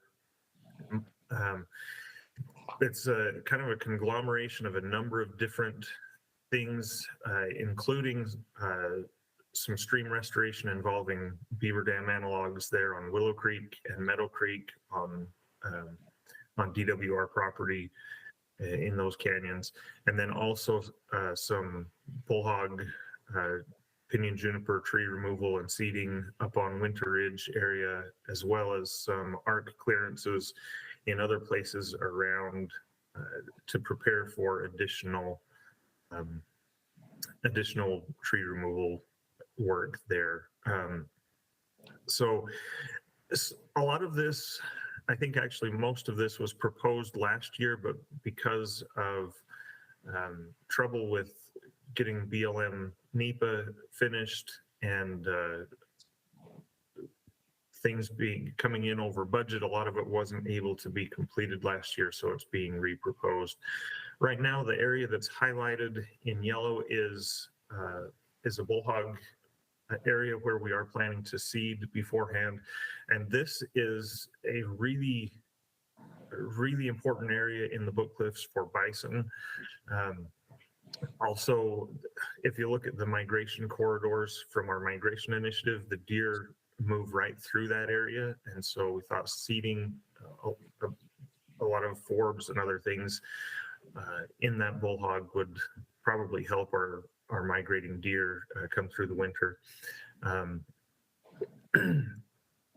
So that's the treatment area. Those other big black areas that listed are affected areas. Now we've got them highlighted in yellow. Those are for ARC surveys so that we can do additional work, additional bullhog work in the future. Then on the stream corridor, it's primarily, I think the Habitat Council went on a tour down there in Meadow Creek a couple of years ago and looked at some of the old BDAs that had been put in, threw some grasshoppers in the stream and watched those cutthroat come up and eat them. It was a good tour. I don't know who all was there, but we've done quite a bit of work on Meadow Creek with beaver dam analogs in the past. This is just an effort to continue that downstream as well as in Willow Creek itself, and do some maintenance on some of the older things. All of these pictures are areas of the place of the bullhog areas. I don't have anything of the stream itself in there, but you can see the tree density and the understory kind of needs some seed and some help. This is from one of our range trend study sites. It's kind of right on the border. But all of this would be included in that bullhog and seeding area. So again, if you look at the finance, most of the cost here is associated with the bullhog work. It's expensive. And honestly, I hope that $425 an acre is enough. It's very possible that it won't be. But the stream work with the beaver dams are relatively cheap and simple in comparison. But that's what the cost is there. I don't remember how we had or what we were looking for Habitat Council or what the breakout was, but. Looks like you're at 31.5.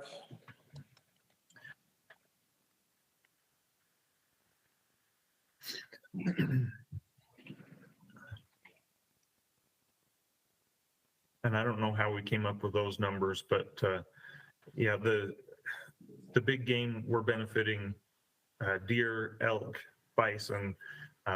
Upland game, we would have wild turkeys out there, both in the stream and on the uplands. The sport fish, we've got Colorado River cutthroat trout in Willow Creek and Meadow Creek.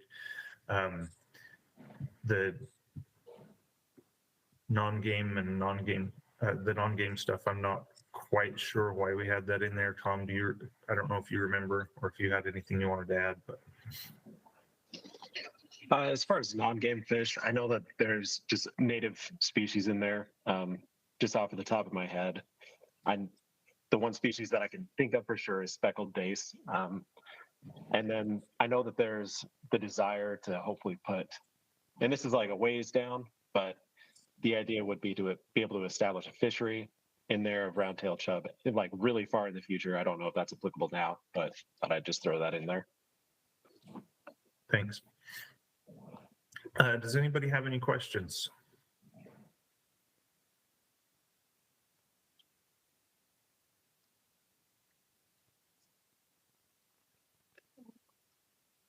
Sorry, I saw you had wild horses in the list of species. I hope that's not meant to, like you're encouraging wild horses to use. No, that is a very real concern. And but if you look at that bullhog area on Winter Ridge, it is in an official BLM wild horse herd area, the Winter Ridge herd area.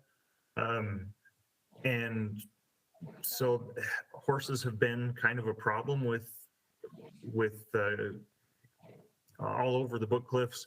A lot of them we've been trying to remove outside of that herd area. But these are official wild horses. They are there. And unless you can convince the BLM to get rid of them, they're going to stay there and they will benefit from this. So I thought it was worthwhile to include them on that list.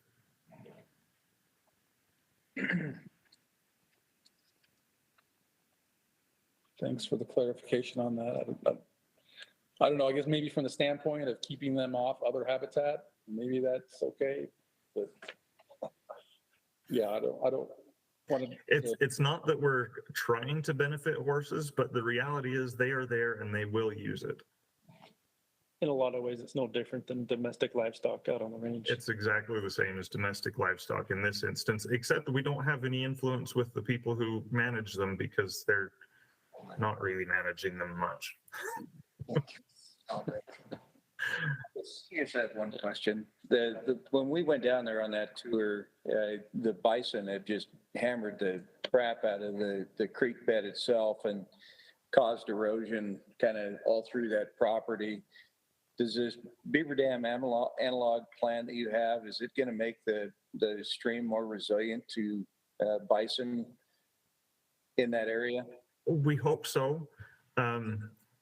We've seen some of the places where the bison have actually used those beaver dam analogs as a place to cross over the stream. But if you look at the places that have the BDAs compared to those that don't, I think those with the BDAs and the stream improvements are in a little better shape. It would, in theory, raise the water table and promote more vegetation along the stream. Maybe that would just bring those bison in and keep them there longer. But with more water, the vegetation that's there is more resilient and more able to withstand the grazing pressure that's there. There's a lot of other work that can be done there in Meadow Creek.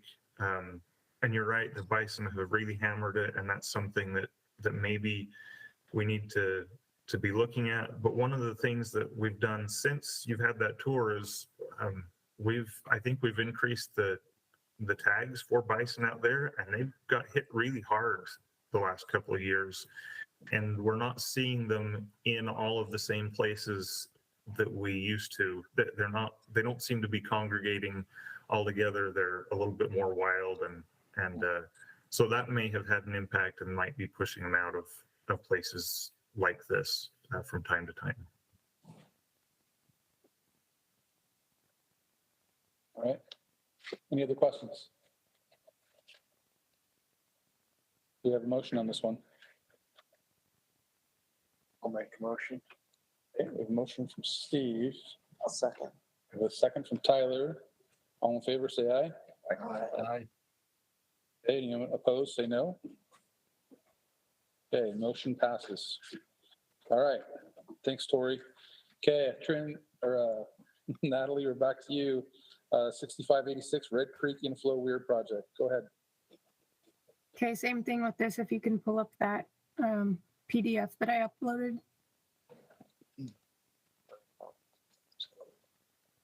All right, so this project is a little out of my normal duties, but this falls underneath my water rights specialist job. This project is the Red Creek Reservoir Inflow Weir structure. And will say I do have some experience with this, being in charge of the dam maintenance person in our region too. She does a lot of weir work. So she will be helpful to have going forward with this project. But go down to the next slide and I'll tell you a little bit more about Red Creek. The reservoir itself is located just north of Fruitland.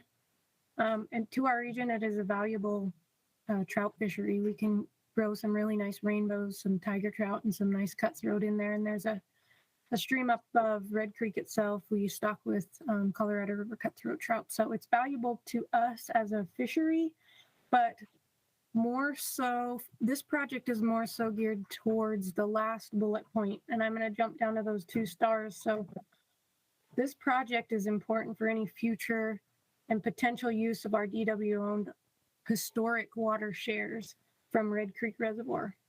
Now, our wildlife section and habitat guys are very interested in irrigating wildlife habitat right below Red Creek Reservoir. That land is, I think, about 60 acres, if I remember. I could be a little off on that, but we worked with Red Creek Irrigation Company to install a pipeline down there. And it's a pressurized pipeline. But at this point in time, our use of our DW-owned water rights shares have been challenged basically by property owners. And that makes it very difficult. And we are basically in a phase where we need to work with Red Creek Irrigation Company and the Youngs as the private landowners to figure out if this can work somehow. And this project itself was identified in a 2019 MOU between Division of Wildlife, Red Creek Irrigation Company, and the Youngs, and it's contract number 70-2699 if you really want to look it up someday. But this whole project is just a stepping stone, basically, to try to help Red Creek Irrigation Company better utilize and divvy out the water shares throughout the entire Red Creek system. So Eric Anderson and I sat down and talked about this and said, let's try it. Let's see if we can get Habitat Council funding to try to install this weir and make good on our promise to Red Creek Irrigation Company and this private landowner that we would help to install some infrastructure up above the lake that can accurately tell us how much water is coming into the reservoir so they can accurately define how much water needs to come out of the reservoir for each shareholder. So this is basically what we need to do at this point. I will have to do a stream alteration permit if we get the funding for this. We will work with Red Creek Irrigation Company. They do have some infrastructure laying around, and Nathan, I can't remember his last name right now. He actually works for Forestry, Fire, and State Lands too. He is their main guy at Red Creek Irrigation Company. They are absolutely willing and want to help with this project as well. So I think we have some positivity moving forward with it. But this is kind of what we're trying to do here is we have a lot of water in that system. We hope to fill Red Creek Reservoir this year. So this would be a fall of 23 project when we implement, or a June of 24 most likely. The total budget's $22,500 for this. So this would be for purchasing, if needed, purchasing an all new weir structure to fit the area that we want to install it. we would want to add telemetry to this and real-time water tools that we can plug into the existing Red Creek Irrigation Company system telemetry, which is online. And then since the rebuild of the dam at Red Creek, their telemetry on the outlet works has not been functional. And when I talked to them about why it has not been functional, they simply said the BOR promised that they would get someone out here to do this and fix it, and no one ever has. So we basically need to hire a technician that is geared in telemetry work to figure out why the outlet measuring device is not working, and then get it all working again online on that already created system. So, like I said, not my normal scope of work here, but Eric and I would be willing to work together on this to try to make it happen. And in the end, if we can get this project done and get some positive communication going with the Youngs, we hope that they will write us a letter saying that we can now use our water shares that have not been used in a very long time for big game habitat development. Any questions?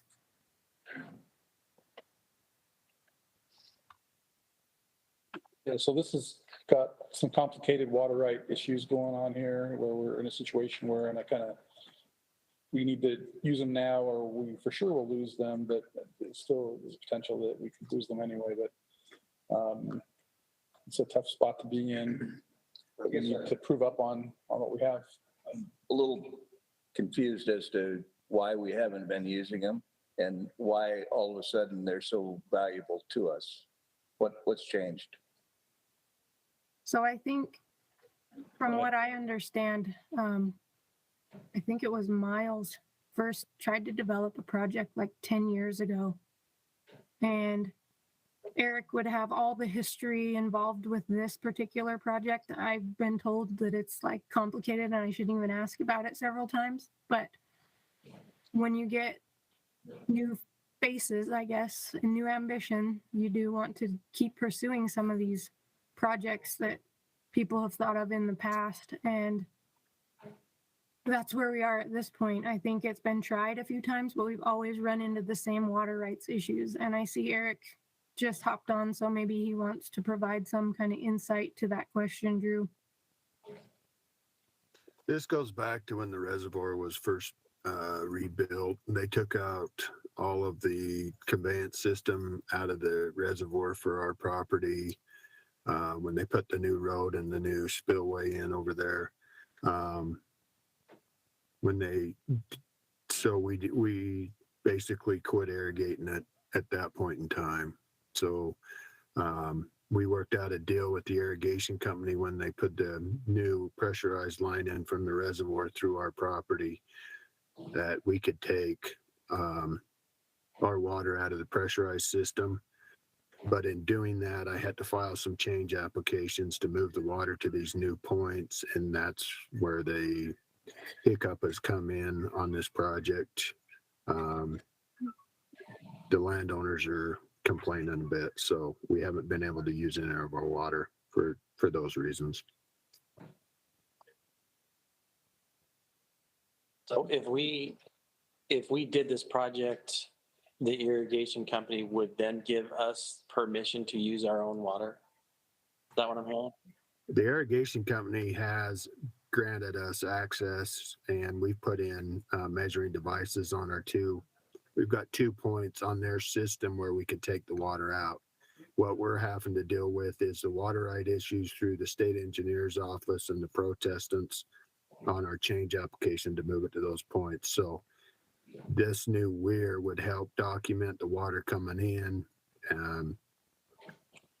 and hopefully we can work with the Youngs to get them to agree to let us use it. But we've still got to go through the water right issues. I'm having a hard time. The irrigation company's okay with us. It's the Youngs feel like that they're being impinged upon by us, using this water. And so they're the ones that we're trying to reconcile with. And they're the ones that protested the change application. Yes, they have. And this pipeline goes through division land and carries on down onto the private? Yeah. convenient. That was part of our agreement with the irrigation company is we would allow them to cross our property with pipeline if we got access to our water through that system as well, which sounds great, but because the water hadn't been used for a long enough period of time, adjacent landowners they basically could protest at that point. And so we kind of got stuck in this spot. Eric, is that a good way to put it? Yeah, I mean, it goes back to us not using the water. Downstream users have been getting the water, and now we want to put our water back into production. They've filed some protests on our water. Eric, number one, I support this project, so I don't want this to come off that I don't. But I wonder if we're not putting the cart before the horse here. There's a lot of ifs in how this landowner is going to respond to this work. And is it possible to get some sort of MOU or contract or agreement with the landowner before we engage in this effort? It seems like we're banking on an if instead of anything in writing. That's just a question for you, Eric. It is, but yeah, I mean, you're absolutely right, Drew. It is. But my hope is that, with us putting this work in, we can document that they're still going to get their water, and that we can use the water that's coming in. But I agree.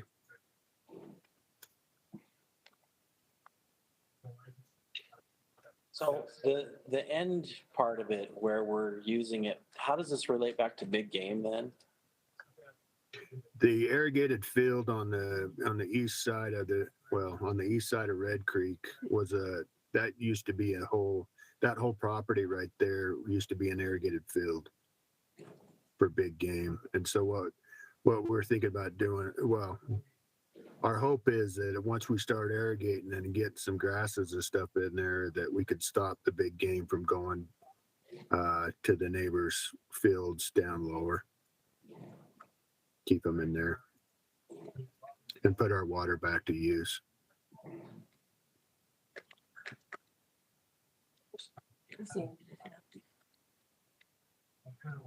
Where's Mud?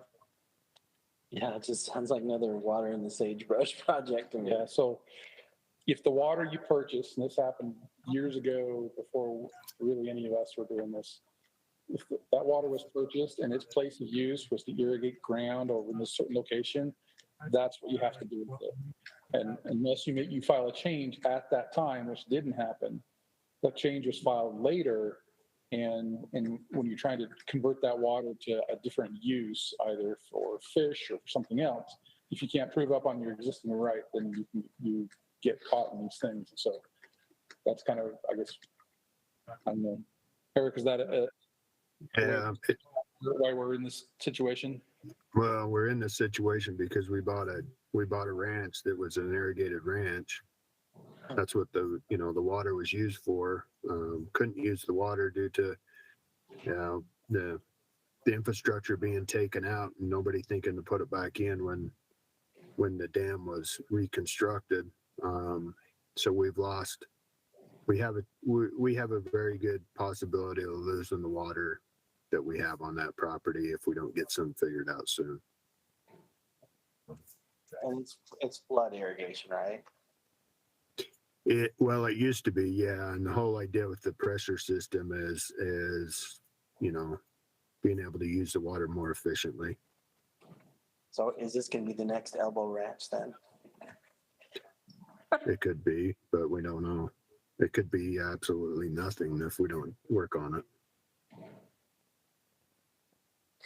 We couldn't even, So it's a tough spot, and the reason it's being brought to the council now to spend the money now, and to your question, Drew, is with the measuring device, we can be able to measure what the water actually is and be able to show the young family that we're not impairing their water, and that would allow us to maintain the water. And so that's why we want to make that purchase now. I guess, at the cost of sounding petty, this delivery, the piping that we're doing is to benefit them, right? It's already done. Right. It's been done for years. So it seems like, we need to solidify our agreement with the landowner before we go any further, because I guess my point would be we improve the delivery system to benefit them. And apparently that did not appease them. And I have trouble, even if it's a little money, putting more money into more effort to appease someone without something in writing. Some assurance. Yep. I just can't, I mean, I know this is kind of Utah water law, but I just can't believe that they don't have to measure their own water inputs and outputs in that system, that we have to provide that information for them. After we put a pipeline through the division property. Well, I mean, the people on the pipeline, they all have meters on them, so. I mean, the inflow, the water rights are based on the inflow at certain times a year and based on the water rights. Like we can store water through the winter to a certain point, but the irrigation company gets water above what our water rights are. There's a scenario behind how the water is stored in Red Creek. So I think part of the question here, Eric and Natalie, isn't our agreement with the irrigation company, doesn't that help us in this situation where we're allowing this pipeline across our property, and therefore we should have some allowance to not have a protest, or have some additional influence with the Youngs to say, hey, they're allowing us to cut across their property, let this one go? Has there been any of that conversation? So we had an agreement before we approved the irrigation company to put the pipeline in. We had an agreement with them that they wouldn't protest our change application, which they didn't. And they would allow us to hook to the pipe system, but that doesn't get rid of the landowners downstream who have water out of Red Creek also. It doesn't exclude them from this agreement.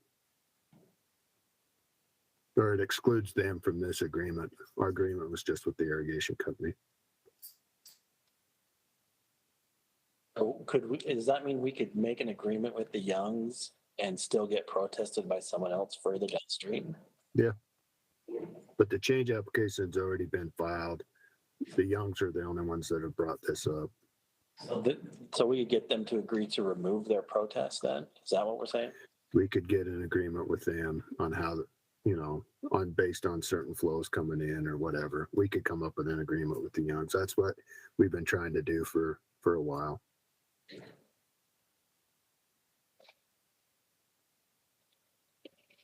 Okay. I'll make a motion to approve it. I mean, it's hard to wrap my head around it. I don't like the big game portion of it, but I don't know where else to put it, honestly. And I think the reason that's there is because, it's going to get used basically to water areas that big game will use until we can change its point of diversion. You can trust Natalie and Eric enough to, if this is the only way that we're going to get past the issue, then I'm good with it. The PR eligible project where there's a big game component and the WMA. Eric, yes. Probably so. Yeah. I was just gonna say, I mean, this is the first year we've put wildlife management areas into the PR grant. So potentially, yes.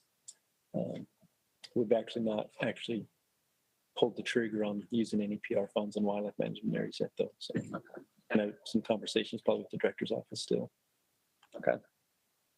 And I'll second the motion. Can I ask a question before we vote, Eric? Sure. Eric, you have a pretty good crystal ball most times when it comes to water. Do you really see this working out well? Eric Anderson? I don't know, Drew. It's been a long haul with this guy. I mean, Natalie and I need to go sit down with him with water rights and try to figure something out. Do you think the irrigation company can still provide any influence there as well? No, Because they're not part of the irrigation company, or they're just totally outside of siding with the irrigation company?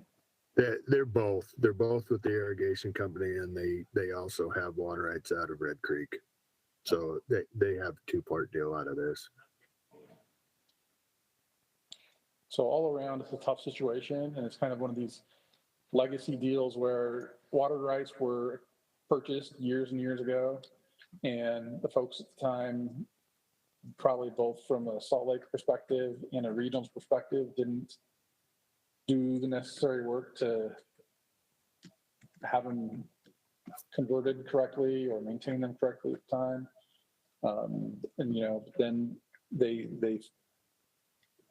made adjustments to the dam that removed some of that infrastructure. Lots of things have happened. And Could we not convert it to stream flow? We'll start in the same, no, it's a pressurized system. They're only required to release 1 gallon a minute out of the reservoir.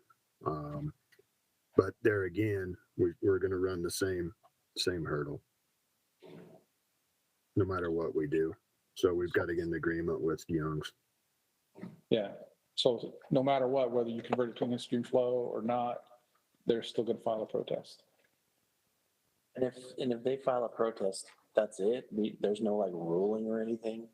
Yeah, there's a rule, and the state engineer come back and reject it, the whole thing, because we haven't used it. And state law is 7 years, once every 7 years. And how long has it been since we've irrigated it? I don't want to say on record. Okay. I mean, is it really worth fighting for the water right, or is it? I'm with you. And this is why I asked my question. It seems like there's some work to do before we engage in improving, or putting in a measuring device. It just, it doesn't seem like the right order of things. So, Natalie, go ahead. I know this sucks, you guys. Like Eric and I both know that this sucks, but this was the one project that we found in the MOU where we could at least have a positive starting point with, number one, the irrigation company. Because when I talked to them, the first thing they said was, yeah, you guys were supposed to do that 3 years ago. And that's one aspect of it, but we absolutely need to figure out how to meet with the Youngs. And one of the issues we're having is our state engineer doesn't really want to sit down and meet with them in a group setting until we have some other sense of positivity going forward. So this is not a fun one. It's not a fun one for me. It's not a fun one for Eric. And I guess at some point, yes, we do need to decide, is this water right worth fighting for? And if someone can say absolutely yes, great. Maybe we push this forward now. If we say no, I mean, we can try, we can push this back another year. It's not like 1 more year is probably going to kill us in the thing, but we need to get going with something at some point to make some positive steps forward. If not, we need to get rid of this thing and move on to other things in life. That's just my opinion on it after learning about it for the last 6-7 months. I guess the summary of the question for both Tyler and Drew, for Natalie and Eric here is, what harm will come upon us if we just plain out just give up and lose this water and don't do anything? I'm not going to make that decision. I mean, it's a big loss of water and assets to the property. I mean, it kind of sounds like it's already 80% lost anyways. What if we approved it and they can take that back to Young's and say, hey, we have this money approved. If we can prove the water coming in is at such a point, then we don't have to fund it if they won't agree to that.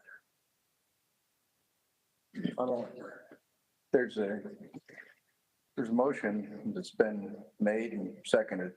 And I think according to the rules, we have to vote on that, see where that plays out. And then maybe a second motion if it doesn't pass. That's kind of where we're at. I'll withdraw my motion. Okay. Can I make a second motion? So we have withdraw of an initial motion to approve, including a second. And you want to make another motion, Drew? My motion would be to table this proposal for the following reason. I think if you pursue it and you end up with them not removing their protest, our water right will be possibly forfeited. And I think that in lieu of that, I think that we challenge the Northeast region and Eric Anderson to meet with the Youngs, see if they can't get them to withdraw their protests, and then with guaranteed funding at a later date to the structure. That's my motion. How much time, Eric, do you guys need to make that meeting happen? I mean, is it something we could still bring back to the council or what? I don't think we'll get him freed up till about mid-May, maybe June. It's right in the middle of their calving season right now, so I know he's not available for the next month or so. How long until the change application goes away and we'd have to do another one? Well, I've asked them to hold any decision on the change until we get this figured out. Okay.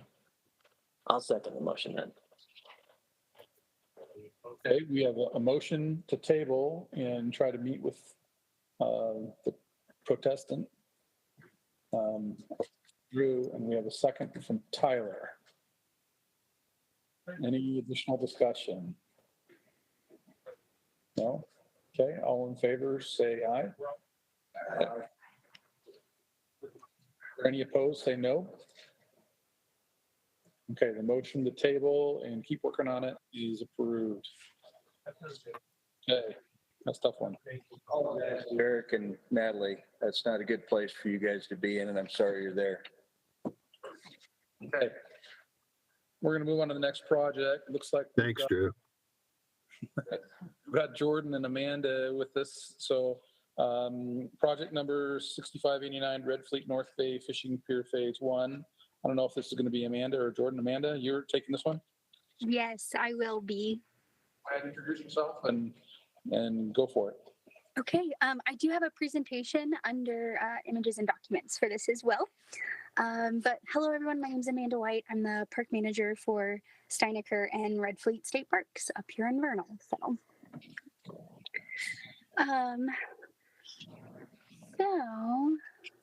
This project kind of stems from our major remodel project that I met, that we had a meeting today about.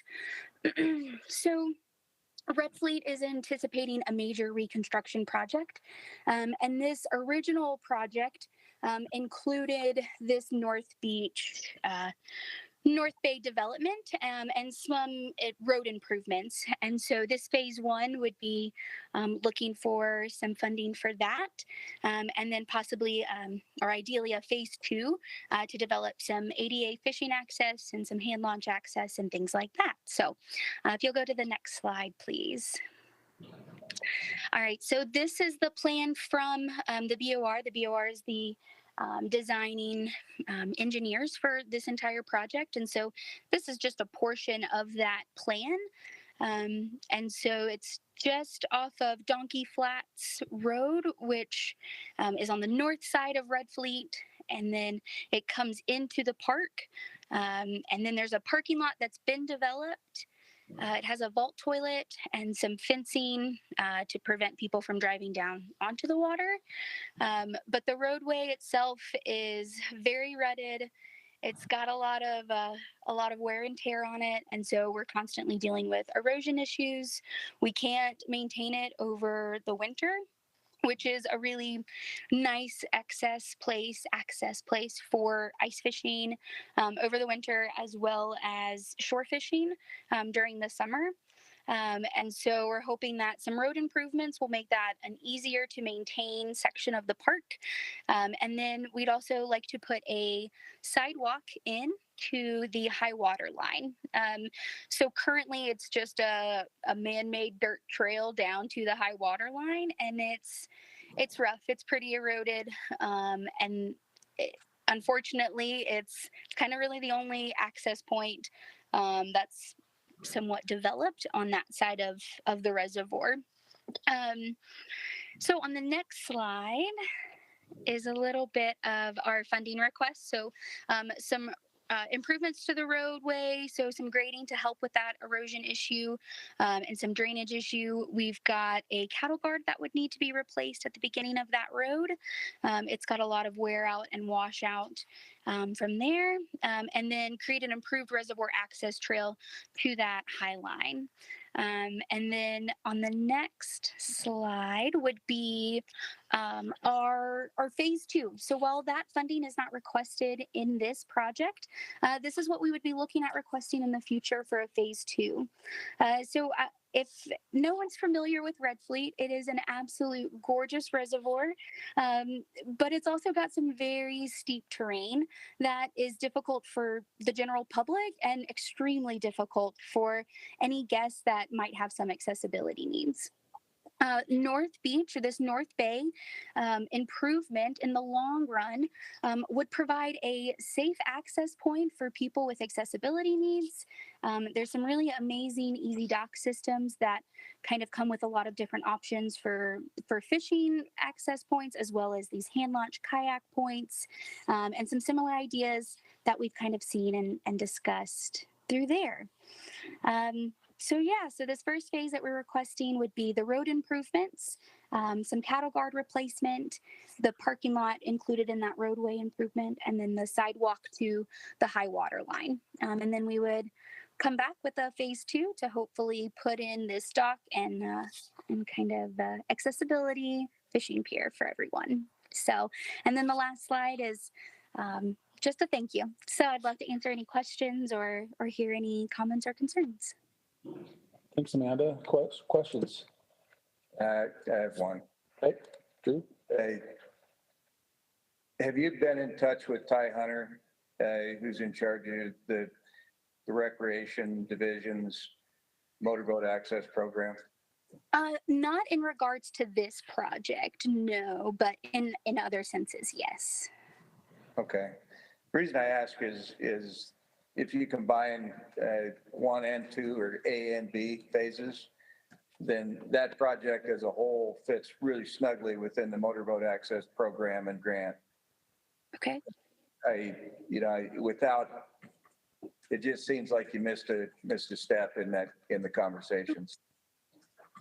Yeah, certainly. And then my question is about another funding source that I think is appropriate for it. That's the Utah Outdoor Recreation Grant. Have you guys considered that? No, I am new to some grant requests, so these are great opportunities that y'all are sharing with me. I do know of them, but not the details of how it would necessarily fit with this project. So. Sorry, this is Trina. I had to step away. So sorry, Amanda, I didn't see everything. But for motorboat access, this isn't going to, people aren't going to be able to launch their motor boats here. No. That was not the intention. So I don't know that that's going to be an adequate funding source for this particular project in any phase. Is it? That includes non-motorized access as well. Oh, okay. They should call it boating access then. So they don't confuse people like me. Thanks. Okay, any other questions? Just a comment. I think this is a great project. It's just I hesitate to move on it until some of these other boxes have been checked. Yeah, I'm with them. I mean, any of these, especially when we're talking like ADA accessible type improvements, I want to hear about U-Org and if we've considered applying for that. And I think they made a change this year that actually allows state agencies to be eligible for that now. Yes, yeah, that was a change that was made. So it makes it much easier for us in state parks. So definitely some options to explore. I mean, there's still time. Those grants are due tomorrow, so. Okay, does anybody want to tender a motion on this? I mean, I'll make a motion to move it to funding and we can discuss it when it comes to how much money we have at the funding meeting. Okay, we have a motion to fund or at least possibly partially fund. Do I have a second?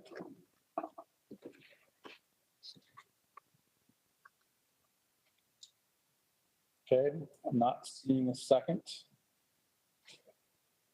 So it looks like our motion fails due to lack of a second. Okay. Yeah, so Amanda, I think I would recommend that maybe go back and retool this and, look at next year. And for us, definitely honing in on sport fish benefit is where you get the most bang for your buck. You have the other recreation things, we don't consider as much. That's not our mission primarily, but we've gone through that process of looking at these other funding sources.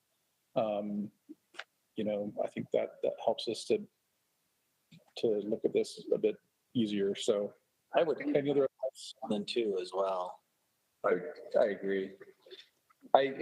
I'll say it again, I think this is a great project and I wouldn't mind seeing it again. I wouldn't mind funding it again. It's just that there's other avenues that seem, more fitting for this project than this one. Okay. All right. Well, thank y'all so much for your time. We had a motion and it failed. Should we want a new motion? Yeah, deny it? I'll make a motion to table it. Okay.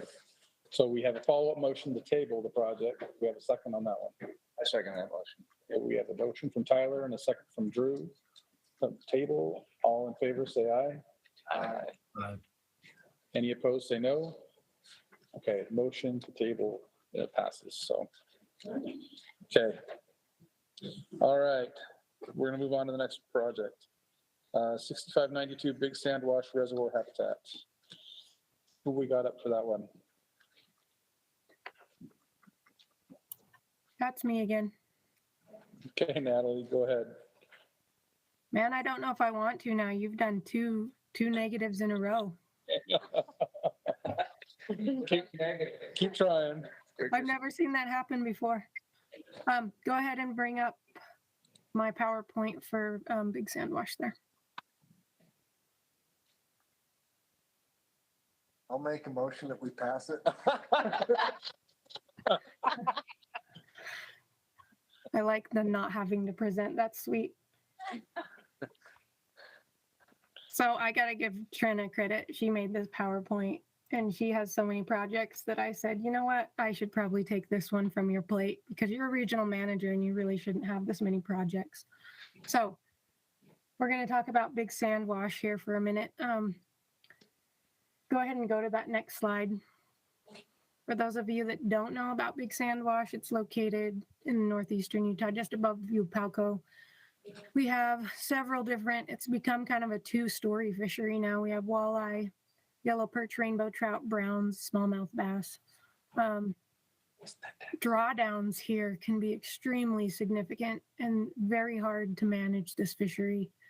We go from 100% in the spring and spilling for like maybe 1 to 2 months sometimes to they begin taking water April 15th and by mid-September, mid-October, we are at 6% capacity and we sit at 6% capacity for several months. And that is very hard on our fishery. This concentrates fish into a very small area of the lake. And walleye are an illegal introduction here. We have tried to use triploid walleye to initially swamp out some of the diploids. That seems to have not worked, but now our focus is more on forage. Go to the next slide, please. So this winter, Trina led a management team to revamp our big sandwash management plan that we created about, I think, 8 or 9 years ago. So there was some Salt Lake staff involved, the Northeastern region staff, and our law enforcement. We had 9 anglers on our management team, and then Moon Lake water users. They were included, but not really present at the meeting. So one of the biggest things that came out of these management plan meetings is we have no habitat at Big Sandwash. It's rocky, it's sandy, just like the name implies. But once we get down to those 6 to 10% capacity, we have all these fish, and they're quality fish. It's a great smallmouth bass fishery. It used to be an amazing perch fishery until that illegal introduction of walleye started to occur. And now we're seeing dramatic decreases in our forage. This was probably one of the most difficult ice fishing seasons ever at Big Sandwash. There's not perch around anymore. There's still some broodstock perch in there, and we still have seen them be able to get a spawn off, but we have to do something to help these young of year and juvenile perch avoid predators, especially when they're pooled together in the late fall. It's a predator buffet down there is what it ends up being. Next slide. So this project looks to directly install into some deeper areas of the lake some of these honey hole structures, and Clint already talked about some of these. These are just ones that we're familiar with. I have shrubs and the mega nurseries and the nursery structures for both Red Fleet, and then we have some of the nursery structures we're building right now for starvation. Next slide. They have an abundant array of different types of things, but they have these grasses and these honey hole. I don't know, I guess they just call it the honey hole. But they're a wide variety that we can use here. And I think that through our purchasing, we can either go a route where we go strictly through getting these honey hole structures, or we could try to get a variety like Clint and Chris Penny do in the northern region. Next slide. So this is, I think, about 2,000, this picture. This is Big Sandwash, super low elevation. Right here where the structure box is, where the text is, that's the main dam on the lake. And then the boat ramp you can't even see in this picture, but these 2 areas would be areas of focus. They're in deep spots, deep holes, and they're away from the channel that takes water to the outlet works. So as many of you guys know, with reservoir fish habitat, we have to be extremely careful on where we place these, and we never want them to move unless we move them after they're placed in these areas, because if they get wedged in an outlet structure, it's not going to be good for us in the long run. But these are 2 areas we would focus on for deploying these structures that are still underwater in 6% capacity. Next slide. So the funding request is an array of these Pond King honey hole structures. It would be about $19,000 for the structures themselves, and then shipping costs. So our request is $22,000. We've got some in-kind for all of us coordinating all this efforts. We would absolutely request to have angler help or volunteer help for a build day to put all these things together and then get them installed. And we would like to install these in the fall when water is at its lowest level, so we can have the best placement we can find. And I believe that's it. Yep, that's it. Any questions? Yeah, Natalie, this is Benjamin. So I know Rocky Mountain Anglers is helping you with structure for starvation. Have you mentioned this project to them as well? Because this is right up their alley. I have not mentioned it yet. I want to make sure that I don't overwhelm them with building the ones that they've already agreed to. Okay. Once their build day is April 13th, I believe. Once they get the floating Arkansas cube structures built for starvation, then I think if they enjoy it and they want to help some more, I would absolutely love their help. Okay. Yeah, I definitely think they would help.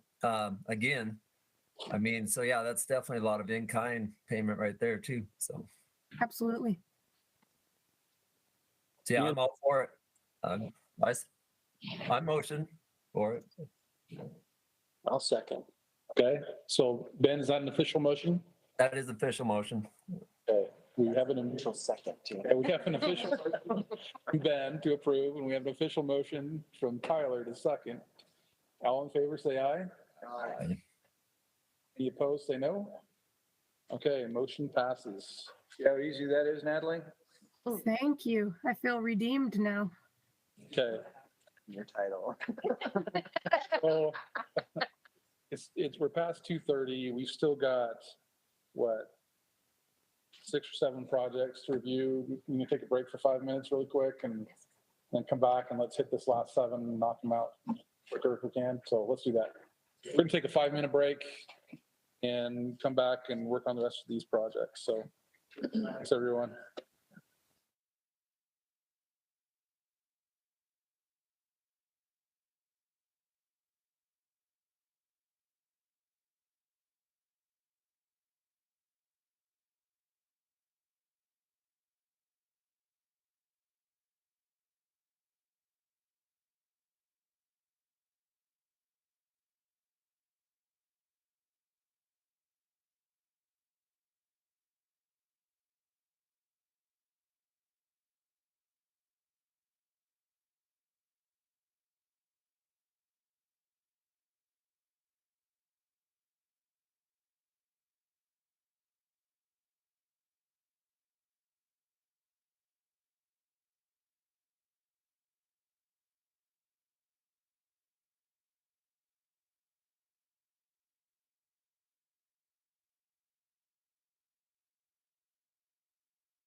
All right, everyone, we're back. Thanks for letting us take a quick break.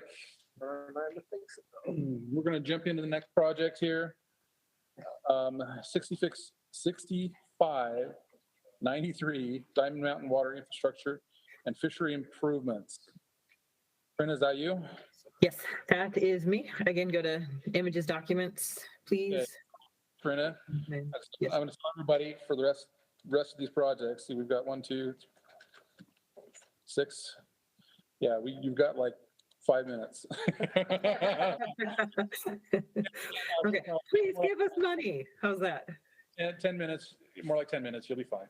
Oh, okay. Yeah, we'll be good. Okay, so this is heading up the hill, going towards Diamond Mountain. And so we're talking about Matt Warner, Calder, and Kraus, that area. And go to the next slide, please. So I think everyone's probably mostly familiar with our Diamond Mountain woes, right? We have winter kills regularly at Calder. We have in the last 5 years. Matt Warner has had partial kills winter and summer the last 5 years. Kraus rarely fills. There's just not enough water to maintain 3 fisheries in this last decade of drought. And that's what, at first we kind of suspected the increase in groundwater withdrawals throughout Diamond Mountain might be leading to issues, but we had an engineering firm take a look at that, and the amount of groundwater withdrawals just wasn't, it just wasn't accounting for all of the reduced volume that we were seeing. So it is drought. Next slide. So what can we do about that? We got together as a group this winter within the Northeastern region and just talked about how to do things differently and hopefully improve the situation. So we did decide to manage Kraus as the main fishery. It is the smallest reservoir, and so hopefully will be easier to maintain water levels when it is the smallest. And it actually has our senior water right, and it would just make us more in line with water rights, and that would make Andrew very happy. Matt Warner would be the second priority. It is a larger reservoir, but it's also a gaining reservoir. It seems to maintain water levels better, like over winter when we shouldn't be seeing losses. Calder will often drop, which is just kind of crazy. So that would reduce Calder to a flow through in low water years. And I guess I should clarify this. This is what we're talking about. We're going to work towards it, but it definitely feels very strange to be talking about Calder as a flow through. We did put it out to the public. It was mostly locals. They were supportive of getting rid of trophy regulations and doing what we needed to do, moving a fishery down to Kraus as long as we put in the required water quality improvements, I guess, over the long run to both fisheries equally. So I think we have support for this, but it sure does feel weird because Calder has been such an important fishery for us, but it is also the least senior of our water rights up there. So we've decided probably no trophy regs on Kraus, but we may limit harvest. But the big thing is to try and figure out how to continually improve water quality, and part of that is trying to be more efficient with our water. So this proposal addresses a few of those potential efficiencies. Next slide, please. So there's technically just 2 components. And I did want to mention we do have a mixer up there now that the Division of Water Quality, I think it was, or Department of Environmental Quality, they funded for us. Jury's still out on that. This was a rough year, probably not the best year to judge whether or not that's going to be successful. We think that it will be in the long run, but we're not going to be adding in any aerators or mixers this year. This year, we're going to focus on water efficiency by either lining or piping. And right now, we're just talking about hiring a contractor to reevaluate that. We did evaluate that in the past. It's super expensive, but right now seems like a good time to get this proposal out there because water efficiency is a big deal. And there's a lot of money out there in the different Water Smart and these different funding pots. So we're basically just proposing to work with a contractor to reevaluate that, kind of put some plans together, and then also submit a funding proposal or 2 for the next fiscal year. So, but we just kind of need some information before we can submit any proposals. And most likely we'll stick with the 1 mile between Calder and Kraus where the greatest loss occurs. This is also not just, the area of greatest loss, but it's also entirely on the WMA. So in like, between Mount Winter and Calder, there's a lot of private land, folks that don't want it piped or lined because they want their cows to have access, that sort of thing. Even, wildlife should have access above Calder. So we're just going to focus our efforts downstream to this 1 mile. It'll be expensive enough, most likely. And like I said, lining or piping, we're just going to kind of take a look and see where, our goals lead us, I guess. And then the second component of this is Natalie's component. She is proposing to map Kraus. So when we move it, the main fishery downstream to Kraus, we want to, before we fill it, I think it's probably going to fill this year, but before we do the official real move long term, we want to understand how much Kraus has filled in, and if we need to get back that or any of that original capacity, we want to do that before we make this official switch. So the first step of that is mapping, so we understand what we've even lost, if anything. And next slide. So it's a pretty small ask for this year, just because of the activities that we're asking. So just to pay the contractor to do kind of a rough design, to probably be like a 30% design or something like that, and then apply for funding with that design, $10,000. We put a few $100s in kind just for our help with that. And then the mapping, Kraus was hiring a contractor to map and then estimate that capacity, compare it with the original capacity. And then we'll decide what to do from that. And that would be about $8,000. Again, just a couple $100s of in kind. Are there any questions?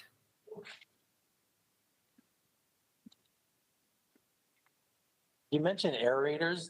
Didn't we put an aerator on one of those reservoirs that Habitat Council paid for years ago? Yeah, so there were, I think, 6 or 7 windmill aerators, and there was one solar aerator, and that was Trout Unlimited did purchase probably half of those. I think you guys purchased half of them as well. I guess I don't remember exactly, but they've been on Calder, and we did move one down to Old Fort Ponds, and we've talked about moving the others. They just aren't, I don't think they keep up enough with the size of that reservoir. And they have not been, it was difficult to keep them maintained, I guess is what I'll say. So I think that they could be better served elsewhere. That solar aerator has done really well and has continued to function. It's just that it's one, and so it's not keeping up with the whole reservoir. It never was meant to. I think that mixer, and I don't know if Jordan or Ryan are on, that mixer is a completely different system, and it is supposed to cover a lot more area. And I think we just need to get it dialed in, just, take what we saw from this past winter, make some improvements, and then maybe we'll move it down to Kraus. But that was kind of past stuff that we're still evaluating. And aerators, I guess we're not super excited about with a reservoir this size. If we move them, they'll need to go somewhere like Little Monas, which is 14 acres, Old Fort Pond, which is just, half an acre or so. So they're just better off just staying in smaller locations. All right, any other questions? Okay, do we have a motion on this one? I move to approve. Motion from Drew. A second. A second from Angie. All in favor, say aye. Aye. Any opposed, say no. Motion passes. Thanks, Trina. Okay, our last one, Northeast Region, 6700 Cedar Springs Marina. That's going to be me as well. And Ryan didn't think he'd be able to join in today, so we just made a contingency. So please, again, go to images, documents, and then to documents, and there's a presentation there.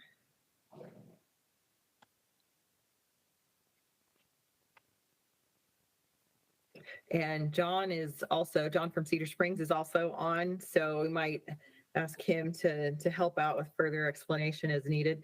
But this is a cool project in conjunction with Cedar Springs. In fact, John's going to be doing a lot of the installation and obviously all the maintenance if we do this. So this is a really good partnership that we're pretty excited about. Please go to the next slide. So what this is in the picture to the left is just kind of just a general, this is the type of dock that we're looking at, just a picture from elsewhere. So it's basically, we're proposing to add an ADA accessible walkway between Cedar Springs Marina and the boat ramp. And this will be basically like a sustainable walkway that's easily moved up and down as water levels fluctuate. I'm sure most of you are probably aware that this last year we did go into drought response operations from Flaming Gorge Dam down to Lake Powell. And although they have called that off for now, that doesn't mean that, that Flaming Gorge is never going to see drought operations again. So I think we all agree that we kind of need to plan for this. And a floating dock with someone there who can manage it and maintain it as water levels change is probably the best bet. And the Forest Service is supportive of this project. They also see it as a good thing, instead of trying to do something that's more permanent, where you're just chasing the water level down as it goes down. Next slide, please. So what this is going to be, and actually, I think I might have done these in the wrong order. Can you go to the next one, please? So here's the image, and it's that you can see in red, the A to B, that's what we're looking at. So where it says the courtesy dock to fishing pier, all the way up to the Cedar Springs Marina, like the stuff that's already there. This is just an aerial image that John put together. So this is what we're looking at, what we're talking about. It'll be just a walkway that goes from point A to point B with a fishing pier. You can see little benches, and it'll have handrail, and people will be able to fish from there. And I also would like to point out, while we're on this, just you can actually kind of see on the shoreline where they've carved in like a path from the boat ramp over to the marina. So that's underwater right now. So it's a permanent path is just not going to do what we need. It's just going to be chasing water and then getting inundated and chasing water again and getting inundated. So this really does present a good option. And because it goes from the boat ramp and we'll have courtesy docks, I'm going to address Drew's question immediately. We did meet with Craig and John and his wife, Ryan, Jordan, myself. We just met at Cedar Springs a few months ago and talked about how to proceed and what funding sources might be available. And there's a boating infrastructure grant, that nationwide grant program that is for bigger waters like Flaming Gorge and Lake Powell. Craig did speak with them, and they were not interested in funding these types of projects for chasing water and chasing water levels, because I think they probably feel like it's going to be a long-term project, I guess. I don't know. I didn't get the reasoning, but you can just imagine. In addition, Craig thought that the motorboat access funding was pretty strained for the next few years. I know I had to push back the big sand wash paving project. So he just thought that this would be a better option, that we could get something going right away. It could be phased in too, where we could do the main walkway first and then add the fishing pier in later. Can you go back to the previous slide, please? So it's 500 feet of 100-inch wide dock. And like I said, it'll extend from the boat ramp to the marina, 2 gangways providing access. And then both ends of the trail system will be used for courtesy boat docking. There was that fishing pier in the middle, and it's a wildlife viewing area. So it helped guardrails around the edge. And then we need 2 winches and anchors every 60 feet. Go 2 slides ahead, please.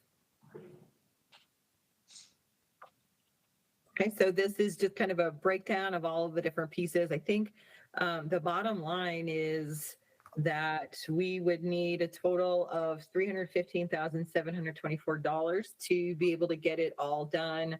That does include freight from the factory, which you can see is pricey. And then like I said, John's going to be taking care of the installation and the maintenance. I mean, we might have to help or maybe round up some additional assistance, but that represented an in-kind contribution of $22,000, which is nothing to scoff at. So that is the request and that's the information. I don't know, John, Ryan, you want to add anything? Otherwise, we could just take questions.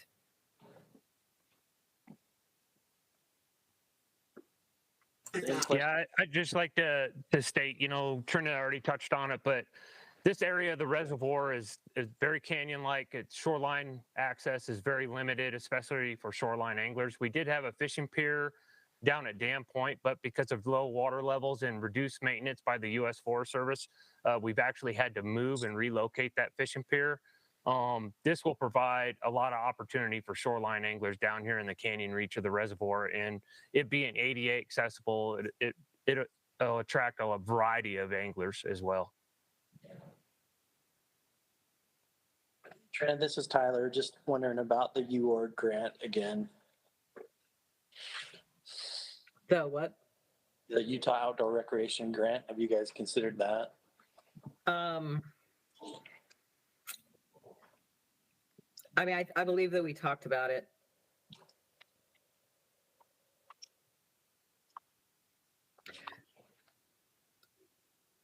All right, I'll just be honest. That grant is awful. It's just, it's incredible. I don't need, yeah. Yeah. That's all. What's awful about it?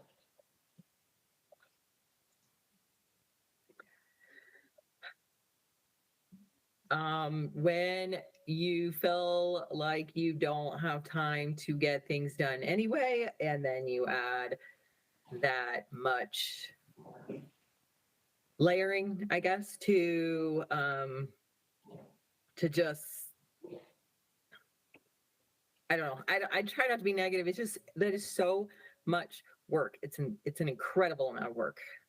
And we already feel like we don't have enough time to get our workload done anyway. So just being honest, sorry. I have one question, and I think it may be more for Ryan.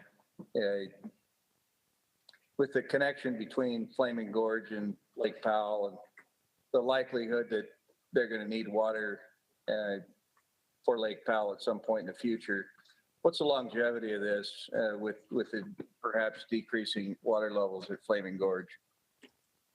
I actually think this project has more longevity than any other areas of the reservoir or any other type of project of this nature.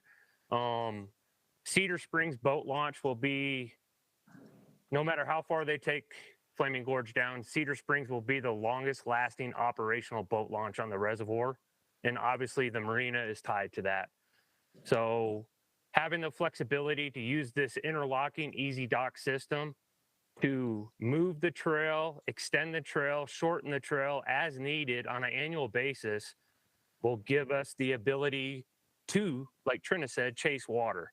You know, as of last year, we dropped 16 feet. And this year we thought we were going to drop another 10 to 15 feet due to drawer response. Now, all indications from the Flaming Gorge work group meeting today is we're holding back water. We're going to go up 14 feet.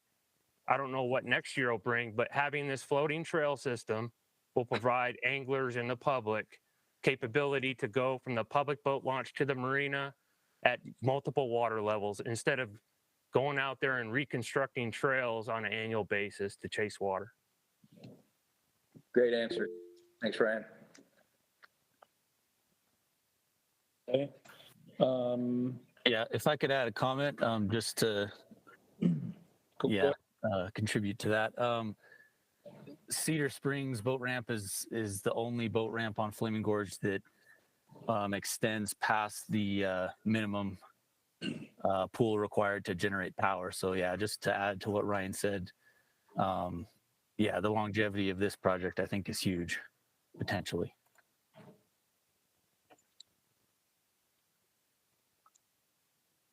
Okay, any other questions?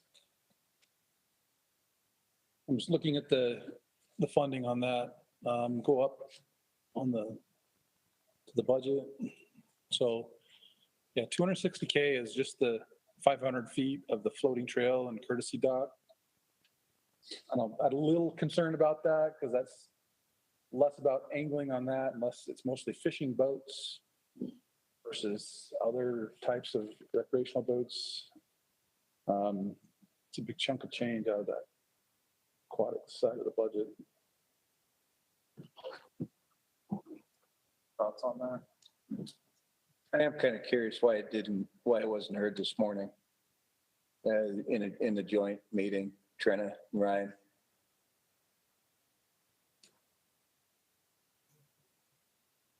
Hello? I guess I don't know. I guess Yeah, because it was we just requested Habitat Council funds, right? Yeah, that was the recommendation from Craig Walker, is that we just pursue Habitat Council funds for this project. Is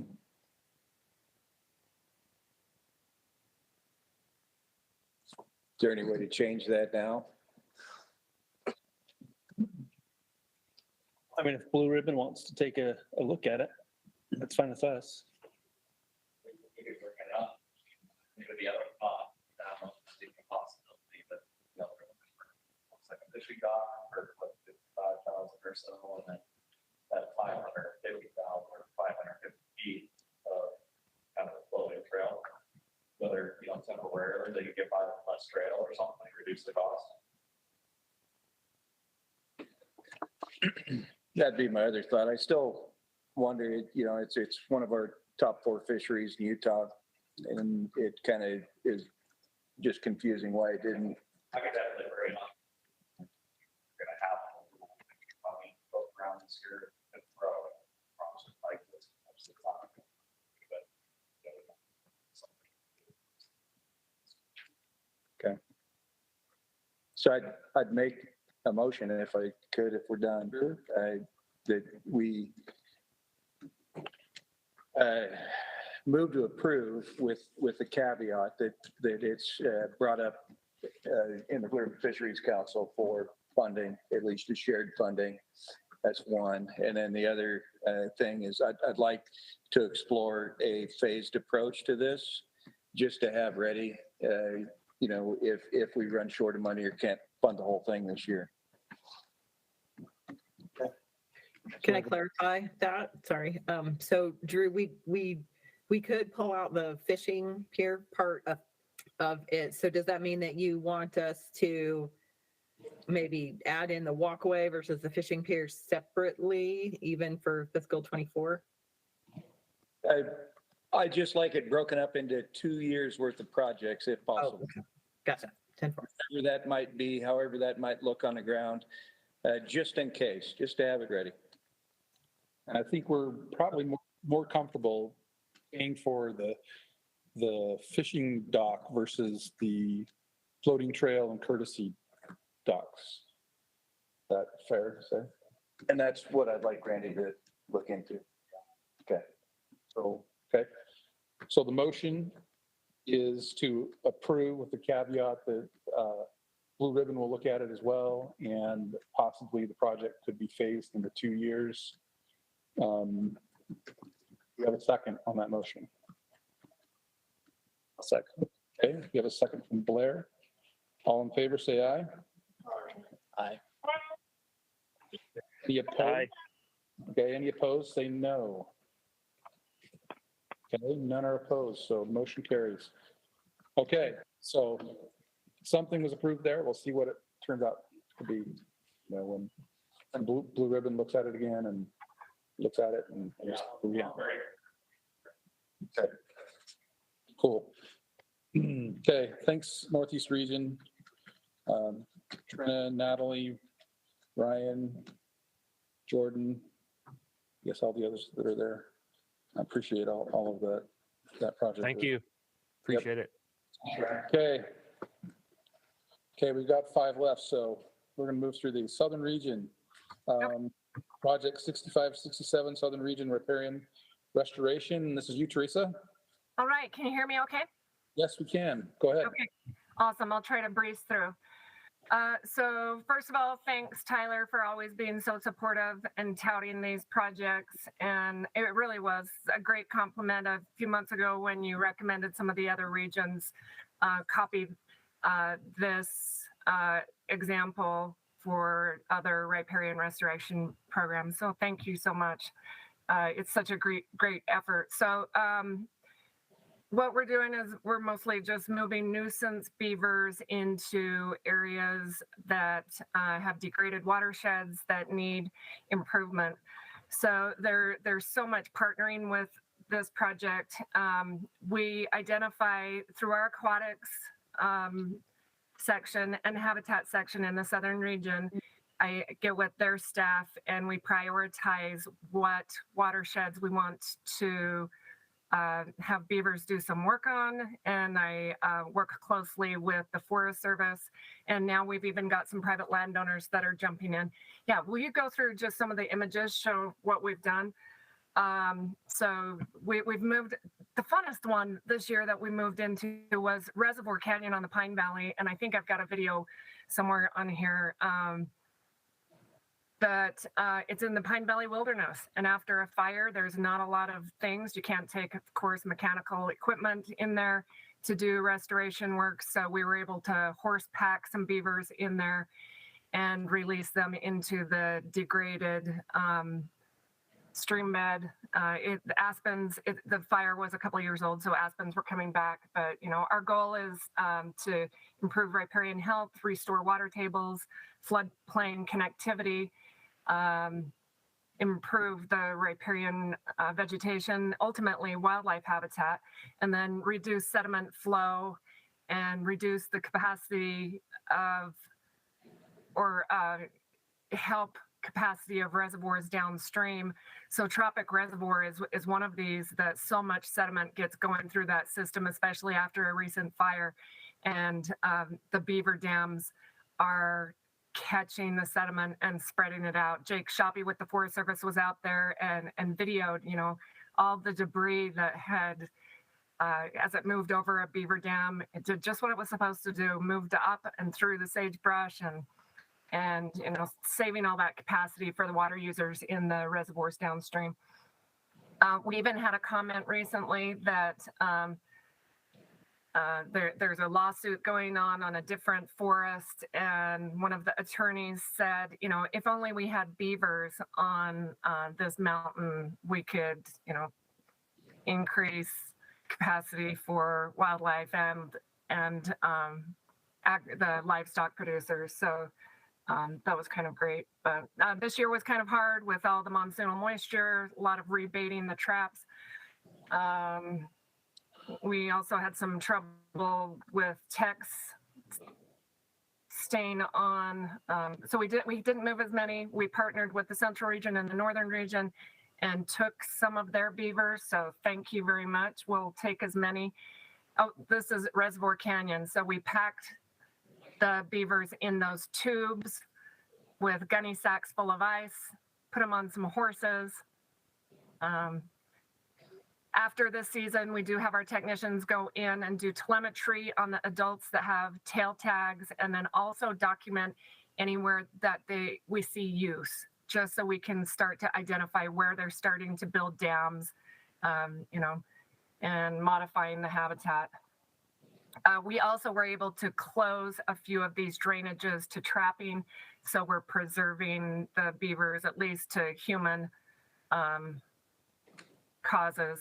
We still have some cougar predation, but and it's such a partnership. I work closely with the Forest Service in multiple forests, Garfield County Wildlands Network. They're doing a great camera study on the East Fork of the Sevier. Washington County water users, there is Washington County park and golf courses, all the irrigation companies. We always reach out to them before we move anything. So we're asking for 74,000. That's the same as last year. 66 of that goes to technicians and motor pool. The rest is just, you know, some equipment of buying new traps, tail tags, scent. And then at least 27,000 of it is in kind, and I under capture that.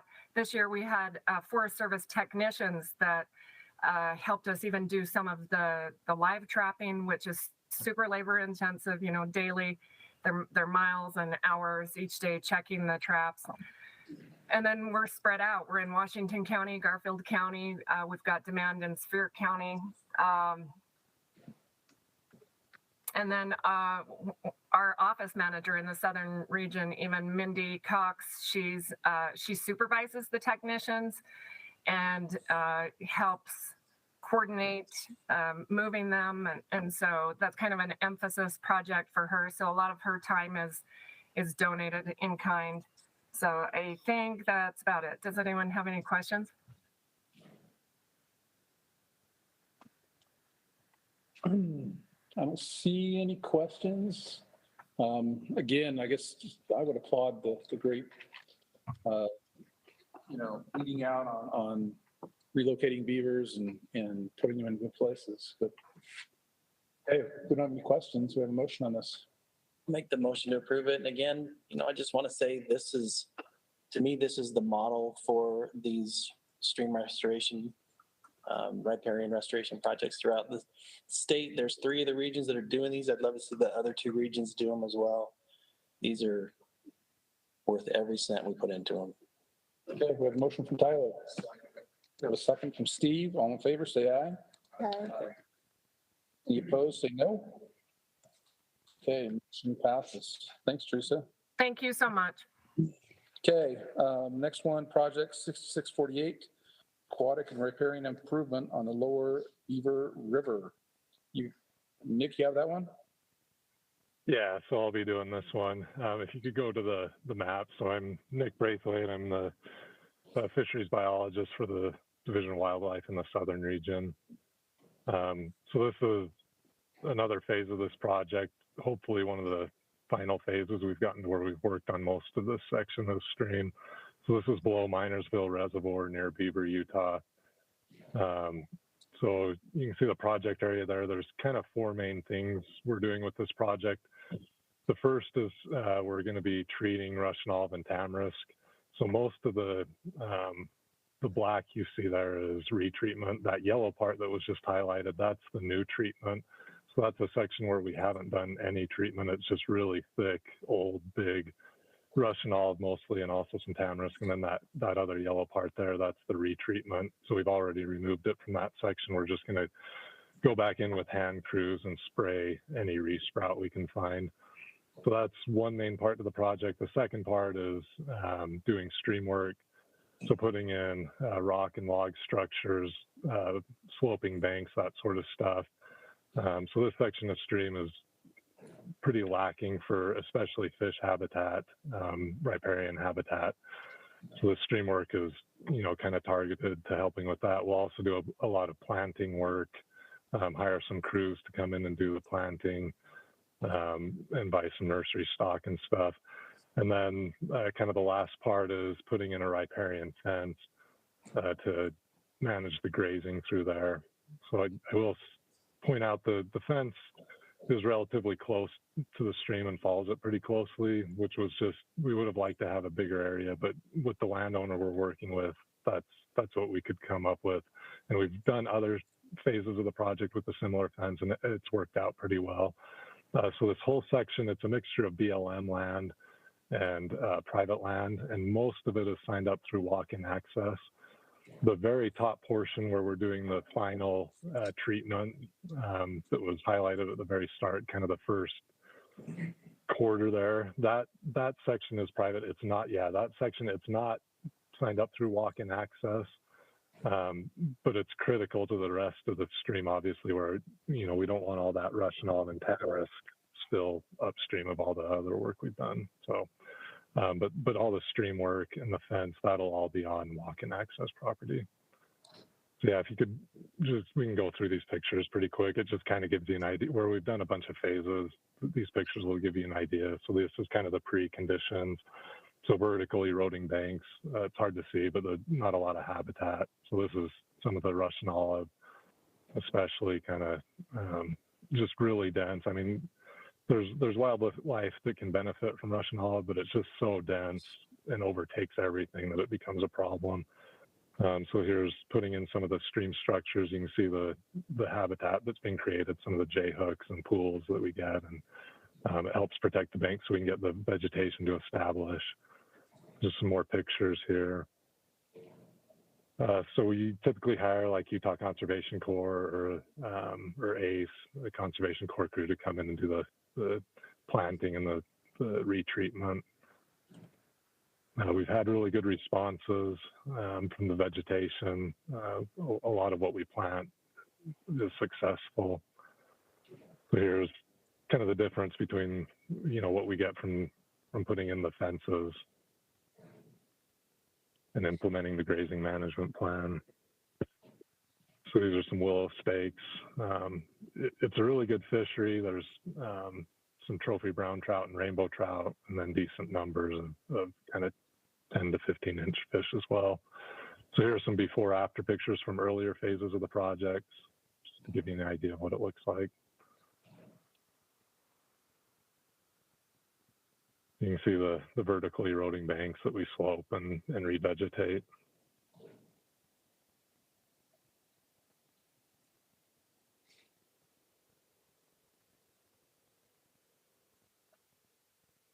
And then here's some of the kind of more upland before after.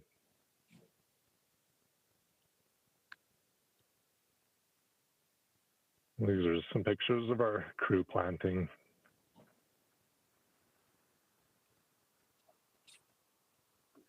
We did a little bit bigger planting effort in the last phase and felt like it paid off. So that's reflected in the budget. We've got a little bit more money in there to do another bigger planting project after we're done.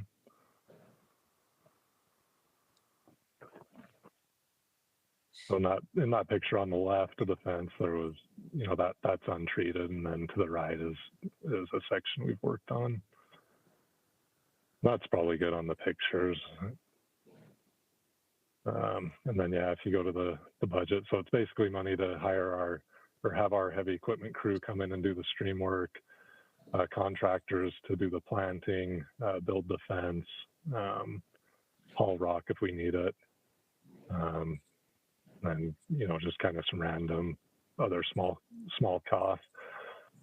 And then for funding, most of the money is going to be coming from NRCS, but then we weren't able to get it all covered. So we were asking for a little bit from Habitat Council. We were also able to get a little bit of money from Fish and Wildlife Service.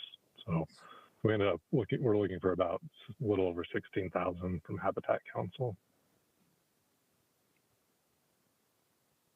And and then we split it up, 5% big game, 5% upland, 10% waterfowl, 8% sport fish. In the past, we've put non-game fish. We're hoping to get southern leather-side chub in there. They're native to the drainage, but they're not in there now. And hopefully we'll get those reintroduced, but that still may be a couple years away.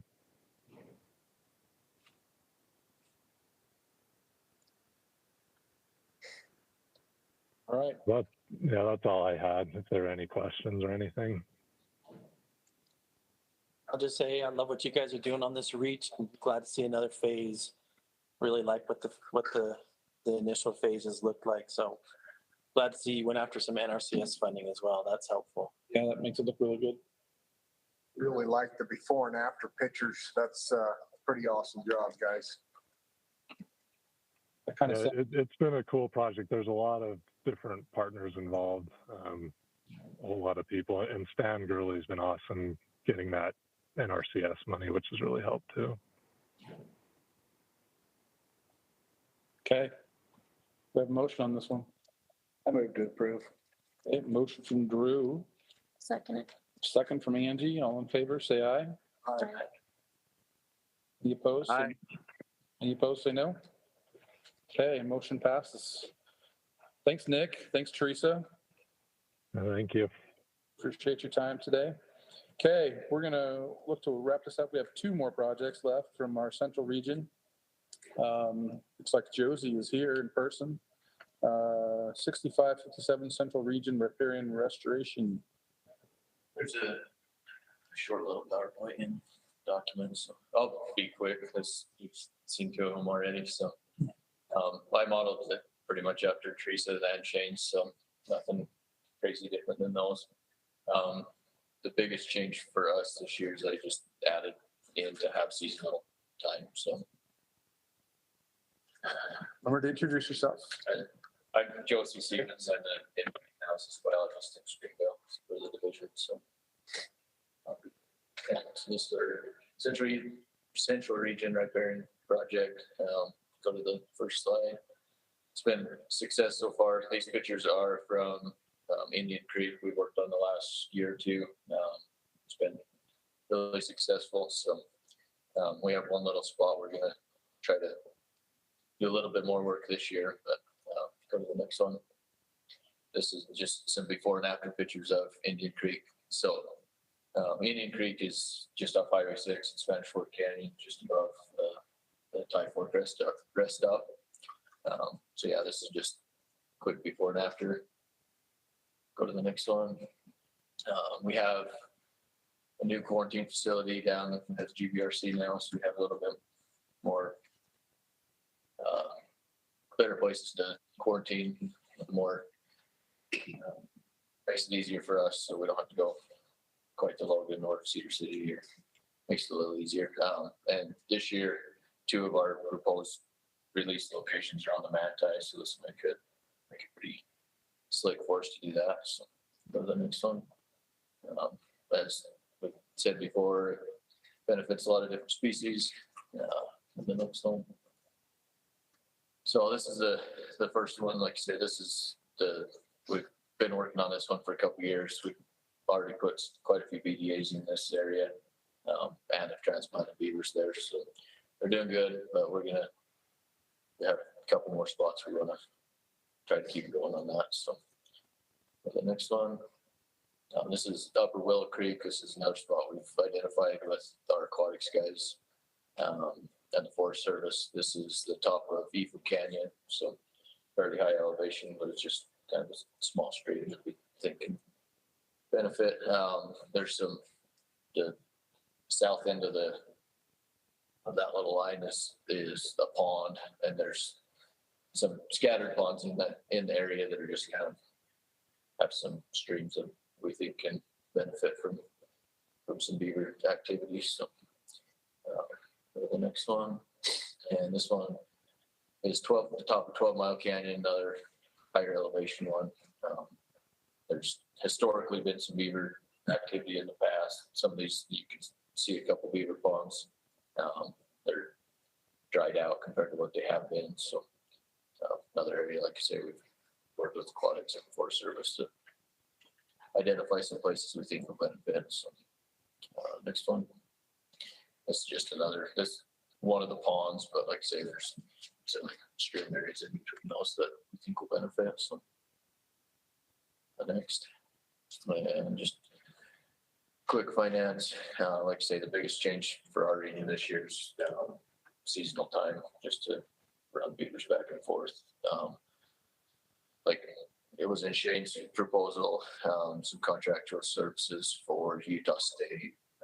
They're catching a lot of beavers for us.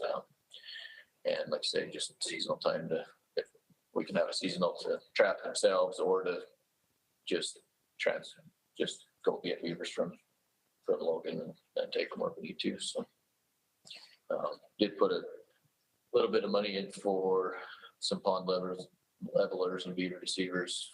We put a couple in on Silver Lake up by Brighton last year. There's another spot we may have to do another one in that area. And then a little bit for some BDAs, mostly in Indian Creek, just to finish that portion of the project. So that's pretty much it. Okay, questions? I have seen this before. So, Not much to approve it. okay, motion from Tyler. Second from Blair. All in favor, say aye. Okay, any opposed, say no. Okay, that motion passes. Okay, thanks, Joe. Our next project 6571 reclamation of the old Chicken Creek East parking lot. So this morning we talked about the new parking lot, and Blue Ribbon was involved with us. This is the old parking lot. This is the old ones. Okay, go ahead.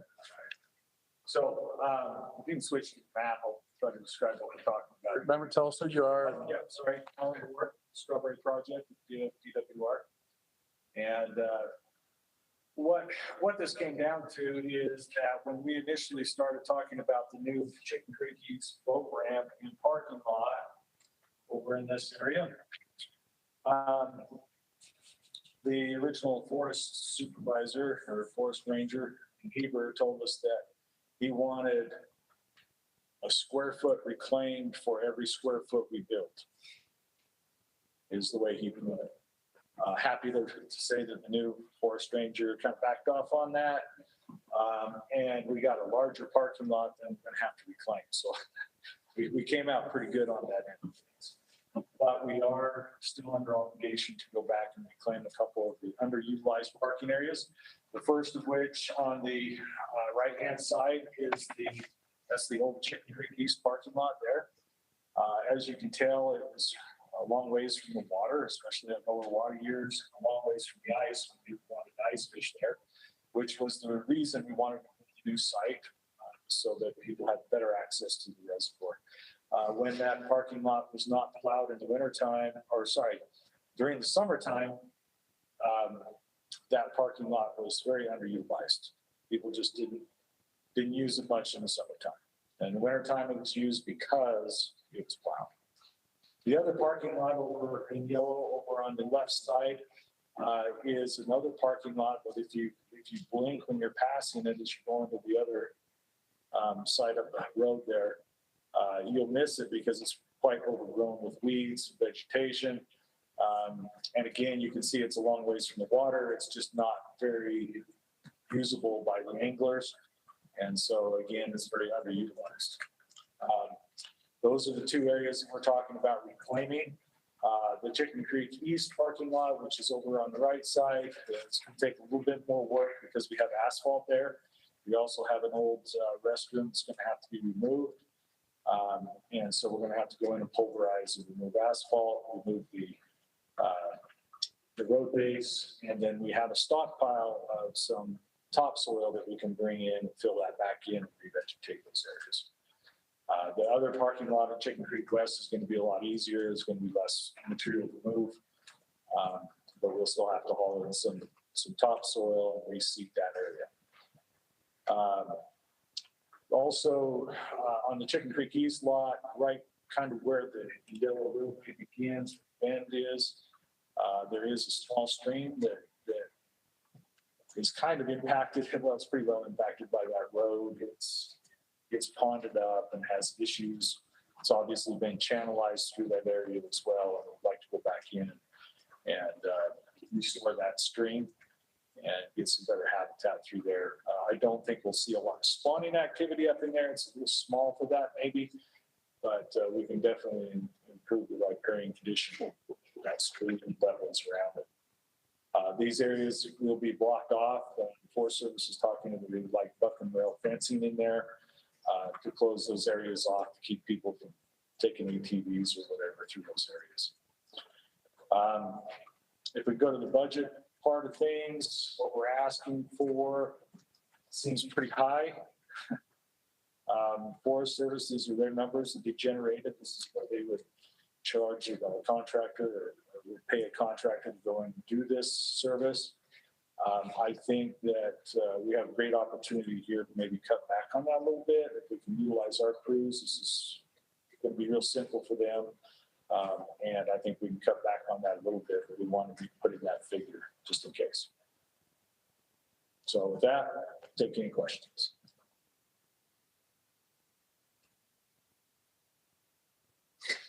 And that last thing you said makes me want to kick it to the next meeting so that you can go talk to our folks and actually get us a real budget. Yeah, I threw some numbers together, back of the envelope kind of stuff, and I think we could do it a little cheaper, but I'm not exactly sure what that price would be. There are a couple of unknowns. Well, the Forest Service has put the numbers in there, so those numbers aren't going to be as far as the pulverizing of the asphalt, the removal of the pit toilet, those will stay the same. Did the Forest Service indicate that they would allow our heavy equipment crew to come and do the work? Yeah, I think on this one, they've had some consternation about allowing us to do that on other projects. But I think this one, I don't think the engineers will have any issue with that. So.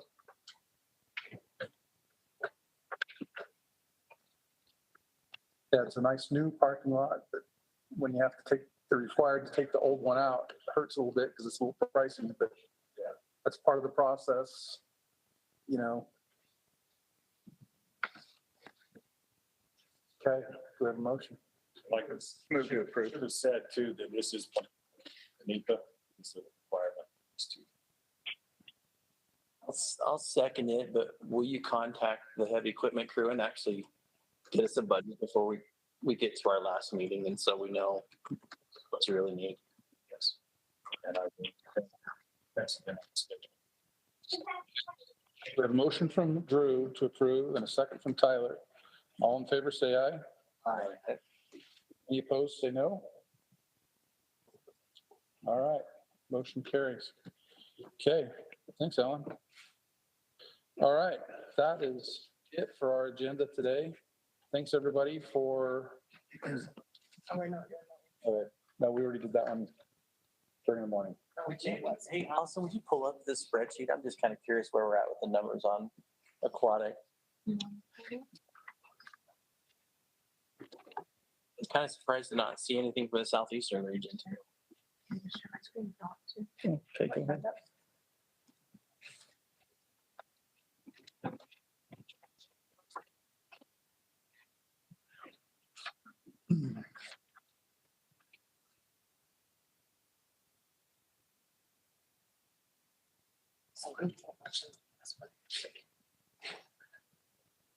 See that? Not make it bigger?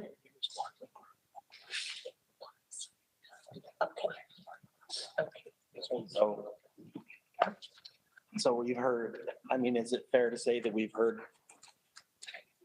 maybe not all of the projects that will hit that sport fish, but most of them?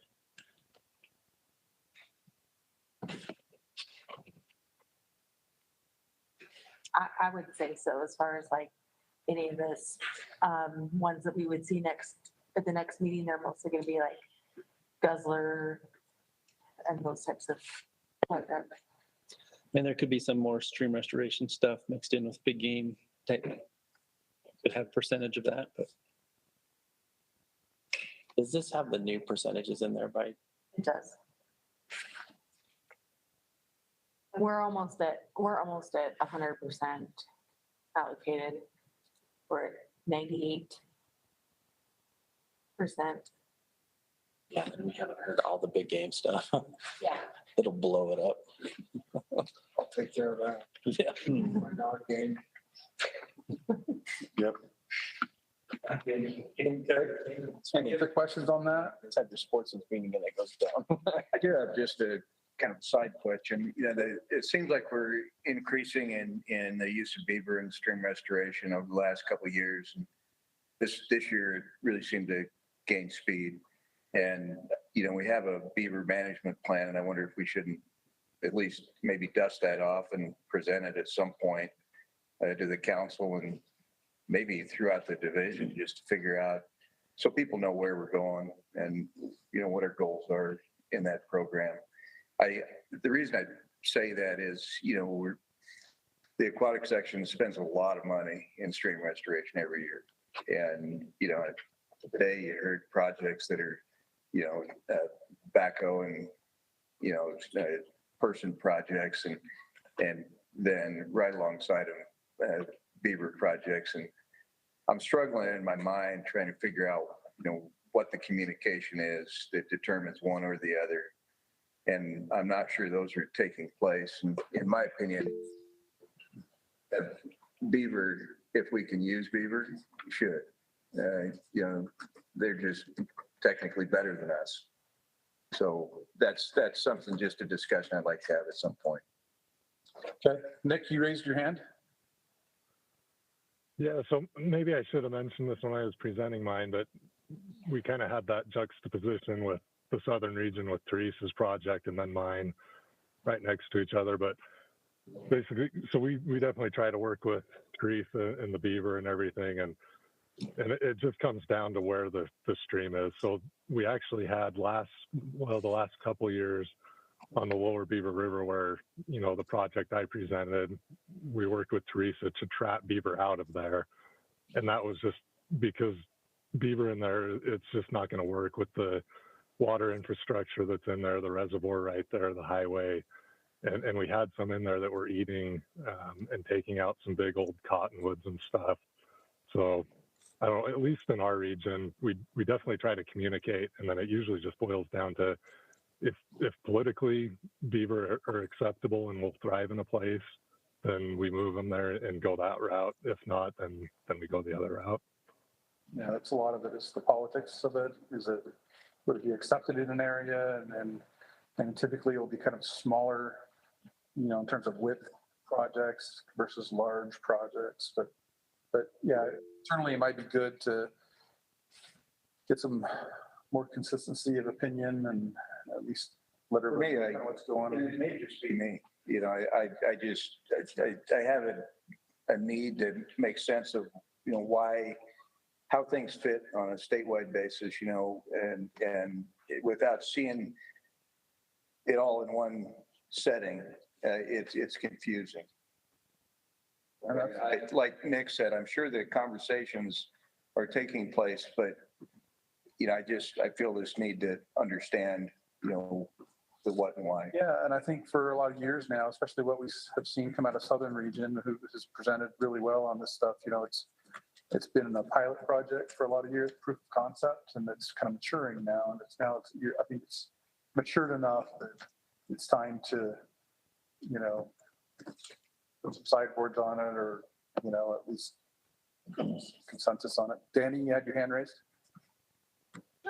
Yeah, I was just going to mention that we also, back in December, had a meeting where we got together all of anybody dealing with beavers across the different sections that kind of crosses aquatics, wildlife, and habitat, and tried to coordinate efforts and make sure that across the state we're on the same page.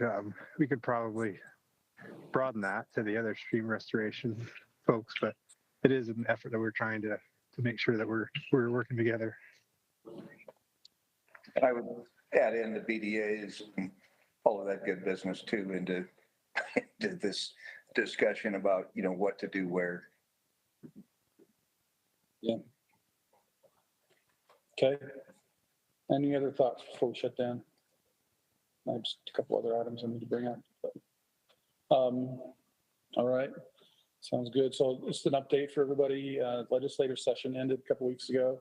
There was some changes made to our habitat account. And the percentages for waterfowl and upland were changed in the legislation. So waterfowl percentage of the amounts were up from 4% to 10%. And the upland was reduced from 12% to 10%. And that was all decided on by legislators. And so, but it did pass the legislature. I have not heard that it has been signed by the governor yet at this point. So I don't know. It was not part of the other, wildlife code amendments bill. It was its own bill. And so it's not going to have the ire of the cougar crab on that bill. So anyway, just so that you know that probably will be our percentages for waterfowl and upland this year is 10 and 10. So. And that's what reflected up on that spreadsheet. And Does this go in effect as soon as the governor signs it, or? It'll go into effect July 1st. Okay. Well, we're approving money for July 1st on, so. Yeah. And just FYI, the upland game and the waterfowl comes out first, and then the big game and sport fish are determined by license sales, and the big game portion went up 3%, and the sport fish went down a little bit. So you got some more money, Steve. Damn. Feel more from the field. Sorry, Drew. Sorry, Drew, Ben. Okay. All right, our next meeting is April 6th, which is a Thursday, and that's only like 3 weeks away. Prior to that, on April 4th, is a sportsman group Conservation permit. conservation permit funding meeting. So a lot of the projects that we fund through Habitat Council, or that don't get funded there, we fund through Habitat Council. And so this is kind of where we start meshing some of these different pots of money into things. So that's a big day for us on the 4th. And then we'll kind of provide an update to the council on the 6th of how that turned out. WRI as a whole, Tyler's program will receive a lot of that benefit, as well lots of other division efforts. And so that'll be a big week, 2 big days there. But our meeting for Habitat Council is April 6th, and that location is back in Salt Lake in room 2000 for that meeting. So, and then the April 4th meeting with the sportsman's groups is at ENR auditorium, like it usually has been. So, and you'll be there. I will be there. You get to see I will be there. Most of us will be there. So anyway, okay, with that, we have a motion to adjourn. Motion to adjourn. Second. Done. We're done. Thank you, everyone.